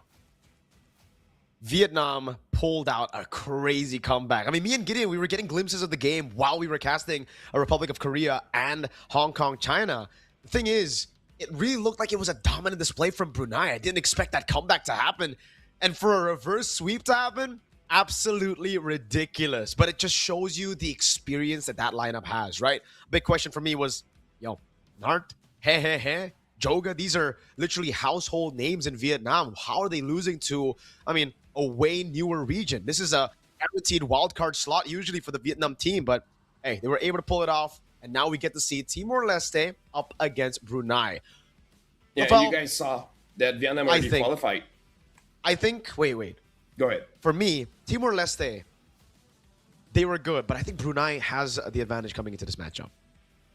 Well, personally for me, I do want to look at the draft because we didn't know what happened for the 3 games that Vietnam won, but the highlights that we saw, personally what I didn't like looking at the draft was that it wasn't fully balanced because they got a link, but I don't think they got really good wave clear, and I think theirs was one other scaling hero, which personally for me, Mirko, ever since EWC, I really feel like going for more than one scaling hero in the draft is actually very risky.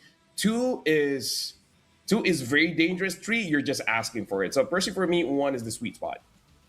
For sure, bro. And I think right now it's all really about tempo and the meta as well, right? But I think a big question for me would be the similar question that I posed for Republic of Korea versus Hong Kong, China. It was whether these teams want to go for the late game compositions or would they want to try to go for those high execution drafts to win out in the early game to carry on to the late game later. Because I think even in that game, Game 5, we saw that the team that was able to control early game just did better overall. But in a bit, we will be seeing both teams' rosters. We'll see if we have some names that we've seen before, some names that we haven't. We're going to start with Timor-Leste first with Van der Dutch, Shinra, Chiron, Madeira, and K.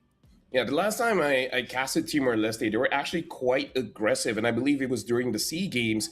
And during that time, they did feel, I would say, only slightly disappointed, but more happy with their performance because even though they didn't get very far, they were able to make some of the more mature regions sweat. So I'm really hoping that their early aggression really translates here. In terms of the heroes that they can use, I'm actually not entirely sure because right now, in terms of speed, I feel like if you really want to go fast, you got to go for something like the Selena.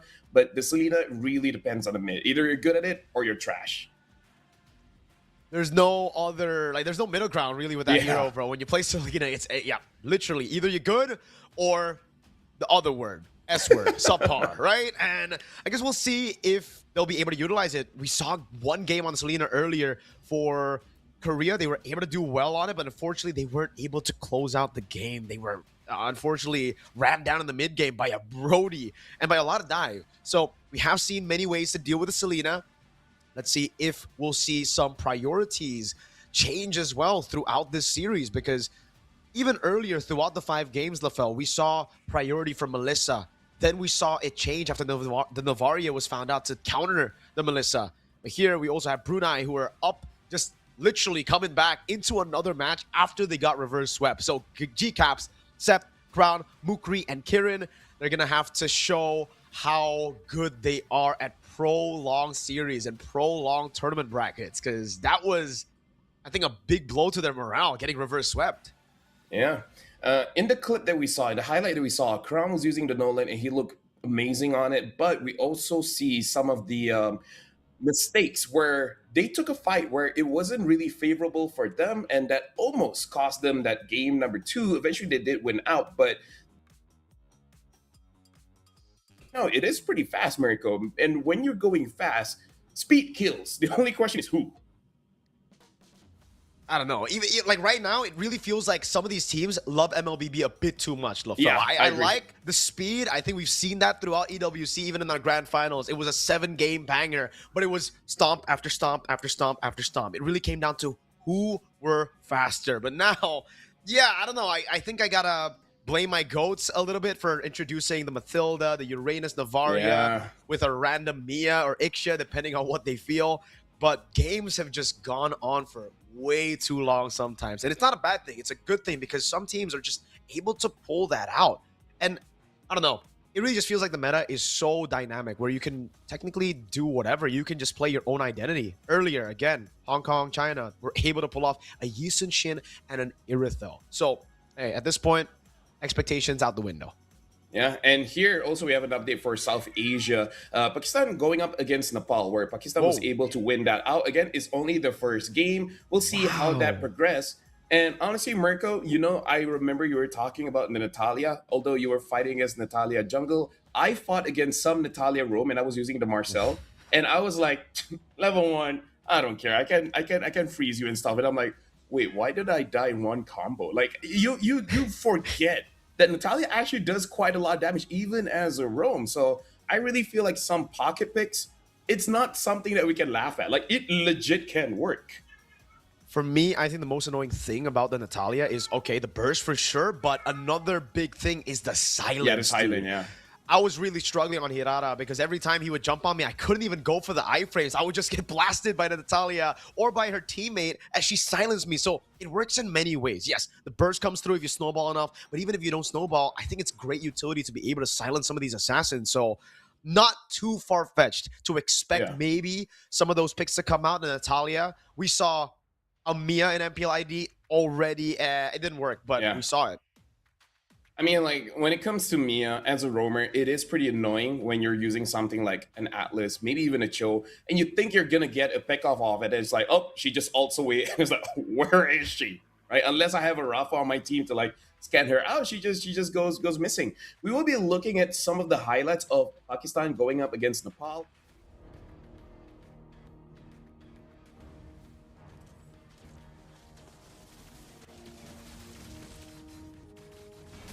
And looking at Nepal, it looks like they are skirmishing quite heavily here in the gold lane.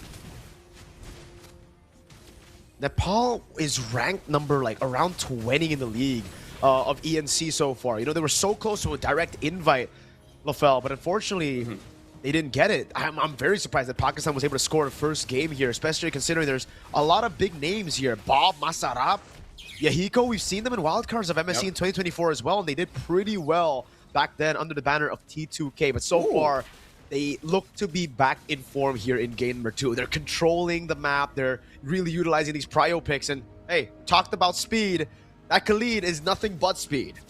Yeah, by the way, apparently this is live, so right now 5 minutes into the game, 8 kills over 3, around almost 3,000 gold lead here.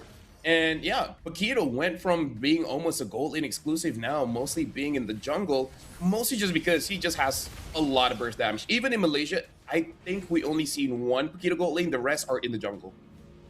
It's been so good in the jungle as a way to deal with the Hirata as well. I will say the same in Indonesia. We haven't seen a single Paquito gold, not a single Paquito XP. It's just been pure jungle. In one of the team's cases, they actually just went for a Paquito jungle and everyone else played as supports. A Dairoth and XP even to just boost that physical burst even more. There you go. They go for another fight. Oh, big miss on the Detna's welcome. Good escape by Pakistan. They look good. I would honestly wasn't expecting Pakistan to be able to put up a fight against, I think, a powerhouse around these regions in Nepal. Again, that experience gap between the two. Not really too visible based on the 1-0 Pakistan Game 1 victory. Yeah, honestly, looking at the draft here as well, Gaudigon looks like he's having a pretty good time. And I feel like if a carry is having a good time, your opponents are just not going to be able to do anything. Because even if the Claude somehow skills, he's not going to be able to deal with this carry. He goes in, and unless he has a Winter Trench and he's just a Winter Crown, he's just going to be like, all right, well, I guess I die even if I have Wind of Nature. Now they go into the mid. Oh, straight dive on Tennyson. No black shoes, baited up earlier. I think for a lot of these regions, Lafel, really comes down to who still plays it faster. If you win the early game, some teams just aren't experienced enough to bring it to the late game, and it really takes an elite level for you to be able to bring it back. Yahiko on the Hirata, taking a bit of damage there on the Paquito. Now goes in. Oh, instant burst. Throws the Uranus out of the skirmish, and they have prio for Turtle. I mean, like, Muntan has been trying this for a while. They want to make the game less macro and more micro, and my goodness, have they achieved it. I actually feel like, screw macro, if you're just mechanically gifted, just use basic MLBB knowledge. That's all the macro you need, man. That's what we're seeing in MPLID. It's really all about skirmishes, brawls. Depends on the composition. Some teams actually want to take the discipline route, but They've been on the, 50-50 coin flip sides of games. Like, it's crazy to say that teams who are good at brawling are more consistent at winning than teams who are disciplined. Big chomp on the Paquito. Oh, dude, into a carry and a Hirara is just disgusting. And right now, he's trying to open up for his team, but he's not going to be able to do that if Gonigon is included into the fight. Right now, Nepal 8 minutes in, they're moving as a team, pressuring mid, honestly just making sure that no one from Pakistan is able to move forward. I mean, sure, Zelda gets some farm, but do they really care? Like, as long as just bring Gonigon everywhere, try to accelerate the game, don't love MLBB that much, try to end the game by 14 minutes, and then you're good. You still have more games to play today. They're gonna go for the dive up top, man. Great immobilization, straight into the burst down. Even through Uranus, it's the carry shredding together with the Hirara. Luck. I don't know if that was pure luck or just luck, because he got away, man, from that tier 2, and now they're just taking this game away from Pakistan. It doesn't really feel like it's even comebackable at this point with the carry scaled up, with the Hirara getting all the stacks of Skypiercer. I mean, like, here's the thing. The best way for Pakistan to actually turn this game around is to kill carry before carry kills them. And I don't see that happening, man. Like, when you do have that Barats with you, it makes it very difficult for anyone to catch. And despite Hirara being an amazing dancer, she also has an immobilize. So if, if Yahiko is, like, really on it, the moment you see someone comes in, stuns him. Bobby with this Valentina has Terrify as well. I really don't see how they're going to get Gonigon. And because of that, I just feel like Nepal already has this in the bag. They already got their win condition here. Look at that. Gonigon just getting some free hits on, and there's no way for this Paquito to even walk up, dude. Daddy Cyber not able to do much damage here, even with the Lilia. Usually it's just a good pick overall to deal with the Barats, but not in this case. Masarap's just been cool with it, playing in the back, safe, then looking for that big Detonus welcome with a flicker. Hey, I mean, sometimes this Barats from Masarap has actually also been kind of like an ambush dude. He just waits in the bush, waits for a moment, finds Daddy Cyber, and then locks him down. So, again, Pakistan not able to utilize the poke that they would want from their own composition. By the way, I think you need to say his name correctly. It's more like Masarap? Masarap. There's a question mark. My bad, Yeah, there's bro. a question mark. So it's like, My bad. Masarap? What is, whatever. Right now, Jay is just trying to open up the map. He does have the flicker, so he can surprise with that rapid riot. But we'll see whether he's able to actually do it. But either way, right now, looks like the match that we're about to see. Oh, hold on, Luck goes in. Jay gets caught. They rapid riot, and purify. Whoa. Okay, it's all good. All right, it's all good. It's all right. Everything is done. Everything is done. Sorry, even I was surprised a bit, Mirko. It's a bit loud in my ear. Maybe I should tone it down. Oh, I need to lower the volume. But either ways, we're jumping into the pick and ban here. It looks like Brunei is going to be the first pick here. Timor-Leste is second. And I was talking about the Selena immediately banned out. You got to do it at this point, man. The Selena, yes, it's a gamble. There's no other way to put it. It's a gamble. It's a big risk to take. But if there is a good Selena on the other side, it's more like an investment than a gamble. It's more like a confirmed early game win for you. So Brunei, they know something we don't. Timor-Leste, they probably have been able to get some wins on that Selena, playing through tempo, being the faster team. The Hirara gets banned out though. So Timor-Leste has been really paying attention to the Vietnam-Brunei game. Brunei was able to really take control of the games with their Hirara. Yeah, and honestly, like, Selena, I would say is kind of blessed right now because there's a lot of good combinations alongside with the Selena. Something that SRG does is use that Kufra, but there are the heroes that make it easier, stuff like the Cho and such. So, and now batting out the Paquito as well. And I'm actually liking first pick ban out the Paquito just because... Yep. Yeah, right now Paquito is pretty dangerous in the jungle, and it's rarely something on the first pick. Usually people go for either the Barats or the Uranus. The first pick, I mean, or Melissa. Yeah, agreed. But I really, really hope, though, that we don't see one-dimensional drafts anymore. Because, I mean, it wasn't really one-dimensional. We did get to see some comfort picks, but the bans were just the same all throughout the 5 games, almost. Only in game number 5 did we see a change. One pick being left open, the Atlas. So, Hirara, Paquito, here so far so good. The Selena gets banned out as well. The Marcel, Atlas, Freya. has still been, left open. He banned the Nolan instead of the Freya. Interesting. No, Again, for Brunei, they got game 2, Lafel, on the Nolan Yeah. against Vietnam. So I guess it's just respect. Yeah, but you gotta bet on the Freya, man. Like you can't spell Freya without So she is a menace. In fact, ever since her revamp, throughout all regions, all tournaments, she had over 60% win rate. That's freaking high. So now I have a lot of stats, by the way. I'm very, very proud of myself. So right now, Brunei, in terms of the bans here, usually at this point you would ban out something like an Atlas, but only really if you're using a jungler that doesn't want to deal with that. Mm-hmm. So let's see, is it the Atlas ban, or they want to try to pick it up for themselves? The Freya. They banned the Freya. Yeah, it's always really weird to see the Freya and the Paquito banned out on blue side, both. So again, it might be a clue to Timor-Leste that it might not be comfortable on those picks, because usually it's just super prior. You want to go for the first pick on the Freya, the Paquito. The Melissa's also been rising in popularity in Indonesia. It's been first picked a lot as well in that Hong Kong, China versus Republic of Korea match. So it would be too crazy to see Brunei actually pick up the Melissa too. It's just a safe pick, blind as well. But Timor-Leste, they got to make a decision. Do they let go of the Atlas or the Marcel? Which one? Yeah. Same in Malaysia as well. We've been first picking Melissa as long as she's open. So now it has been banned out the Marcel. So that comes to the important question. I feel like first picking the Melissa here should be safe, because then you will get either the Uranus or the Barats. I personally hate going up against Uranus, so that's my personal pick. But it depends on the players. I just hate the concept of Uranus, bro. I hate Uranus. It's just such a anti-MLBB game pick, dude. You're literally just standing there trying to soak in as much damage as possible. The Valentina gets first picked here. I like this. Usually when the Atlas and the Belleric are both open, you just go for the Valentina, make the opponent choose Atlas or Belleric, and you get a free ultimate plus whatever else is open, right? So for Timor-Leste now, they might actually have to stay away from either the Atlas or Belleric unless they feel like they'll have enough to actually, or enough power on their roamer to pull off an Atlas, even though there's a Valentina on the other side.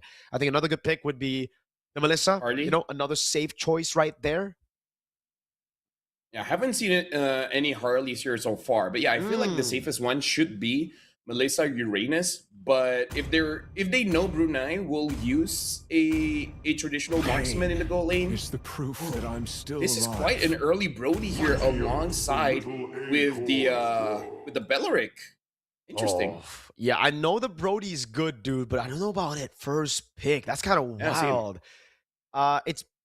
It really depends, man. I've had conversations with Zephyr as well, just talking about the Brody versus Melissa lane, because in my experience, it's always just been the Melissa doing well against the Brody. But in certain situations, whenever the Brody is picked up, especially in ENC, it's been the Brody who's walked out with a win in lane.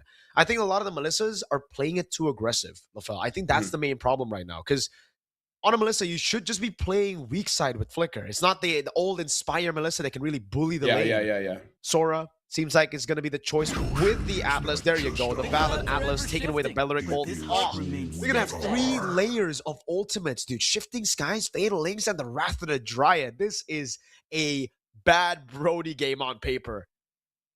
Yeah, right now this really makes sense, first picking that Valentina, allowing them to pick up the Sora, which, by the way, let me just give you like a meta update, something that I'm like very iffy on. There is a lot of pull yourself to get a Melissa in MPLMY, but they're not using Flicker. They're using Purify.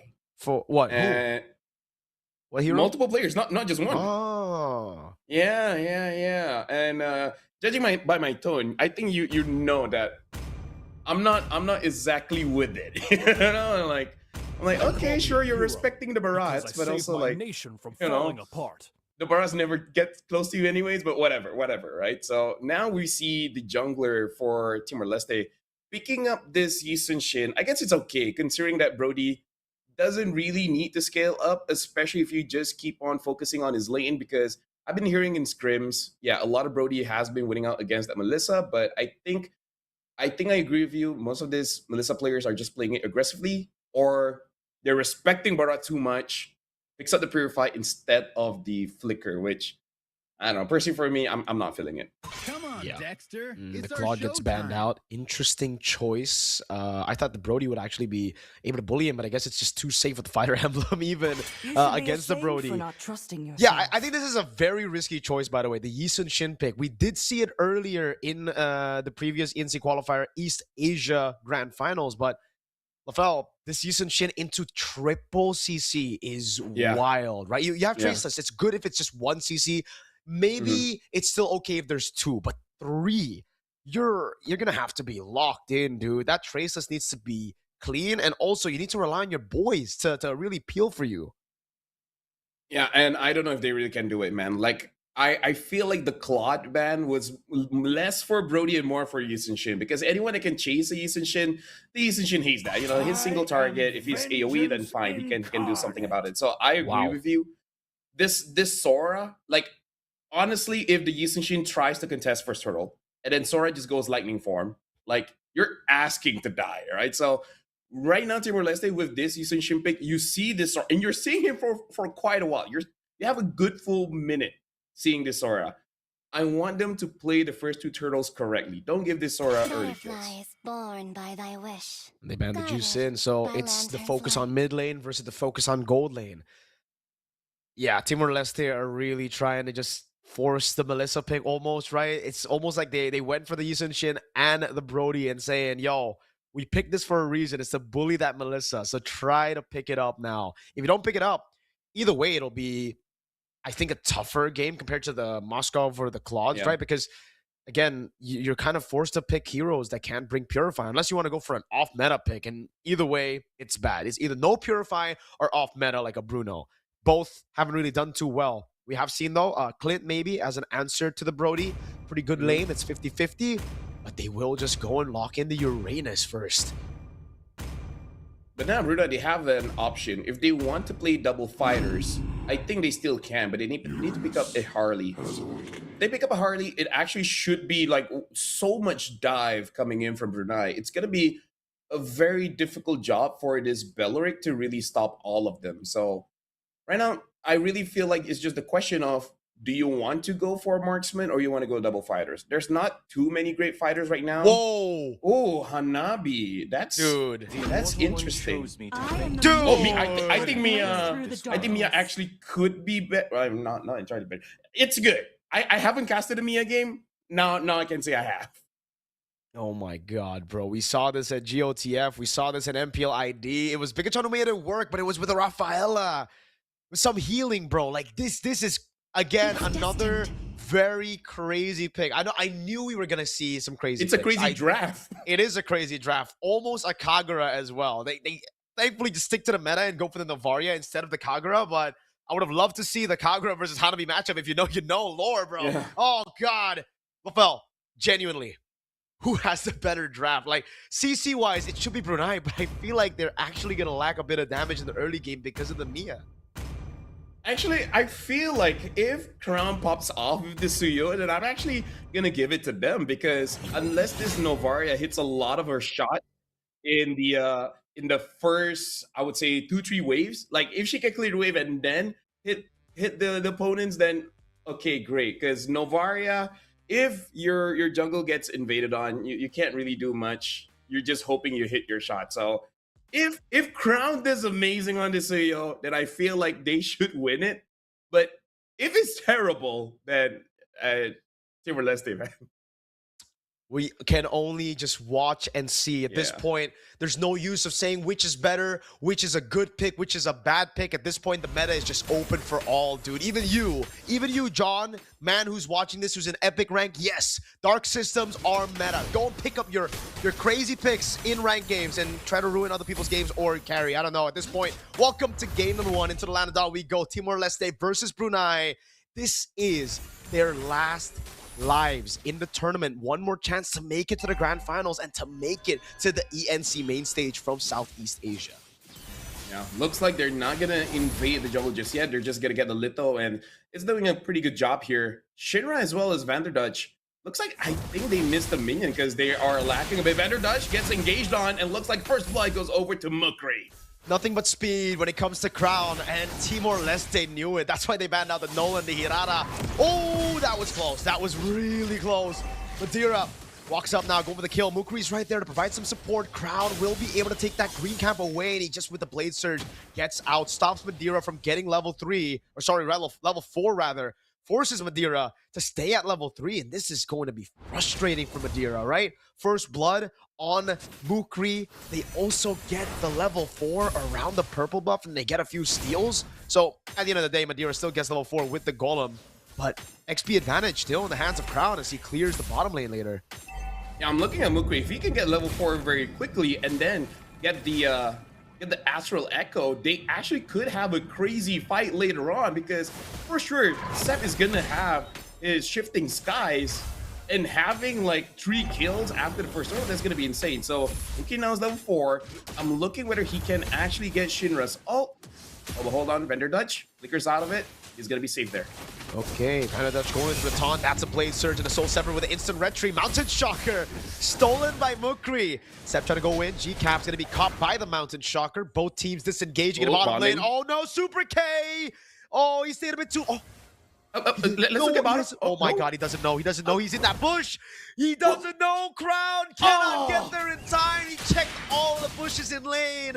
Oh my god, Super K gets out. Oh my god, it's like they can't see him. I mean, at least for me, it's starting to be nighttime, so yeah, vision is a bit blurry. I don't know how is it in Indo, but either ways, right now, at least I can say Timor-Leste, they avoided worst case scenario, because honestly, having that early advantage for Mukri, it could have been bad for Timor-Leste, because I can see many different ways Brunei can start the fight. So the fact that they could not find that engage is good for Timor-Leste, consider that Madeira should not be fighting. He should just be farming at this point, and the rest of his team just clear the waves. Stay out of trouble, gang. I agree, Ka. If we're going to be using that lingo, type, subpar, you know? Madeira. Usually you would expect him to be able to get a lead over the Suyo, but it's going to be so difficult, dude. When the turtle gets secured by the Suyo like that, and with the first blood and tempo around the map, not even a win in the Brody lane is kind of crazy. I don't know what Zenx has been able to do in that bottom lane, bro, but he traded equally against a Brody. He was able to almost get the Brody baited for a Suyo gank. Crown again waiting in the mid, but this time Timor-Leste, they've adapted. They've learned from that first blood not to just walk up in the mid lane knowing that there's a threat of the Suyo. Well, right now, looking at everyone has ults ready. So this second turtle, if Timor-Leste wants to fight it, they can. Astral Echo hits onto tree, set Mukri as well as G-Caps. And they're Dutch looking for an opportunity. He does have the flicker ready, but look at his Arena's taking quite a lot of damage. Looks like both teams, they're just itching for it. They're waiting for someone to press the trigger. They're just trying to bait out as many abilities as possible right now. The Sky Piercer picked up for Crown, so this is a big moment. They've already baited the Consecration and the Astral Echo. Now Vander Dutch walking up. Oh, 3-man Shifting Skies into the lockdown. Now he goes up into the air, and that's going to be Madeira with the steal. How did he find out with the retreat? Now the Fatal Links into Mukri. Mountain Shock going to full in all from Mukri, but it will be traded back as Super K gets on the board. It's a big double and a 4-1 trade in favor of Timor-Leste. Hold on, thanks. Able to get in the bush, Madeira. Oh, no damage, my guy. Now he's gonna be ran down by 2 tanks. Mia. Time gang. Okay, time gang. Flickers. Save. Oh my goodness. What did I just watch, Mirko? Like, that was a crazy engage by Sep, only to be ignored by the rest of his team. I understand the Uranus was on you, gang, but at times, you just gotta ignore the haters and go for that success. Your homeboy was there. He got 3. But engage was not perfect. And now Astral Echo hits on the tree. Uranus from behind. So I'm not gonna commit just yet. It's too much damage from Shinra. Dude, he's taking magic damage, physical damage, even emotional damage, as his teammates just didn't care about him when he went in solo. Sep's carrying a whole burden, man, right now. He goes with the Shifting Skies on Vander Dutch. Now that is a Fatal Links on 2-way. Did Shinra just walk into that? Muki with the Mountain Shocker throws it out. That's a tap, and Shinra gets to survive. Crown walks up, finds a double. That's a Sky Piercer that he has in his arsenal. So it's 20 stacks, and now it's going to be another kill. Triple 30 stacks. Super K gets on a killing spree, but unfortunately for him, he doesn't have the Sky Piercer. Well, you know, c'est la vie. But that was a good team fight coming in from Brunei. But also, that was a mistake coming in from Timor-Leste. I think they were just underestimating just because they were able to win out big in the previous turtle fights. They're like, they don't have enough damage. We should be fine, we should be cool. But then the damage coming in from Crown, from Mukri, like just the control is enough to be like, oh wait, we can't get out. This is in trouble. Oh, it's Sep able to pull someone in. Vanderdush catching onto Astral Echo onto multiple members of Brunei. He's trying to run away. Mukri is there. Vanderdush is all alone. Fiddlist hits onto one. Finds Shinra. Shinra is frozen right there. Still not dead just yet, though. Sep finally gets that kill. Shut down. Vanderdush gets crowned. That's a lot of Sky Piercer just being denied. And now Sharon goes forward to Mukri. Mukri has nowhere left to go. This Uranus can finally get the kill. Right now, Timor-Leste are back in the board. I had to refresh my screen for a bit. I don't know if this is a MOBA or a Battle Royale. Another fight in the mid lane. Oh my god, Zeng's almost taken down. Now the shifting skies up in the air. Uranus gets a marksman, but Sep gets two. A marksman and a roam. Now it's Super Chiron trying to push in this mid lane. 8-8. All the objectives just traded around. Now another 1v1 up top, I believe. Crown versus Madeira. Let's see it. It's going to be the Queller now with a Soul Sever. Mountain Shocker already used up. Crown missed it. And he gets away. All right. No more skirmish shit. Never mind. G-Caps walking up on Chiron. Chiron wants more smoke. Shinra throws out the Star Shatter. All right. Now, finally we get some time. Take a chill pill. And to see that basically the last 8 minutes didn't really matter too much. Only one turn has been taken. And there's not even a goal lead. Yeah. Why do it, Sep? You're the real G, man. W You're doing Sep. good, W Sep, man. Like this guy. He's a homeboy. This guy, he's eating. He is. I feel weird saying it like this. Anyway, He's Sep, eating? You're getting taunted, Sep. You're getting taunted again. Sep, get out of there. Looks like he's not able to. Oh, he is! Lightning form honored, and now G-Cap goes in. Will he be able to get the Fatal Links? And he gets two. And even get taunted. Vanderdush can't do much. Now Samasaran is caught. Double kill for Crown. More stacks for the Sky Piercer. All the while, Mia is up top. This elf girl is eating good. The elf girl's really eating good, man. Free farming up top. That was crazy right there, bro. Super K didn't move for a solid 3 seconds. It was a Fatal Links into the Wrath of the Dryad, into the Terrify coming in from Mukri. Imagine if Sep was there. Super K. Oh my god. This is why we said earlier in the drafts as well that it would just be a difficult game, a bad game for the Brody. It's not because Super K will be bad, performing bad in the lane or performing bad in the team fight. It's just, dude, when it inevitably happens that you get caught up, you're cooked. Now it's Vanderdush with the flicker out. Has a rather to dry it, but will be able to use it now. Madeira with the Mountain Shocker, Chain CC, Sep right there with G-Cap. Oh, what a pullback! That's Sep picking up the kill on Madeira, pulling it back onto Crown, but he falls as well. Now it's Mukri waiting in the bush for Shinra to walk up. Steals the Astral Echo. Now I'm not too sure about that. He gets shot with the Star Shatter as well. And he shoots out Astral Echo, so at least they get vision of 3 members, but not the fight you were expecting after Madeira fell. Oh yeah, for sure. Shinra, can you cancel it out? Unable to cancel out the recall. Right now, Timor-Leste, if you guys want to go back into the game here, Super K needs to be careful, same as Madeira. You guys already saw the draft coming in. Brunei has a lot of ways to just dash in and catch the damage dealers, man. Like, they really have to be careful. This is very dangerous. And now the Lord has been started up. The elf girl is up top again, ignoring her friends because she's like, y'all good, you guys got set the G. He can set it up for y'all. And now 5 members of Timor-Leste is here, but you know where G-Caps is. Oh my god. G-Caps is just waiting in the flanks. Yo, and elf girl K. getting free. Oh, unable to catch anyone there, but Shifting Skies finds one. And now Vanderdush able to taunt 2. Sep gets taken down. Shira gets G-Caps. The Lord is there. Crown steals it away, gets stunned up, and then gets shut down. But all the while, Elf Girl gets this inhibitor for free, Mirko. And he goes invis. Oh, the Astral Echo isn't in range. Zengs gets away as well. I'm not even trolling. I think if this is the playstyle, you might as well go Z-Long. That turret would have melted. Oh my goodness. I have no words to describe what we are watching right now.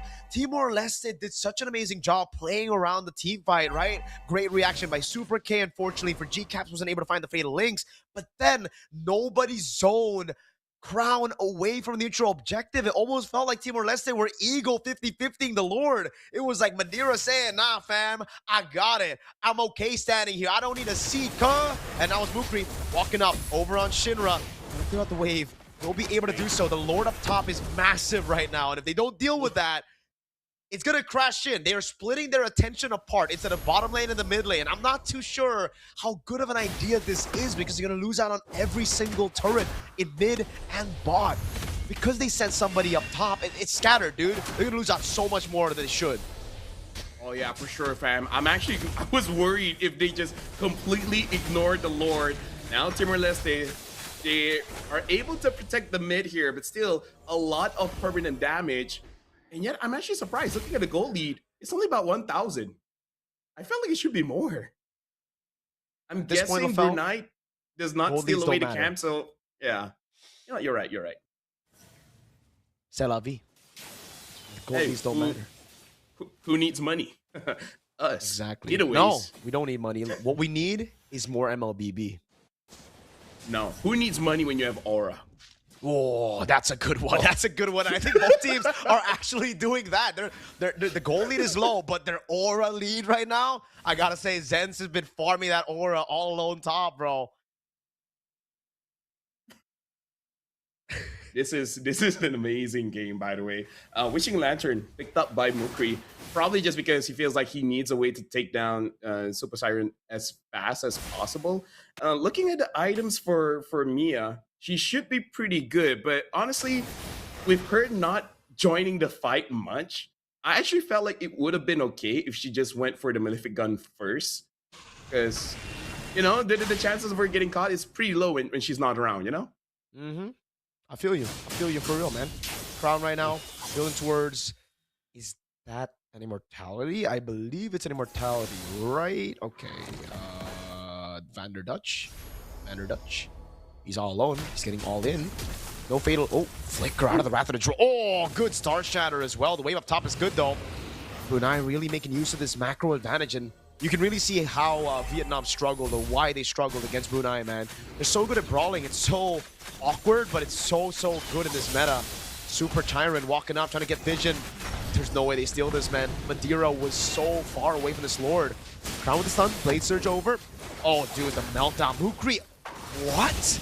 That's such a... Oh, Madeira! Able to get the traces now, but it's the fatal links. You can trace this out from one, but not from two. It's Crown. With the pickup now as Zanks goes into the back line. Oh, my goodness. He flickers in, and the Wind of Nature's right there, and he's able to dish out enough damage to take him down. But Super K's right there with the damage as well. Gets another. Double. Gonna go for the triple and bounce back. Oh my god, Super K! Nope, not enough. The glowing one burns him down. Now they're trying to brute force it. You gotta wait for the minions, buddies. Up top, they got the minions. I think they should be able to secure it unless Tyrant 1v3s. Well, their HP is actually pretty low, but with the Lord, they should be able to do it here. Looks like Brunei is going to be able to secure game number one. G-Caps is just tanking the crystal. Congratulations to Brunei winning the first game of this match. Victory! Congratulations indeed. What a chaotic game. That's the only way to put it. That was as chaotic as you would expect MLB being this patch to be. 14 minutes, 46 seconds, 16-15, no gold lead. They didn't even farm gold. They just farmed aura the entire game. And unfortunately for Timor-Leste, Brunei just got the dub right there, man. Zanks, I gotta say, that flicker into skill 2 Wind of Nature against the Brody and the Varia was the aura play of the day for me. Yeah. I think even he's surprised that he almost got one shot at by Shinra, but he's like, I got it, fam. I'm number 33, Brunei, Mia. I know the streets. I know what's gonna happen. I'm good, right? And honestly, Timor-Leste, I feel like going into the next game, they gotta protect their home. They gotta protect their turf. They can't just be letting Brunei get their turrets for free, right? They can get it, sure, but you gotta pay up. you got to pay up. Mukri, though, 40% damage in this one. He's doing quite a lot of heavy lifting here. He for sure did. That's crazy. 40% damage dealt from Mukri. I thought Crown was actually up there, but he was actually just an execute battle spell. You know what? I know what the idea is right now for Brunei, dude. Mukri is the main damage dealer, and all of the others are just battle spells. Crown is execute. Zenx is arrival. G-Caps and Sep, they're just two petrifies fool. Like Timor-Leste just weren't ready for that. They thought they had to get Zenx. They thought they had to get Crown. They thought they had to deal with the CC, but they forgot about Mukri. Oh, I see you, fam. I see you. I see you. So now Timor-Leste, what do they see? I hope they see that picking up the Brody early is just a bad matchup in this one, you know? Because like you said, and we even saw it in game as well, right? Like even with the Yi and Shin, you're able to trace this one, but then the next follow-up engage is going to happen, and then you're going to get caught anyway. So I feel like they need to respect the draft a little bit. Now that they see that Brunei, they have a lot of chase, right? This is something that you're like, okay, Brody is one of my best heroes, but being number one Brody of Timor-Leste should have given you enough games to be like, I don't like this guy, I don't like that guy, this guy can screw off. So maybe if you don't see those people, then you pick it up. You gotta be a bit more vocal with the picks, right? You want the Brody, so maybe you can have some of your players, some of your boys to ban out the Atlas, ban out the Valentina, ban out the Belleric. So we'll find out if they actually make that improvement in game number 2, but we're gonna get into a very short break before that.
With my new swag on, I'm dripping.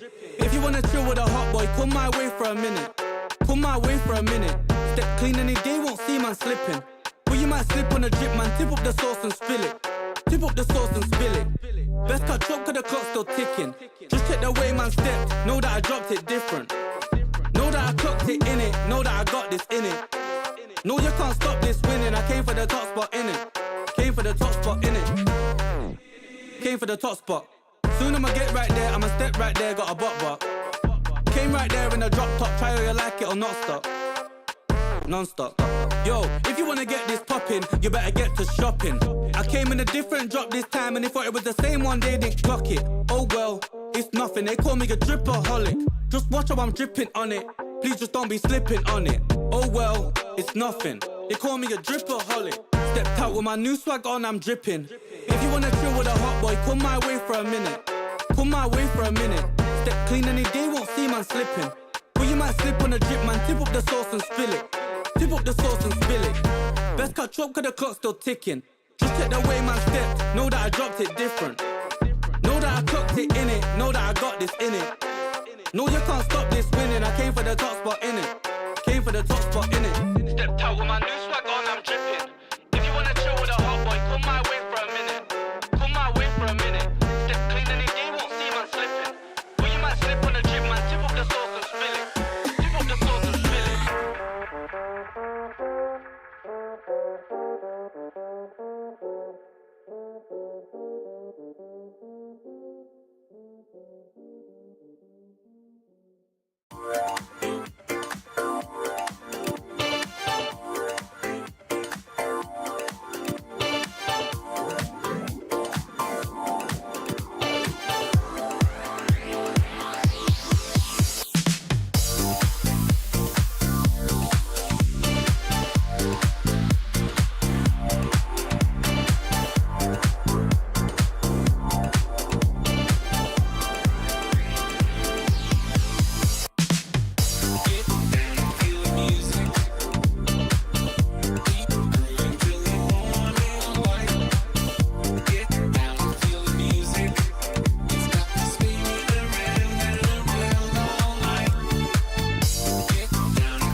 time, yeah. We on the way, we back in your city, we back.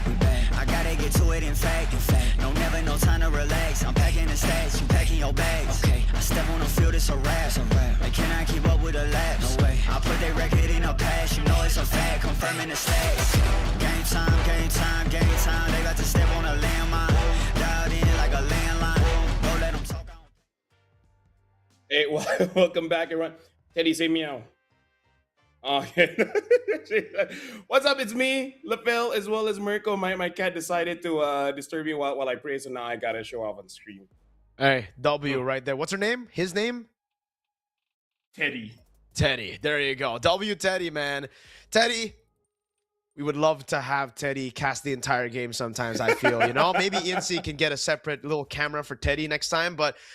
Bro, what a game. After that, I honestly don't know what to expect. We saw a Mia win, but not in a traditional way. Like, it was just split push Mia all around. It didn't really feel like he was even in any of the team fights at last, except for the final one where he flickered in forward. Yeah. I feel like because he wasn't involved, he's like, I gotta do this. I gotta represent. Speaking of represent, looks like Pakistan as well as Nepal, they are 1-1 right now. So what is up with this, Mirko? Like, everyone wants to go to ENC. Everyone is trying so hard. We might have full matches all the way. Hey, it was a dream for many of these countries, man, to actually, you know, represent their region, represent their country in a world stage event. And for the first time in forever, I'd say, in maybe for the first time in esports history, we actually have a platform for it. ENC is here. It's something that we've all dreamed of. It's something that we always had in the back of our minds saying, you know, what if we had like our own version of the World Cup, like the Esports World Cup, but for countries instead of orgs. Brunei and TLS, right now, it's their turn to see who makes it next, right? Vietnam already qualified, making it to the grand finals. Now it's one of them. Brunei coming off of a 3-2 reverse sweep, upper brackets. We thought maybe morale would be low, but they didn't play like it, LaFell. They played good. Yeah. I mean, like, talk about a time for ENC to be introduced when the meta is like this, right? It's not rigid, right? It's like whatever your playstyle is, you know, I feel like it's only the late game teams is gonna suffer. But other than that, right?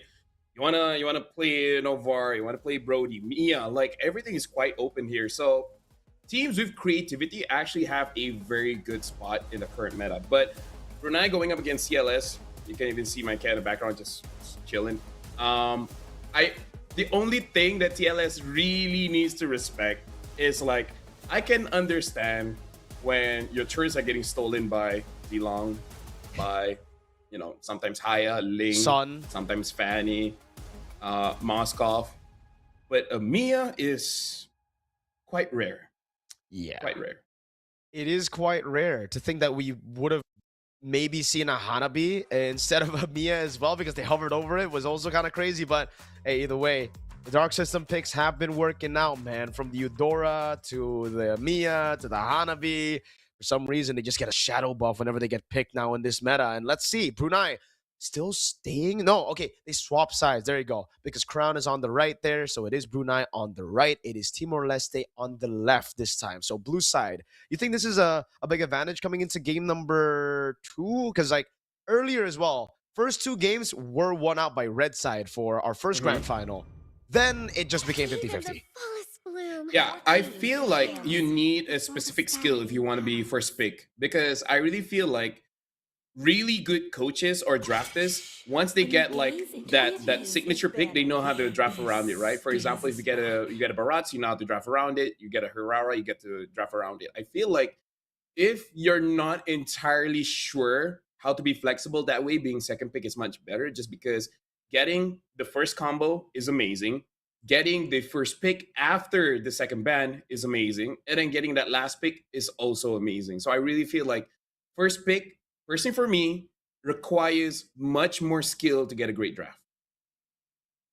Requires that brain power, man. And Brunei and Timor-Leste, they've been going band for band in that brain power department, not just the aura farming department. I like that, by the way. Actually, what? Going band for band? Going band for band. Yes, sir. Nolan still gets banned out. The Hirara. Thank you for catching that, Nolan. Let's see. Is it just the same? It really feels like Brunei have a standard, like, a punch for a punch. Your team is banned. And Timor-Leste as well, same They band. just have the template. They both have the template. They're literally going band for band, like same exact ones as game 1. So Freya for Brunei later, and then Marcel for Timor-Leste. It really feels like these ENC qualifier teams, they really know what they like and what they don't like. So, you know, W preference, W decision making, bro. They're quick with it. Yeah. W freedom of will free. You know what? Will Smith.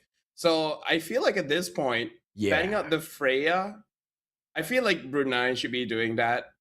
I don't know, can Timor-Leste use it or not? Because this time Timor-Leste, they're thinking about it. It's like, do we want to ban Marcel? We could get the Marcel. So they're banning out the Atlas. All right.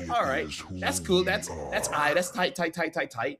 So Brunei, I feel like ban the Freya. And then Timor-Leste, it's all up to you. You want to first pick Uranus, Marcel, etc. This is why I say first pick, I feel like you require just a little bit more skill. Yeah. I really think Super K took our advice from last game, dude. It's like, be more vocal. And he literally just said, remember who you work for, fool. Ban that Atlas. Give me the Brody again. See what happens now. So Brunei might actually be thinking about that. I am a daughter of Northern Vale. I swear to protect it till But my again, last that breath. Brody is probably going to show. Not first pick, though. Please. If they win, you know what? If he gets first pick, I will get ready to crash out by today. You're going to But he crash won't, out he if won't. they. You won't. No, listen. You won't. Listen. You won't. Don't What? say what he can or can't do. Okay, he won't. Never mind. It's the Ooh. Valentina first pick still. Even though there's no Atlas, they still go Valentina. I'm guessing because the Marcel Belleric both have really big ult and it'll be solid anyways, right? Like, you get one or the other. But what if Brunei decides to take Brody away? What if they are like, yo, Super K, I see what you did there with the Atlas. Let me take that Brody. Yeah, and now, hey, maybe this time Seth. Oh my god. Oh my Oh god. my god. Bro, you know what? You are very Brunei. You called it. That was amazing. So now, Timor-Leste, do you want to go for the Barats? Do you want to go for the Uranus? Both are pretty good. And then maybe even take the Suyo away. Because Dude. then what's he going to use? Haya? Harley? Actually, there is quite a lot. I love Super K though, right? Like he doesn't get his pick and he instantly defaults to trolling. He picks hovers the Lolita. He's like, nah, guys, I'm done. It's literally like me when I don't get Hirara nowadays in the ranked games. I'm like, all right, guys, I'm just gonna play Lolita. Everybody for themselves. Or I'm gonna go back to playing Battle Royale. The MOBA's dead. As long as I don't get my pick, the MOBA's dead. But nah. It's a qualifier spot. They're trying to fight for ENC right now. Let's go. A main stage spot. They go for the Marcel and the Sora. Now, they're basically saying, you know what you did to our Brody, Ka? We're going to try to do the same thing to you. Eudora, though, gets picked up. Now, that's quite interesting. It feels like for the Sora, he should have a very easy time to catch both the Brody and the Eudora. But maybe Brunei are saying, if you want to catch us, you have to pick one. We're going to split so far apart that you have to choose one. Need some stitches? Yeah. I can help. This is basically Brunei saying that you're a cloud. But what's a cloud to lightning? Right? And then for Timor-Leste, they're looking at Brunei and be like, hey, you know that baddie called Benedetta? That's right, eye for an eye. I'm going to give you what you gave me. Although I do have to say, whenever I see a Marcel, it's always interesting because you can really make a cool play or you make one of those plays that gets onto TikTok, but not for the right reasons. That already happened in MPL Malaysia, by the way. Like the team had a 10K gold lead, and then a very bad Marcel ult, making it so that their team can't run away. Was it Team Flash? Yes. Okay. Yes. I like how I didn't watch a single funny. MPL Malaysia game, but you And say you throw know. and you say 10K gold lead and throw, and I'm like, yeah, it's probably Flash. That says a lot about that says a lot about them, but yeah, I guess that's like their signature now. Thing is though, you get clouds, we get lightning. Don't really work, Lafel, because like Sora technically got both cloud and lightning. Okay, fine. But she's a baddie, right? He is A goodie. charming. Oh, I would say Sora's charming. you don't want to go like opposites, baddie goodie. You know what? Sure. You know what? You're my cousin. So yeah, let's go for that. Let's go. The Arlet gets banned out as well, and Arlet actually does really well against the Sora with the Atlas too. But you know what? There's something else that does well against both. The Phoveus, right? Both Valentina and Sora. Phoveus pretty good. We haven't seen the Phoveus in a while, but I have a feeling, man, with all these dashes, with all these reliant on dashes heroes. Never mind. It's going to be Eason Shin again, fam. Wow. This time, think about Brunei. They literally took the two main carries from Timor-Leste in game one. They said, nah, bro. You try to play the Brody and the Eason Shin, I will try to give you a tutorial. And this is real. Like, you know what? I'm going to show you how it's done, right? I'm going to be the good guy. I'm going to be the big bro. Tell him. I'm going to be the big bro. Yo, sit down, get to class, because Mr. Teacher Man is here. Or Madam Teacher Woman is here. Not gonna Yes, sir. discriminate. Equality. That's what we're in here for, right? Equality. So far. Oh, dude, no way. No. No way. No nah, way. Nah. Wait, This is wild right now, Wait, bro. are we? Wait, is this a visual bug? Like, you know, like, Are the names is it mixed actually up? the different teams? Oh What's going my. on? Bro, I don't even know what to say right now, dude. It's like Timor-Leste saw that Brunei wanted to be the teacher, so Timor-Leste, instead of sitting down like a good boy to be the student, they wanted to be teachers too. This is a teacher versus teacher battle. It's about who plays the comp better, right? Because if Timor-Leste plays it and wins, they're basically going to say, bro, y'all are pretty bad. Y'all just got a good draft. But if Brunei wins, Yeah. Brunei says, yo, y'all pretty bad. This is how it's done. Or Timor-Leste is like, if you can't beat them, join them, right? Hey, they got a Maybe. pretty good draft. How about we just follow? And then imagine how funny it would be if Super K also never joins the fight. Oh my God. He just finishes the entire way. And then Brunei also does nothing to stop it. It's a bit too meta. I mean- It's a bit too meta to think about that, bro. 2-5 hit. 2-5. My puny Malaysian brain can't comprehend. Oh my God, LaFell. I think Super K went Inspire. Six went Yeah. Flicker. So that's the difference right there. The difference in He wants to be the priority. lead. One tries to escape, right? One tries to flicker and get an aura farm moment. The other just wants to be quick. Hey, some people want to be quick, some people don't. Looks like Super K, he wants that. He wants that speed. He wants to be known. He wants us to scream his name. Mm-hmm. Super K. Super K. That's a preview. I'm so glad that Vietnam didn't get thrown down into the lower brackets because, you know, they're veteran players, but also it's hard to really hype up. yeah. Anyways, Although I that's have a to game say- too. Yeah, if you want to say Super K, you have to be very specific on the K. Anyways, right now, G-Caps as well as Mukri, they're clearing the wave. All good, fam. Mukri level 2. Shinra and Vanderdutch not being all that aggressive just yet. Yeah. That's fair. So, you know that the Belric and Eudora can actually do so much damage if you just walk up and you get taunted. Ground though, whoa! Level 2 gang, that is unfair, my guy. Super K did not get that treatment earlier. He had to stay in the lane. 1v1 against this Mia. This is already a no. Oh my God, this is the punishment. Look at the Suyo! Madeira! On! Oh my god, Grand Theft Orange. Shout out to you. Anyways, right now, Vanderdutch, he's just there, checking the scenery out, taking some pictures, be like, I see a good tree. Now my Instagram peeps will see the good tree. And now, everywhere looks like all is good. All is good. Some things are taken, and some things will be noticed later on. Which now Crown is noticed. He's like, oh gosh darn it. I'm sure that's what he says. Gosh darn it. Yeah, I'm sure that's what he said when he didn't see his orange, like, oh, In gosh English darn it. or in their own language? Aduhai dini. Is that what they? Is No, that? gosh. Is that not Malayu? Yeah, Brunei uses Bahasa as well. Oh, dude, I didn't know that, man. That's the more And you know Timor-Leste right is there. close to Indo. So, Yeah, you know. Timor-Leste was yes. Yeah, I know. I know history. Yeah. Yeah. Historically, yes, but Hey, now I they're didn't know- part of hey, Asian. That's true. More fun, dude. ASEAN. This is just dirty. Timor-Leste, Super K. Oh, this is truly Super K. Look at the bottom lane. They're all just ganking Super K.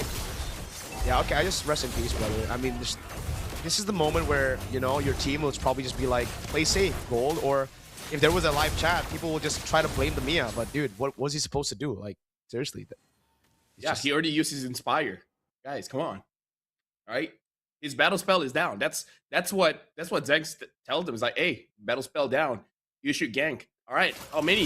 Exactly. All right, so they come down. Oh, Mokri gets frozen in time and then gets taken down by Madeira. And now G-Caps is there. And he's like,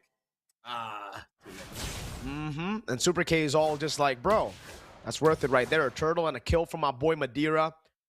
Easy peasy, folks. Now, it's all about building. Oh, Zan's getting ganked. Oh, goes for the smooch. On the turret, the Queller lands as well. Turtle of memory. Oh, Super K is going to be careful. Gets hit by the turret once. He shoves in the wave. Zang's going to stay in lane now, and that actually might give Shinra an opportunity to get the Thunder's Wrath down. Hold on. Dutch with a walk up. Now Shinra. Oh, Thunder's Wrath another try. It's still Shinra able to pick up the kill onto the Brody. Now it's Crown with the rotation onto Dutch. He's going to go down. Crown picks up the kill. Back to 2 for 2 on the board. I feel like that was just a little bit too personal because like Super K is like 4 men ganked me.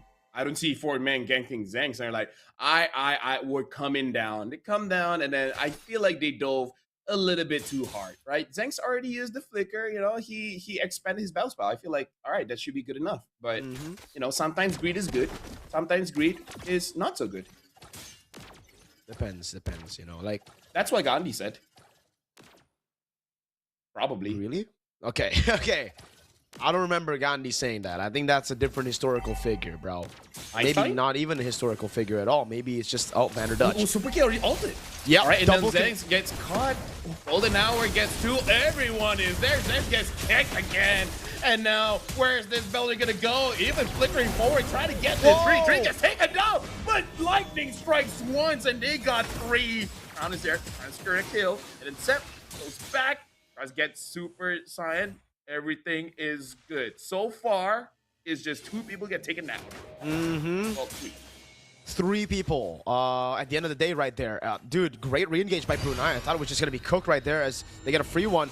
Step in the bottom lane, clearing out the wave. 3 members trying to gank the Blazer. Didn't actually land. Madeira held it for a bit too long, and it actually cancels. And all this time wasted in the bottom lane gives Brunei the advantage on tempo to get the turtle. So this is just such an awkward game of MLBB so far. He's just, oh my god, Dutch tries to go for the walk up to lethal ignition. He gets the reach in with the Poly Star Moon. Lands straight on his face. Now it's Zeng's in the mid lane, trying to go for the siege. Shinra, gotta be careful, buddy. That's another stun with the ball lightning. Shinra just walks up and catches the Thorn Apart memory, fool. Oh my goodness, right now, Brunei, they really are being the teachers. Be like, guys, this is how you use this draft. First of all, that flicker, that's a great spell. You know, in case someone ganks you, you're able to survive. But this is the kind of aggression that's good, but almost like Timor-Leste is not seeing this coming. Because they're like, wait, I didn't know you could do this? Oh my god, that lightning, bro. And now, Mukri dashes away. No more mana. I think he's dead. And it looks like he's going to get taken down by Super Siren. Oh god, Super Siren is going to go down. Oh no, play safe, gold lane. He has his ult, so it's okay. Up top, it's a 1v1 now. Crown holding the wave against Madeira. Both of the junglers are now XP laners, taking control of it. Oh my god, almost a solo kill on Madeira up top. He has to use everything to get away, and I think this is going to be a free turret. Wait, this Esmeralda's shoving in mid. They're completely losing the plot, man. Hey, you know what? First of all, I always love it whenever there's a jungle 1v1. Because you know that's just a straight up ego fight, right? Yep. And yeah, Timor-Leste, the turrets are very important to protect your jungle. And your jungle is pretty important for Madeira. So I feel like as much as you want to protect your friends, sometimes you got to trust your friends. Be like, you okay, right? You can 1v4. Yep. I trust you, fam. You did that last Tuesday. And there are 2 Fs that you could use there, you know. Sometimes you gotta just F your friends. Either you trust your friends, you forget your friends, or you become you force your friends to fight with you. And in this situation, it's more of forgetting your friends because wait, they're ganking the Esmeralda, the Purify out. He gets caught, but the Wrath of Drive was already used up. Sep. This is the moment where you try to forget your friends, right? Because Sep is up there 1v4ing. He's actually doing a good job, buying so much time. He survives! Sep is... Oh my god! A flicker from Siren. But again, this is where you forget your friends. You leave him dead up top, and you get a tier 2 and say it was worth it, fam. Dude, this is why I'm an analyst. I already know the comms. I mean, like, you did that last week. You can 1v4, right? Sep, come on, Sep. Come on. It's the last game, bro. You can 1v4. Yeah, and he did that, and then now they can do it. By the way, Mia is pushing up top, so right now the prophecy, Mirko, is proving itself to be true. Oh, what prophecy? Dutch, hold on, shift these guys. Oh, the combo with the Blade Surge as well. You shouldn't talk about prophecies, man. Right as you do, it's TLS coming back, finding a play with the conceal. It's Super Chiron now, punching down on the ground. Zenks was the only survivor in that skirmish. Crown recalled, so Mukri and G-Caps had to just take that sacrificial death. And right now, it looks like they're gonna get the bottom turret here. Crown gets founded out. Okay, at least he gets his buff. I actually thought the Marcel caught it. And now, look at the Esmeralda. Esmeralda chasing after the CEO. Girls, this is what you need to do. If you found a guy you like, chase after him. But give him some space, like what Sepp is doing. You show you're interested, and then you back off. That's a strategy right there, you know. Sometimes you just got to get these life lessons from casters who cast MOBB. Look at this. But sometimes when you try to, you know, chase, then people just gank you in an alley. Sepp, feeling it. Oh my god, never mind. It's all planned. Sepp is just better right there. He just goes up against 4. The whole team this time didn't forget their friends. Went in together with Sepp. Marco, the lesson here is that even if you like a girl and you chase, you don't have to chase too hard.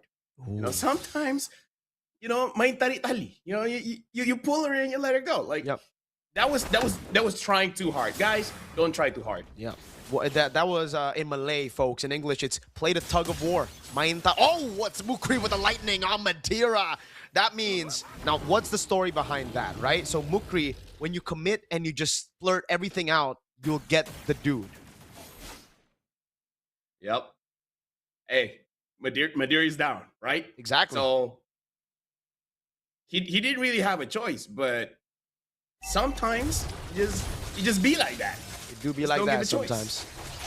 Like, it's all that. And, you know, so for Sepp, he's going to get a chastised pauldron. I think he's done chasing. His chasing days are over. Now, it's time to end it, bro. Maybe that chase worked earlier. They got together, and sometimes it don't work out. So. Well, G-Caps right now, all alone, gets terrified. And now even forcing out the flicker from Shinra. Don't know if that's fully necessary or not.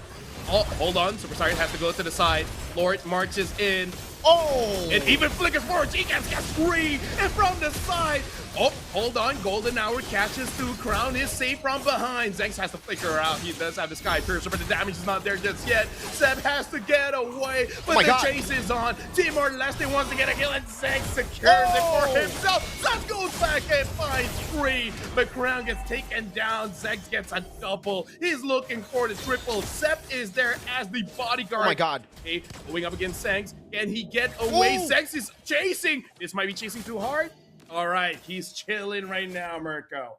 Be like Zanx. He knows when to go back, when to chase even further. Now he goes for the orange buff. He doesn't lock himself into one. He finds the targets as they walk into him. Look at this. He sees Super K. Now he doesn't. Boom! Super K straight into his demise. Another stack on the Sky Piercer. Now I believe it's 40 or 30 stacks on that Sky Piercer. Zanx is an absolute beast on the Brody, really showing how it's supposed to be done on the Brody right now. Super K was not able to see that coming. Now in the bottom lane, they go for the siege onto the baser. They go again, but we're on Madeira, who's gonna go for the clear. It's again the Wrath of the Dryad locking him down and into the burst. Oh my god. Zanx with the unstoppable. That means that's 50 stacks on the Sky Piercer, bruh. I believe it's 40 because I think he got 2 kills. But either way, that don't matter, bro. Numbers are suggestions. And now Sepp suggests his team to back off. 30 seconds, the Lord's coming. By that time, if Timor-Leste wants to fight, come in here, bro. We know how to fight around the Lord. And looking at the items here, look at the damage being dished out. Right now, Crown having that 100 strike. Beautiful penetration. BOD, straight up muscles, right? Just raw damage. And then endless battle. You battle endlessly. There you go. That is true. That is true. You will be able to fight for a bit longer with the endless battle, right? I think maybe that's, I don't know. I might be wrong, but maybe that's why Muton named it Endless Battle. Come on, with the lightning truncheon, right? That Shinra has, he's truncheoning, right? You get what I'm saying? I see the vision. I see the vision right now, right? Except with the chastised pauldron, he's chastised in the pauldron. There you go. Now you're on it. Now you're a librarian, right? So with the difference of gold that Brunei has right now, with the kill difference, it's really not that much. But the dangerous thing about Brunei is that they have different, what do you call this? Damage profiles. Burst in magic, burst in physical, and then Crown, he's for that extended fight. It's very difficult for Timor-Leste to really fight around this. I agree. It's just, they don't really have a composition to clear the waves either, right? Like, it's a Valentina and even a Mia. At this point, he should already have enough items to deal with waves, but unlike game number 1, it's not really a split push Mia. Vander Dutch walking up against Zenks.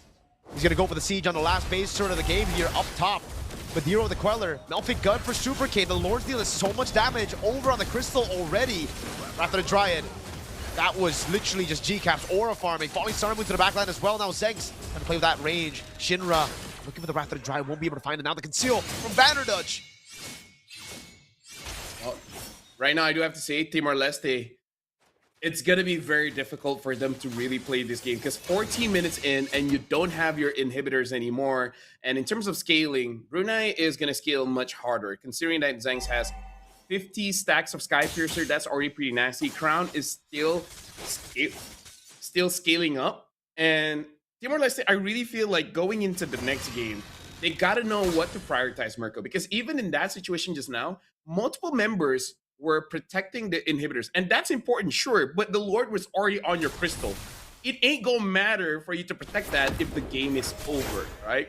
For Siren, finds Sep, and it looks like Timor-Leste, they might be waiting for some kind of gank, but will we see a 1v1 here between Madeira as well as Crown? Maybe you can try. Madeira gets away. Okay. It's just playing it safe again. They're trying to scale here for Super K. Would love to see the items right now to see exactly how much they've scaled, how much, if Super K is even ready, that's the question, to go for the skirmish. What build he went for as well, right? Is it the crit build? It is. Oh, it is crit build. Yeah, earlier was it attack speed? Because usually we see attack speed. Okay, maybe he just went for the wrong build here, but we'll see. Against these frontliners. Oh, Mukri! Able to find the massive play. Now it's the golden hour. Zenks is able to pick up the Marcel. It's another pickoff here as that's a shutdown for Crown, and they're going to go straight for the base now. A Super K with a fly. Oh, he's able to buy so much time, but in the end, it's Zenks with the Wind of Nature to pick up the triple, and it's a wipeout against Timor-Leste. Brunei 2-0 up. It's match point and a game away to secure a grand final rematch against Vietnam. Congratulations to Brunei. It's not over just yet. It is a best of 5, but starting off with 2-0 must feel great. If you get reverse sweep, that must feel awful. So let's hope that does not happen. That already happened once today, Mirko.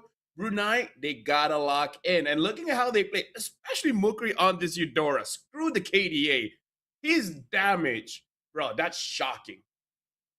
That is shocking for sure, man. And this time, Mr. Teacher Man Brunei were able to do it. Lafel, they chose the same heroes, at least the carries here. And Timor-Leste tried to replicate the success that Brunei had with the Suyo and the Mia, but they just weren't able to do it. Unfortunately for them, it is Brunei who have beaten them on both these compositions. So Timor-Leste, they might have to look for a different angle, a different approach to game number 3, or they might suffer the same fate here. 11-17, it is just unfortunate as we saw the siege towards the end. Yeah, not enough damage at all from Super K, even with the Berserker's Fury. Yeah, the true damage wasn't enough to get through the Wind of Nature. We'll see exactly how much damage they dealt very, very soon. I think for me, they just can't get past Sep, dude. And oh god, right as I say that, number 1 most damage is actually Sep as well on the Esmeralda. Yeah, I mean, like, he's been doing quite a good job to interact with the opponents. And Super K only doing 44,000. It's less than I thought, but I'm more worried looking at everyone else's damage. It's barely there, despite Sep always being in their face, right? I feel like because you always have a tanky hero in front of you, I would assume you would do a lot of damage, unless the damage against the shield is just not calculated in the system, and that's why. But still, yeah, right now for Timor-Leste, I feel like they just haven't gotten the right idea just yet of what kind of play they should really do. Because even Super K, like, I'm not a gold laner, I don't play Mia, so I'm honestly, like, this is a genuine question. I do not know what's the best build for her. Either the Demon Hut Sword or the Berserker Fury route, right? So I'm not entirely sure whether his build is right or not. Yeah, we've seen so far more Trinity builds in this meta. Like Iman, when he first used it in GOTF as well, it was with the triple attack speed item. Demon Hunter, yeah. It does seem like that is the better way to build it. But I guess we'll find out as we get more Mia games, because right now I think we've only had, 3 total Mia games. So there's obviously a lot more room for that, the data pool to grow for the Mia. But yeah, for now, it really just seems like Brody might be the best pick in the gold lane, dude. This was first phase picked in a couple of the games, even for Hong Kong, China versus Korea, and it just ended up winning the game. Personally, for me, I'm okay with glazing Brody because he hasn't been around for a while. But Sep is really showing up. Like, he's that guy. He is him or her. Her is she. She is he. She is her. What? Right, there you go. It's a boom bang bada bing kind of moment, man, and we will see the boom bang bada bing, because big question is, Brunei, they're always leading 2-0, but can they close it out? We'll find out the answer to that question after this break. Feel the heat. We do it so naturally. Don't stop, let the speakers pop. Boom, boom, boom, for the bass drum drop. Shake your body, baby, give it up. Tonight, that's what I want. Baby, I got the fire. If you get down, no wasting my time, 'cause I don't let you down. See me burning it up. I'm getting hot now. I'm lighting it up.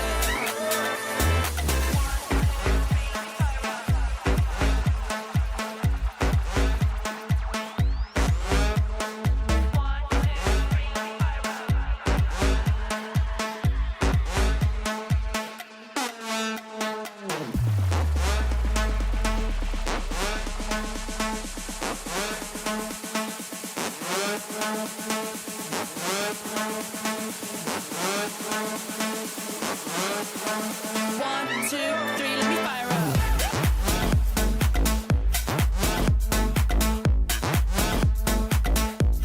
Let me fire up.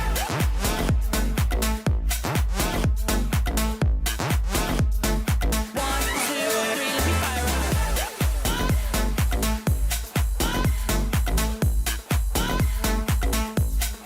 Let me fire up.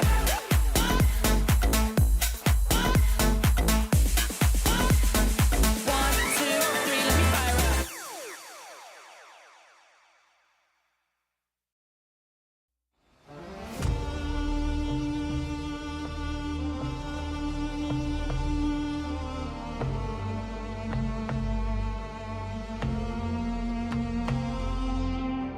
You're the core of all my craving, the chord that I just resonate with. I'd rather die than let it fade out. 'Cause you make my night a little brighter, the heavy days a little lighter. I'll be with you down to the wire. You are the spark to my fire.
The road to ENC continues as right now we are still in the best of 5. Brunei going up against Timor-Leste, where for now, Brunei is looking amazing. They already have a 2-0, but they were reverse swept earlier against Vietnam. They're hoping not to have that happen with Timor-Leste. My name is Fel. Alongside me is Mirko. So far, the game has been pretty fun. I think there's no other way to put it. It's just been pretty fun, pretty entertaining. Both teams have, decided for some reason to go with mirror matchups just on different sides of the map for game number 2. After seeing a Mia Suyo on Brunei and Timor-Leste with a Brody and Yisun Wait.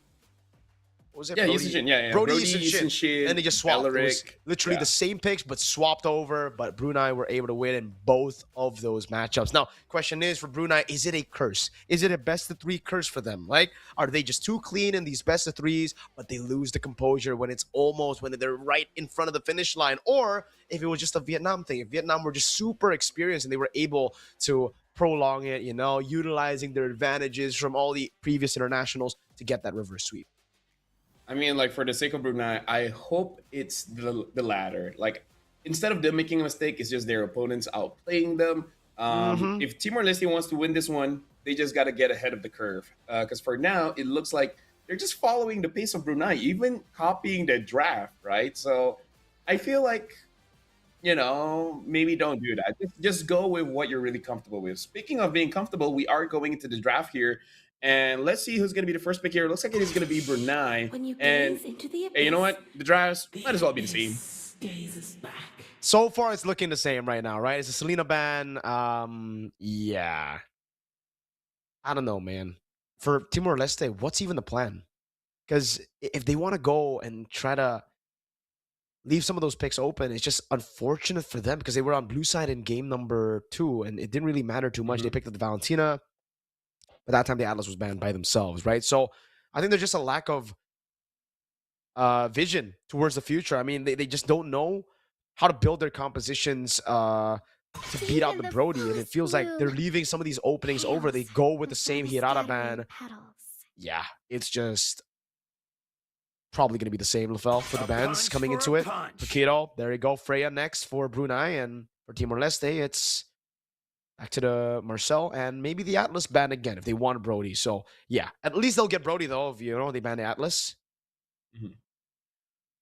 Honestly, I think you just, sum it up perfectly. Right now, they just don't have a vision for the future. It's like they roughly know what's the first 2 things they want to do, but then they don't know what's the rest that's going to happen. Because if they want to spice up the draft, you can ban out the Valentina. Right, ban out the Valentina and then, ban out the Freya. There's going to be quite a few things open that you can contest for. But judging by this game, Mirko, I really don't know what are they chasing for. Like, we had multiple games. People are chasing after the Melissa. This game ignored. Chase after Uranus. This game ignored. Barats ignored. The hot pick for both teams is going to be that Brody. So it should be better for Timor-Leste because I think it's very unlikely for a Brody to be first pick. But I feel like they should punish that Brody, right? Both teams have shown they played Brody a lot, so they should know what Brody doesn't like. Yeah, and I think Brunei are the ones that have actually been able to punish the Brody. Unfortunately for Timor-Leste, they weren't able to. They didn't have enough CC. They didn't have enough catch to really deal with the Brody in game number 2, and it just gave Brody free lane. So much more pressure. Mia wasn't even able to deal with it. So at least now Timor-Leste try to replicate the same kind of draft. The thing is, I am not even joking. Brunei might actually just first pick Brody, knowing that they ban out the Atlas again. It almost seems like Timor-Leste want to get back on Super K's signature pick. Never mind. Never mind. They're having the Valeric. Never mind. Lol. GG. So is this going to be Valentina Brody? Should be the Valentina Brody. On paper, it makes sense. You take the Wrath of the Dryad. Yep. Should just be it, right? Yeah. Because if they go for Marcel here, it's kind of unnecessary. They can go Marcel Red 3. Because Marcel in the previous game didn't look all that great. I can see them not picking Valentina because maybe Shinra's just not comfortable. Oh, they just picked up Yusun Brody. Will we see an early Claude here to just screw with the Sora? So Valentina or Claude, and then you're good.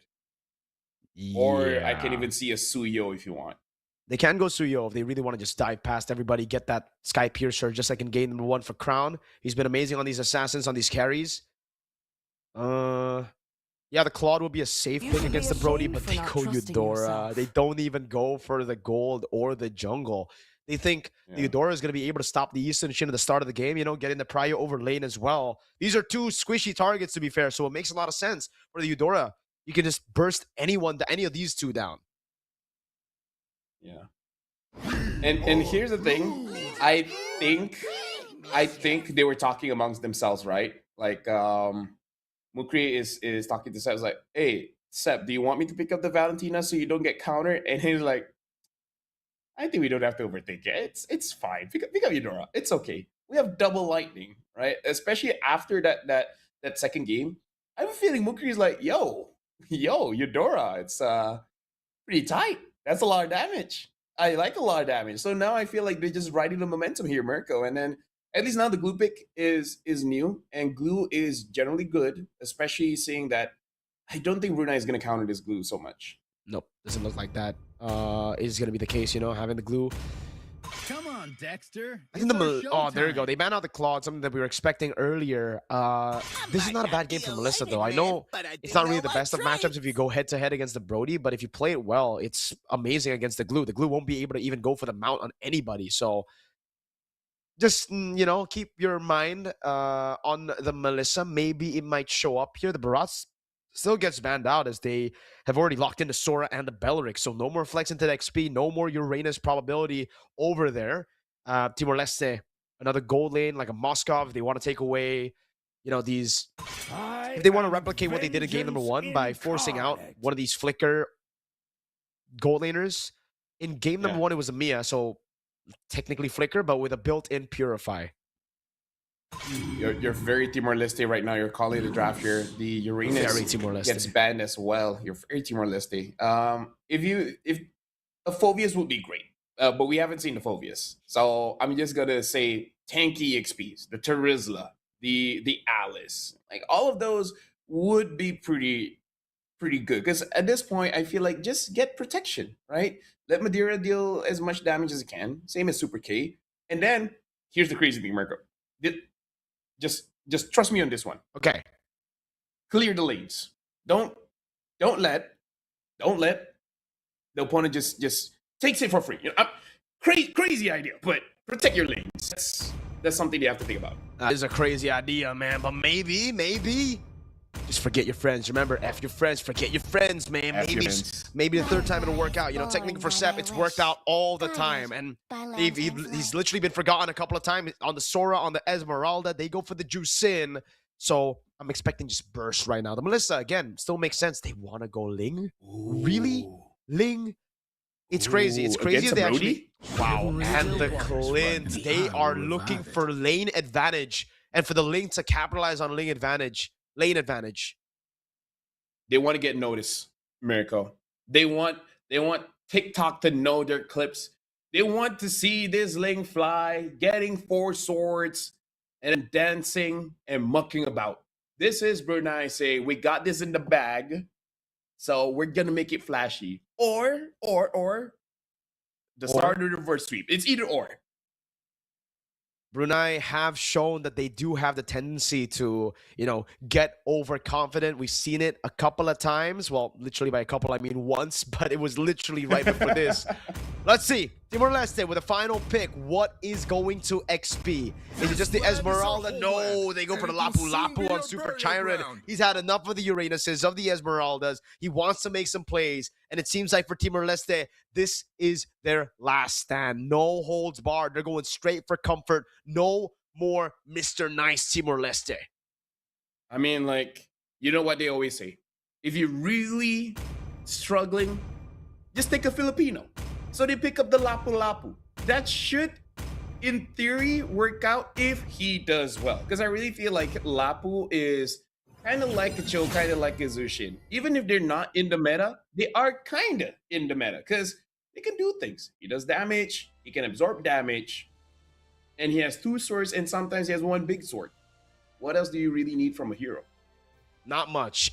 That's all you need, you know? Big swords, big items, get the lead early, crack the crystal. It's a very simple game as long as you know, actually break the crystal. But some people decide to hit the minions or go for kills when they can hit the crystal. So, you know, it's really up to the players if they want to make it difficult or easy. But this time, it's elimination they're fighting for, right? Whoever loses this, there's no more lives. And for Timor-Leste, it is now or never. It is match point for Brunei as they try to make it back to a rematch against the team, Vietnam, who put them down in the reverse sweep fashion, Fel. I mean, like, here's the thing, Mirko. Some people are actually addicted to cortisol. Like, they like feeling stress. Ooh. Because not everyone can be like Tom Holland, right? He's living life on the easy mode. Some people, they are like bait. They were born in the darkness. So when they're having a good time, they're uncomfortable. So they just sometimes have to make it hard for themselves. Because no one is going to help. I see the vision, and honestly, especially considering, you know, I can relate with that. You know, my goats always make it difficult for themselves. Exactly. There you go. Maybe that's the reason they're champions. Yeah. They had a difficult time growing up, and they want to keep it that way. Right? Now, freezing the wave here. I like it. That's masculinity. That's what I always say to like my neighbors. Yeah. And they're like, why are you here? I'm like, you're right, I should go.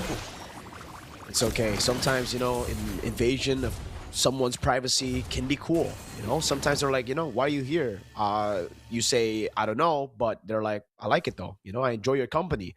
But right now, it does feel like Timor-Leste, they haven't really been able to utilize the mid control to do that, Lafel, to do what you just did. Invade Brunei's privacy. You know, with the Ling, you need to try to bully him in his own jungle. You can't let him farm up for free. Well, Crown is about to hit level 4 here. The turtle is going to be there. It looks like Brunei, they might actually want to try to fight this one. Mukri already dishing quite a bit of damage onto Shinra. And Timor-Leste, they are trying their best to like freeze this wave. But I'm not even entirely sure whether it's 100% effective or not. I mean, I guess Mukri is not level 3, so I guess it has been working out quite well.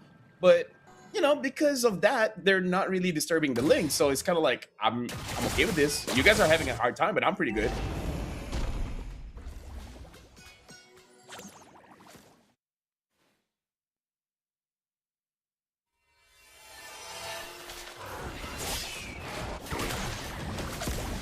Yeah, for sure. Now, even opening up the vision, Madera sees this. He knows that this is going to be pretty free.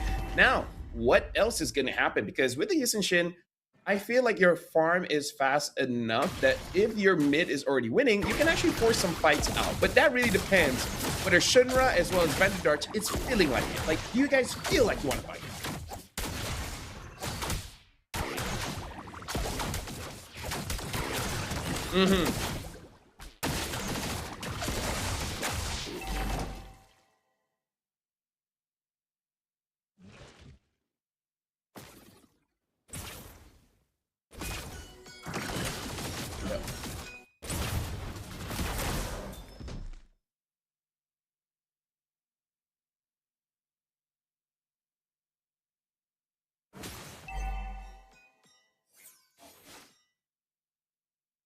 I do have to say though, Mirko, I feel like what happened just now between GCaps as well as Vanderdutch, it is lore accurate. I can actually see Patrick 1v1ing a tree. Bang, right? Like you just see it. You know there's one episode where he probably does it. Finds a tree underwater that fights back. But now look at this, 4 members of Brunei. They're marching forward, even flickering forward, gets 2, force out to Purify, and gets Vanderdush down. First blood over to Mukri. Madera is there, did not hit the turtle boat. Somehow we just see Brunei, they really wanted that fight. And again, it's Mukri who's on the board in game number 1. Remember, there was a lot of carries on the side, even in the jungle, but the main damage dealer was Mukri on the Valentina, and here again, it seems like they just rely on Mukri down below. Some of the lightning form still going to be taken down by that bravest fighter of Super Tyrant. Those slashes coming down handy. This chap will fall. This again for Timor-Leste. It is tempo over Brunei in XP. Yeah, and I really feel like this is Shire just just showing his frustration. Is like, you know what, give me something with damage. I can take care of Seth. He's been doing well. Oh, look at the gold lane. Looks like they're ganking Zeng's. Nowhere for him to go. Oh my but God. he's still surviving. Gets taunted. Mookie secures the kill for himself. This Brunei, they're protecting Zeng's well here, Mirko. They're doing so well. Shifting Skies now is going to be Sep trying to zone them in the back. Mookie with the stun over Super Chiron. Now the Bravest Fighter is well. Proud making his way over to the skirmish now. Going to go for the Divine Flame and the Red Tree. But it's one up on Madeira. It's still Super Chiron alone. Getting the stun now as Super K with the rotation comes around and is able to pick up the kill on Sep. That makes it a big double for Timor-Leste. And I gotta say, I feel like, honestly, Crown could have actually gone for the 5. He's looking at his energy, and I feel like it is going to be enough, at least for him to poke some of the members of Timor-Leste, because maybe he can get a kill. Even if it didn't, at least he might get an assist. So I just feel like that's a wasted opportunity. And Mirko, look at this. Timor-Leste, they're the first one to get a turret. Are they doing it? Are they starting the reverse sweep here? Oh, that might be the case there. Good deny on the gold crab as well. Brunei, they've been in this position before. Now, if they lose after getting match point, just like they did against Vietnam, it might just be the flashbacks that they don't want to see, you know? It can literally bring them back to the past. Maybe that high cortisol build wasn't really the best angle to go for, but we'll see. It's still not over. Timor-Leste have a 2,000 goal lead. They're converting on objectives really well. In the bottom lane, it's the Brody, Super K on the turret. A mount down on the GCap, bringing him back into Shinra, now with the Lantern Flare as well, but GCap still holding on to the Wrath of the Dryad, pops it in, but a tournament of memory takes him down. A big killing spree as Super Chiron uses the Bravest Fighter to zone, and Crown can only just clear up Pop, looking for a trade on that tier 1. And now look at this, Timor-Leste getting the second turret. Crown goes up top, tries to farm up as much as he can. At 6 minutes of the game, I feel like he should be 1.5 items. The question is, what is going to be the first item? It usually is the Berserker Fury, but based on today, you know, some people might get creative. How creative can you get, though? Okay, it is Berserker. Okay. Yeah, second should be the Haas Claw, so it's the classic Ling build. Hunter Strike into the War Axe, also classic for Madeira, and no Sky Piercer. Super K actually going to go for the Malefic Gun first. I think it's a missed opportunity, honestly, right? He should by now, if he didn't go for the Malefic Gun, if he went have to see straight to Sky Piercer, I think he should have already gotten 2 stacks, but Malefic Gun is safer. It is more of the orthodox build, where the Dryad lands onto the blue. Mookie with the Ball Lightning and the Thunder's Wrath. Now GCat's going to be stunned up, but Sep is able to go. Oh my God! Going into the backline. Super K taking low. Defiant Blade from Crowd. Able to go for 2 kills. That's a big double now as he goes for more plays on Madeira. Classic crazy mechanics here. But the killing spree from Madeira saves him.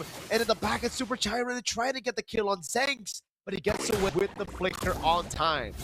It's unfortunate because I really feel like he could have gotten the kill, but he does not have the healing from the hospital just yet. GCap's taking quite a bit of damage. Timor-Leste, they're going to secure the turtle. The last time we look at the items, there's a 700 gold difference between Madeira as well as Crown. Now I feel like it's just extended. Now even Mookie's damage isn't enough to take down Madeira, but Seb is going to try. He gets stunned up by the glue here. And it looks like Madeira is getting away scot-free. Yeah, they can't be taking too many risks here. That skirmish gave Brunei a little bit more of, you know, a chance in this game to come back. Luckily, they were able to really punish Crown, yeah? They were able to get the purple buff out of his hands, and it didn't really become too big because there were no conversions on objectives. Wrath of the Dryad, I believe GCaps went in with the flicker and the Wrath of the Dryad, but Super Chiron was able to react in time, so big moves by Brunei, but amazing reads and reactions by Timor-Leste. Well, right now, Brunei is just like, guys, just give Crown the farm. He should be able to do something. But part of me is even thinking, who do you want to give the farm to? Is it Zeng's or Crown? Because Crown has been pretty good, but I don't know. What do you think, Mirko? I think they have to continue to give the gold over to Crown, man. He's the only man making plays right now. It doesn't seem like Zanks has been able to really reach him. I think he gets farm in a different way. Up top, it's a 1v1, and this is risky to take for Crown, dude. 2 levels, Madeira is up. But yeah, Crown, I think it is good to give gold to Crown. Well, right now, Zanks is just here, clearing the way. 4 members of Timor-Leste. Sep flickers forward, gets 2, but look at that. Mookie secures the kill onto Super K. Super Strength tried to go in. Crown gets Shinra. Trident gets away. Thunder Dutch is able to get onto someone, but doesn't matter. Crown gets the double. and is just waiting for his own demise. Zhang secures a kill onto Vanderdutch all the while. There, I think he should be able to secure the purple buff here. So I don't think it's worth your friends, but you know what? That's your friend. It's on them. It's not on you, Madeira. That is so true, but it's also kind of the reason why the Ling is still something that's very underrated, a pick that's very underrated in the meta, right? Like, yes, you don't have too much map pressure in the early game, but once you get items, you can go up top, bait out the enemy jungler to go up, and then you regroup with your friends a lot faster. So you get the mana advantage just from the mobility that you have over an enemy jungler. That's exactly what happened. Not Madeira's fault. Honestly, Timor-Leste should have been aware of that 4v5 possibility. And honestly, even if it wasn't 4v5, it would be bad. Flicker, Raptor to try and peel. Oh, again it's Sam! Finding the chip these guys, amount of shock lands, but again, Sam in the front just able to get everybody in a good spot, and that was Crown with the cleanup. He's looking for the jump on Super K, Defiant Blade, able to lock him down. That was just with the basic attacks. Tempest of Blades ready. Now it's the last hit for a double and a wipeout for Brunei against Timor-Leste. I feel like Timor-Leste, they were not ready for that Mukri burst, man, because they went in guns blazing, and then Mukri just brought the thunder down. And then, like, look at their HP melt. I think even they're like, yo, that's not part of the plan, guys. Like, what was that damage? Again, even if Madeira made it to the bottom lane, the fight started with Super K getting caught off position, so it wouldn't have been too big of, you know, a difference. That's why we keep on saying when the Brody gets picked up early, it's so difficult, because it basically gives the opportunity to the opponents, this case Brunei, to get CC. Someone that can dive, someone that can lock is Brody. And it doesn't matter how good you are, unless, I guess, you're Kelra, right? They can dodge the Wrath of the Drive constantly. Oh, the stun comes around. Now they go for the jump, and it's going to be the Tempest of Blades from Crown. Still saving it, and he uses it to get back the Dutch out of it. Oh my god, the Defiant Blades from Crown. A double under the base. It's A-OK. Perfect mechanics. G-Cap trying to go for the taunt. Zen X with the chase as well. A flicker out by Chiron is now. It'll be the Holy Shield in mid-drop. Well, now Zhangxi does have that Sky Piercer. Doesn't seem like Brunei can end the game now. Oh, but they're able to proc out that Holy Shield early. So now the Lord is going to be able to deal a significant amount of damage, and Zhang's Super Chiron jumps in, able to sustain just enough to survive the shots coming in from Zhang's. I was worried there because he just got that Sky Piercer. You don't want to give an early one to him. And now it's all about the defense. With a composition like this, you have double marks, but yes, you can play to the late game, but I feel like Brunei's composition scales better. With the Ling, with the Clint, Eudora is just an extra way to burst these guys down, and even the tanky boys are gonna really feel the damage of the Thunder's Wrath just because of the magic defense reduction that they have. And the fact that Crown can't even be slain, dude. Vanderdutch on the glue. If he mounts, Tempest of Blades comes around, and now it's G-Caps, who has his conceal taken out. He has the immortality though, so it's A-OK even when he dies early. Shinra, this is a risky move. They're trying to get away. G-Caps is going for the chase. Zanx is doing so much damage, and it's Crown who's lingering. Oh! Sam again with the shifting skies. Now with the Raptor Drive comboing it again. His guess gonna be Super K, who gets taken out. The Bravest Spider in the back is now. It's a jump. Knock up onto Vanderdutch. The rest of the team following it through. He's, oh my god, if I am playing under turret! Crown is godlike on Ling. And right now, this is the big difference of, yes, you have two scalers, but the difference is, Brunei, they can get the target they want. Timor-Leste can say the same, and now able to take down Zhang Simra. Good defense there, but looks like they still have to trade their upper turret. But with everything that's been happening in this game, I feel like Timor-Leste just has to be happy with that, because at least the game isn't over just yet. Oh, not fast enough. No. The Brunei, they've literally turned the gold lead around. It was Timor-Leste for the better part of this game. I think more than half, 9 minutes in, where it was Timor-Leste who was leading. It was Timor-Leste who had the lead. It was Timor-Leste who had the map control.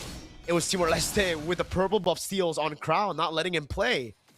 But after a few more minutes of Brunei using the macro game, that mobility of the Ling to get the mana advantages, and Seth with the eye on Super K, always, has turned it around completely, and now they go for possibly the last lord of the game. Well, right now, Madeira does see vision around everyone. G-Caps is just waiting for his opportunity. Same as Mukri, just to get a very big team fight. So let's say Madeira, now even the turtle boat is gone. So they are losing one avenue of stun.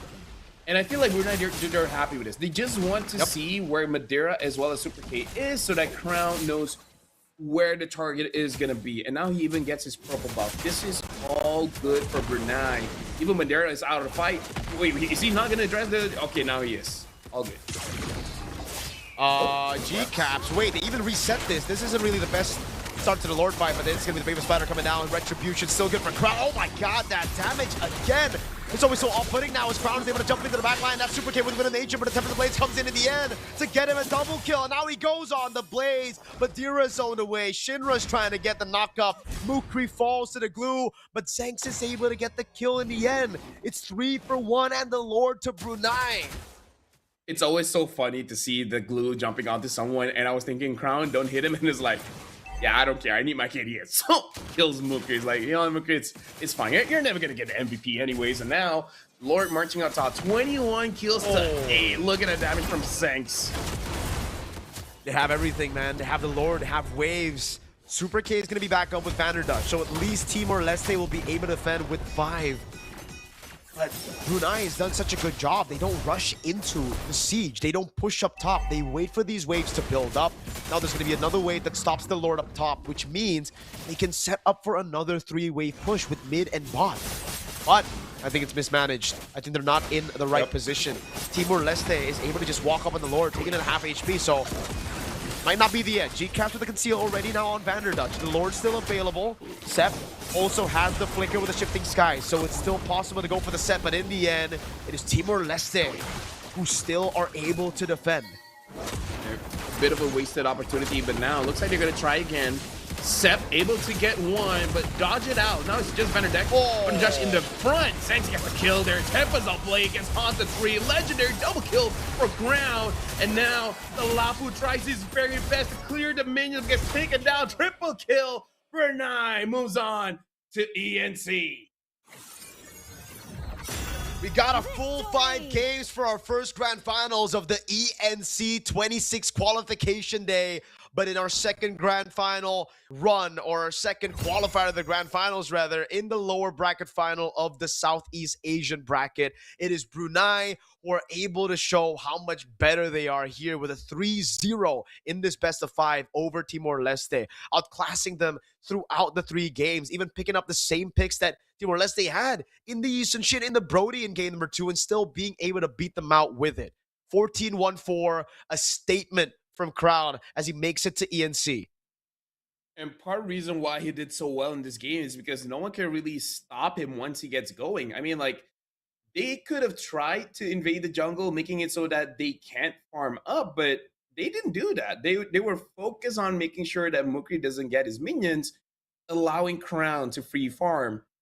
And the only time you can allow the Link to free farm if you have a way to deal with it, right? If you have a Moskov, if you have, you know, any kind of catch hero. But in this game, not really. So I feel like Timor-Leste didn't play well with the draft that they have, and they didn't punish Brunei for the draft that they have. So it really is just about, like, not understanding how to play around the drafts here, which I believe even the coaches are being vocal about how some of the teams that are not performing well, they just don't understand win conditions and they don't know how to shut it down.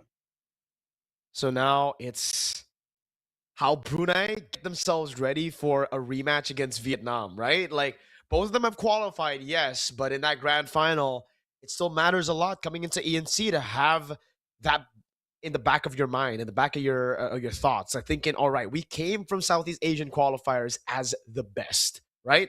So Timor-Leste, yes, it was a valiant attempt. They did an amazing job. They tried their best. Brunei, this was just all around a great draft set as well with the sets. Amazing, able to find Super K so many times, and it's not really enough from Super Chiron, though he did get Timor-Leste the lead early with those XP lane advantages that he got, man. Like, he was gapping Sep in terms of taking the XP crab, in terms of getting the better trades as well.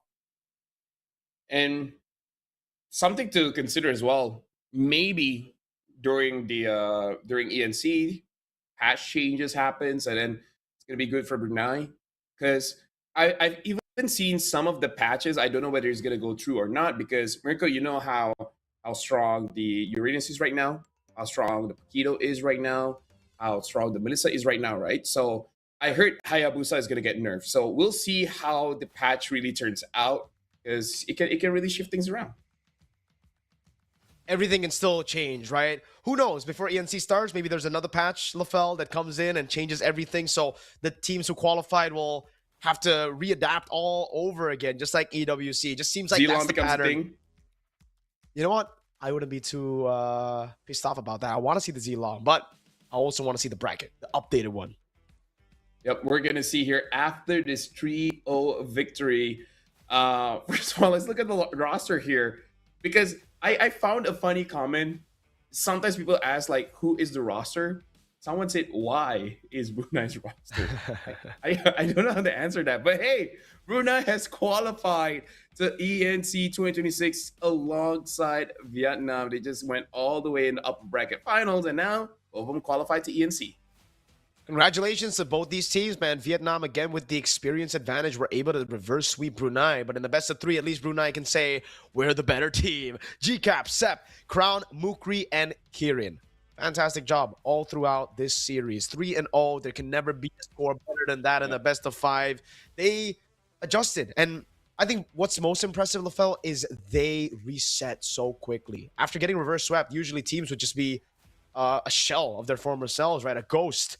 But it wasn't like that. Crown, especially, still locked in and played exactly how he played against Vietnam. Yep, and Zenks as well. Either way, that's Mirko. My name is Afel. We do have more ENC games. I'm sure you guys, even in the comments, like, when is this game going to start? Well, just keep on watching. But for now, we're going for a break. The next one, we'll see what's up for the road to ENC.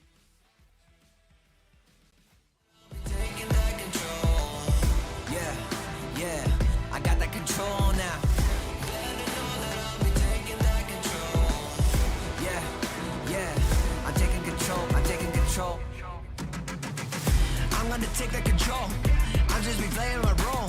I'm gonna take all the souls of the ones who be standing in front of my goals. I'm creeping up like a ghost. No one can even come close. I'm ready to go in a charge, and you better know that I'm bringing the force. I'm on the hunt, I'm a champ. I got the squad as my fam. Summon my foot, I'm like blam. Play me that tune, it's my jam. I'm gonna reach my potential. Fully, I get in the mental. It's the state and I go for it all. I'ma honor the grind, I'ma own it, no rental. Better know that I ain't never gonna fall. Better know that I am coming for it all. Better know that I am taking back control. Better know I'm taking control. I'm gonna go through the fire. I'ma show you the thing I desire. I'ma inspire, I'll show everyone how I built an empire from nothing. You know I'ma never succumb. When the challenge arises, I come. I'm not one to just get up and run. I'ma bang bang till the task is done. Better know that I ain't never gonna fall. Better know that I am coming for it all. Better know that I am taking back control. Better know I'm taking control.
se ve eso, debes probar tu peso.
Hey here, my name is Getting Q. Of course, we got LaFell here at the helm. And let me tell you, LaFell, there have been a surprising amount of turnouts for EECA. We got like starting off with like Poland, Hungary, Romania, Moldova, and finally all of those teams eventually turned on to what we have here, which is Poland versus Kazakhstan.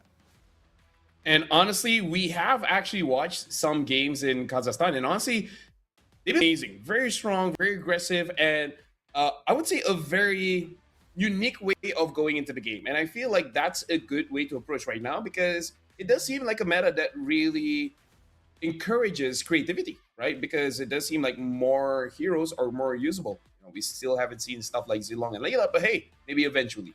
Hey, we're getting to that point. If we're already having double fighters in the side lanes, who's to say that Zilong can't set up a gank every once in a while, right? I think that, I mean, you all were casting like a Mia game back-to-back even, so really, this meta is extremely open as of right now. But just to talk about some of the teams that are coming in here, and especially building up to this moment, some of the notable moments here for Poland, especially being able to take out Hungary, being able to actually, you know, contest with Romania. But here is the tournament format. For everybody who's wondering, the participants are from Europe, East, and Central Asia. A total of 14 teams played. And for this qualifier, it is a double elimination bracket. No qualification matches will be BO3s, and qualification matches will be best of 5s, which is what we're having here today, because this is a qualification match where we have 2 slots to give away for ENC. So the question is, amongst the 3 teams, Poland, Kazakhstan, and as well as Ukraine, only 2 of these teams will make it to the next stage. And again, at this time, we're going to be looking at Poland going up against Kazakhstan here. We're looking at the matches. It looks like Poland and... Wait, they have already started. Poland already has 1 point off of Kazakhstan, while in the lower brackets here, we see that Ukraine is just waiting for either Poland or Kazakhstan. Over here, we do have 2 teams going to qualify. So whoever wins this match immediately qualifies. Whoever loses will have to go up against Ukraine to get that chance to qualify to ENC. It's definitely one of those things that we're going to have to keep out for, especially since, again, we're looking at the Polish team. It's Mako, Kuru, Silva, Nandayo, Pagu, of course, and Kyusen. I mean, Pagu being one of the more notable names here, having played under Aurora during MSC as well as Digital Games, now representing here for Poland as part of the team, just to make sure that giving them the insight that they need. But at the same time, I'm wondering, because they've kind of crushed it throughout the brackets, like maybe it's not just up to Pagu. Maybe the rest of this team has some real hitters. But now we're looking at Kazakhstan, and a lot of them are from Rune Eaters. We got King Sula, Baby Agop, Tashtik, Ovin, as well as Riz4T. Tashtik, Ovin, and Riz4T. We just saw them in a previous tournament, and they look amazing. Olvin, if he gets that Selena, it's gonna be nasty. So I'm looking forward to see Poland batting that. I'm looking to see if whether or not like teams are going to start showing us some new tech here, especially when we're talking about Kazakhstan. I've been very impressed with what they've been showing up in the drafts, but the same can be said about the Polish team. Whether or not they have like a dedicated style, I mean, I think that Pagu is going to be bringing a lot of his influences from his professional career for this overall play style for Poland, but just based on the games that they played so far, there's not too much information on the exact drafts that they're going for, so it's hard to tell. Yeah, but the crazy thing is, drafts is one thing, but executing is a much different thing, right? Pagu, he's been with Aurora for quite a while, so that kind of synergy just comes automatically. And I feel like he can give very good drafts over to Poland here, but again, executing it is going to be very difficult because Aurora Turkey, like the way that they've been playing, I think not many people can replicate. I'm sure many people have tried, they want to do it, but they haven't. But again, we did see just now, if that was not a mistake, Poland won game 1 against Kazakhstan. And I feel like that's quite an achievement because Kazakhstan is no joke. They are no joke. It looks like the draft is already ready. Let's hop on in and check out some of the heroes that they're opting to lean into, or at least get some semblance of an idea of what happened during game 1, right? Maybe that's going to tell us a little bit about the play styles, or more so some of the priority picks that we should be expecting here today. We'll pull it up in just a little bit, but in the meantime, right, do you think that at least Poland at this stage of the game, yes, I know that Pagu is going to be like the main person we're focusing on, but are you hoping that they've got like the tactics, or more so the mechanics to make it work? I feel like going up against Kazakhstan, you need mechanics because Kazakhstan has a lot of firepower. So if you can't overpower them, at least match them. But now we have the draft started here. It looks like Kazakhstan will be the first pick, batting out the Freya as well as the Harley. Poland batting out the Melissa as well as the Marcel. For now, not a lot of EXP bans. The Uranus, the Barats are still open, but hey, maybe it's just like Brunei going up against Timor-Leste earlier. They just have a pocket meta for each region. I mean, it could be. That could be the case here, but let's see. You know, we're comparing it to what we know, which is the meta as of right now. Usually, it's either, you know, a Belleric or Atlas that eventually gets axed out here, and then maybe it's Herrera and Fanny on the opposite side. We'll see as we're coming down to the last 4 seconds of blue side. Kazakhstan will be playing from. Poland going to be playing on the red side. That's Eudora going to get banned here. This opens up Fanny and Herrera. Now, this is going to be pretty interesting because Fanny players are slowly becoming rarer and rarer. I feel like more teams have more practice on that Herrera, so it's going to be very interesting to see how they're going to adjust. And like I asked for, they do ban out that Selena. We've seen teams just play it very safe.